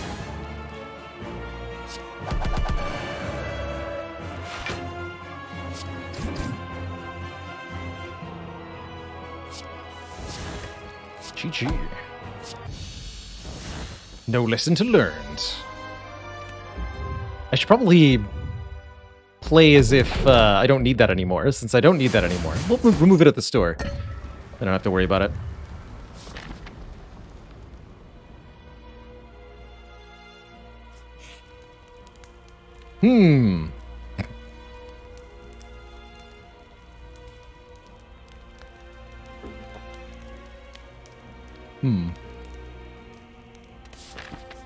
Onwards.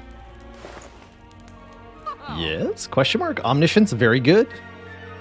Letting me duplicate a power in the draw pile. Omniscience is great here. Souvenir less impactful with the orange pellets, but it could still help.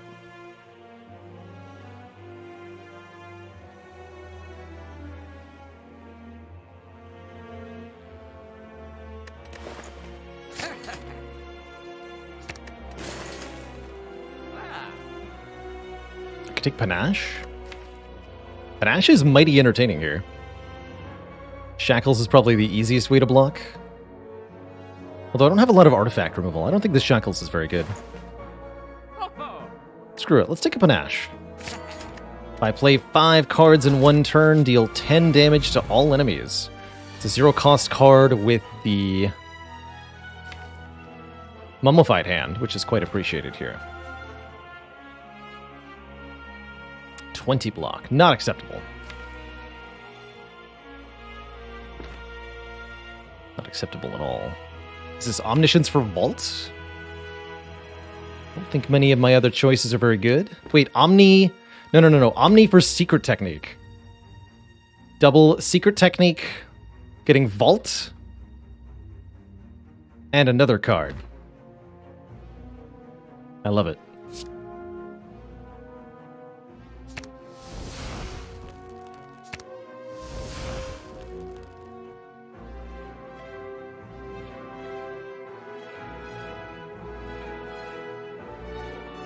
Machina's not going to work. Third Eye's good, though.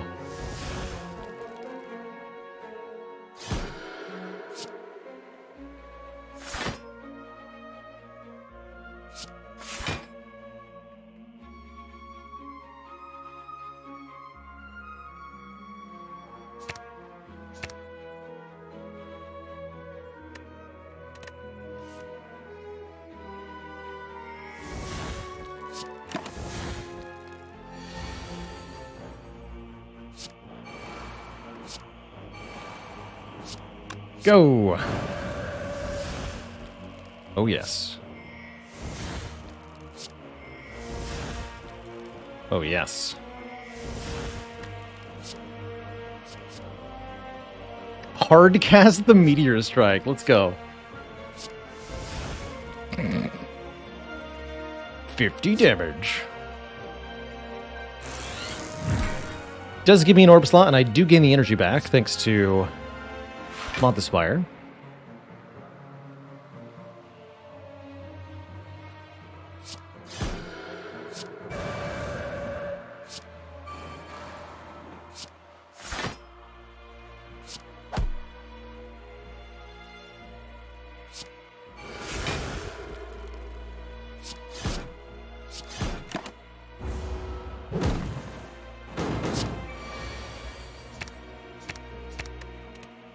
Bad.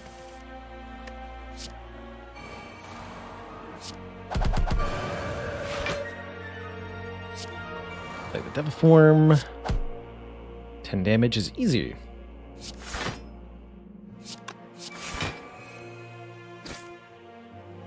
Just like that.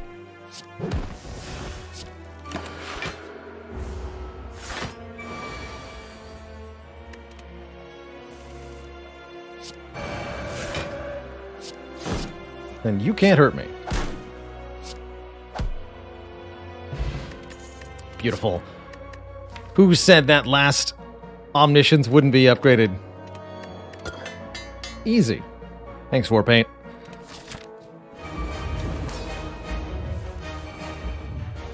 Easy. I was worried I might have a turn 1 like this, though. Oh well.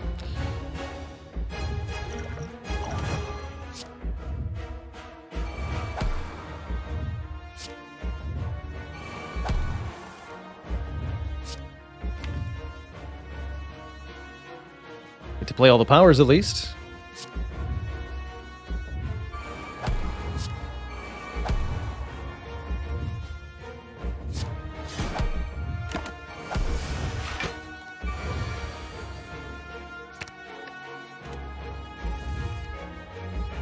I actually don't want to play Panache yet.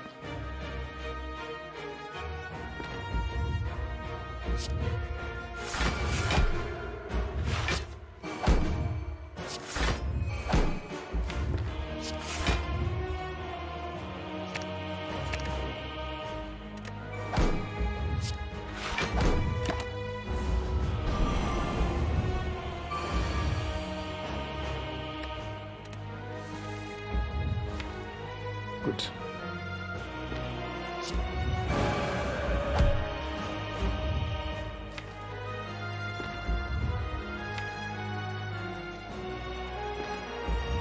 That drop pile looks nasty.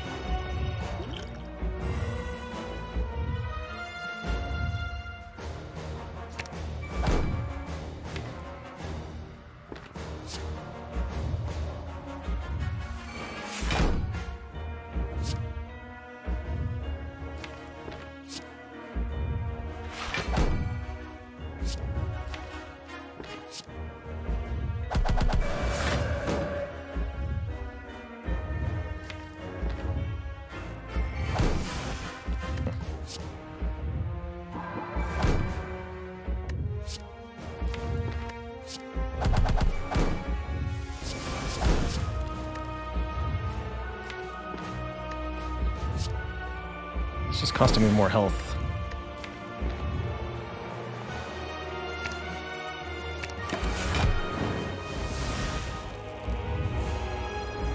So note that we weren't able to orange pellets until this turn, missing out on a big portion of its benefit here.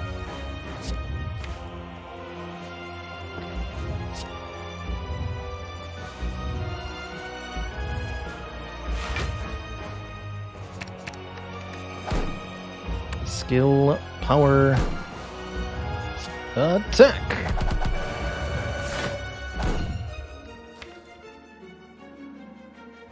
Let's go double deceive reality, double worship.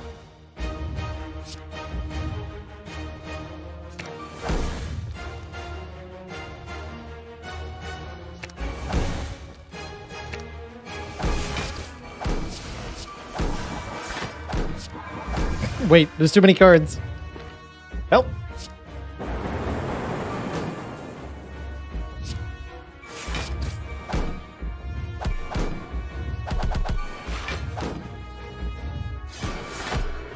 Get rid of that. No reason not to play this.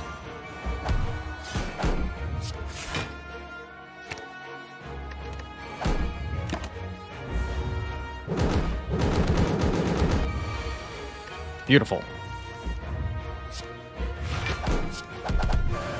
8 dexterity should be plenty now.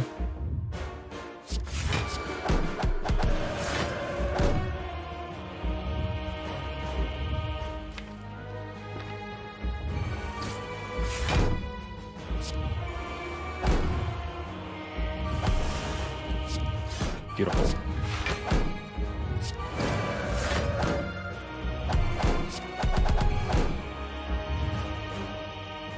Beautiful.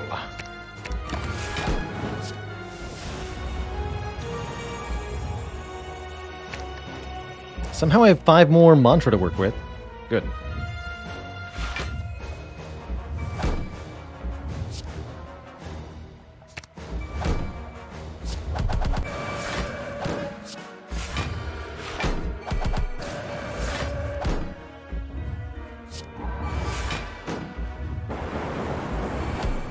Bang.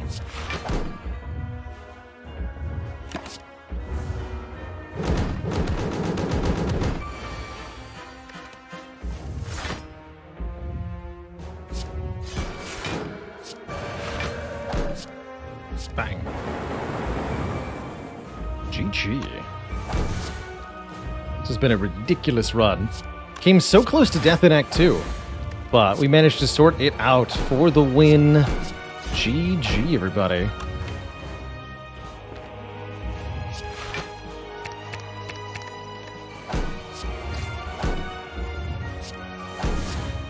GG.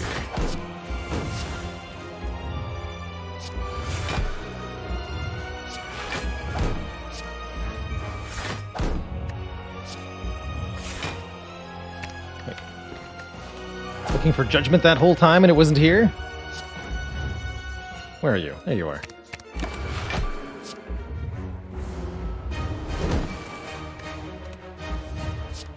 Judged. GG.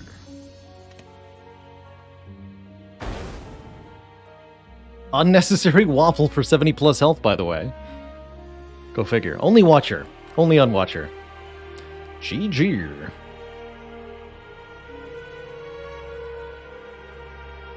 GG, everybody.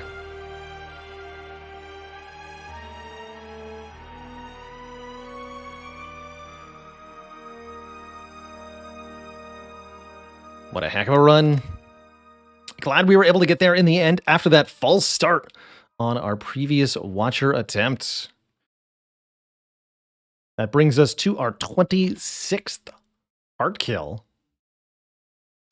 That's pretty dang cool. GG. GG.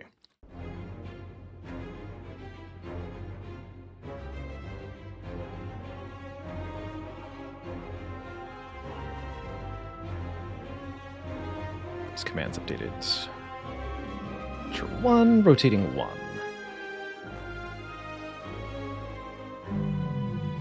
Now, what has it been done? Spire sleeps. And so, shall I? That is going to be it for me today, at least for the Spire today, as I've got to get out of here. As a heads up, we are going to be live again tonight in a couple of hours, shooting for maybe 9 or so Eastern time, maybe 9:30, meeting up with Sneaky Teak on his stream.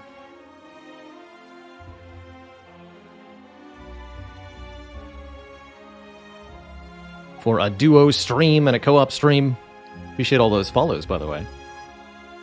A much big thank you to everybody for hanging out during the sponsored content today. It was cool checking out HelloFresh's online site. And I can't believe how many of you use the code up above there. I'll give you all one last reminder, too. If you're interested in getting some healthy, affordable food delivered to your own house, if you are in the US of A and want to try it out with that code up above, then you can support the stream very significantly while getting some munchies. I'm absolutely blown away that 11 of you already have chosen to use that code. That is way over my expectation. Way, way over my expectation. So thank you all. But it's going to be dinner time for me now. I've got to gear up for the second portion of stream. Until then, I'll say cozy farewells to all of you. Hope you have a wonderful evening, and I'll see some of you back here in just a couple of hours for some cozy times with Teak. All right, folks.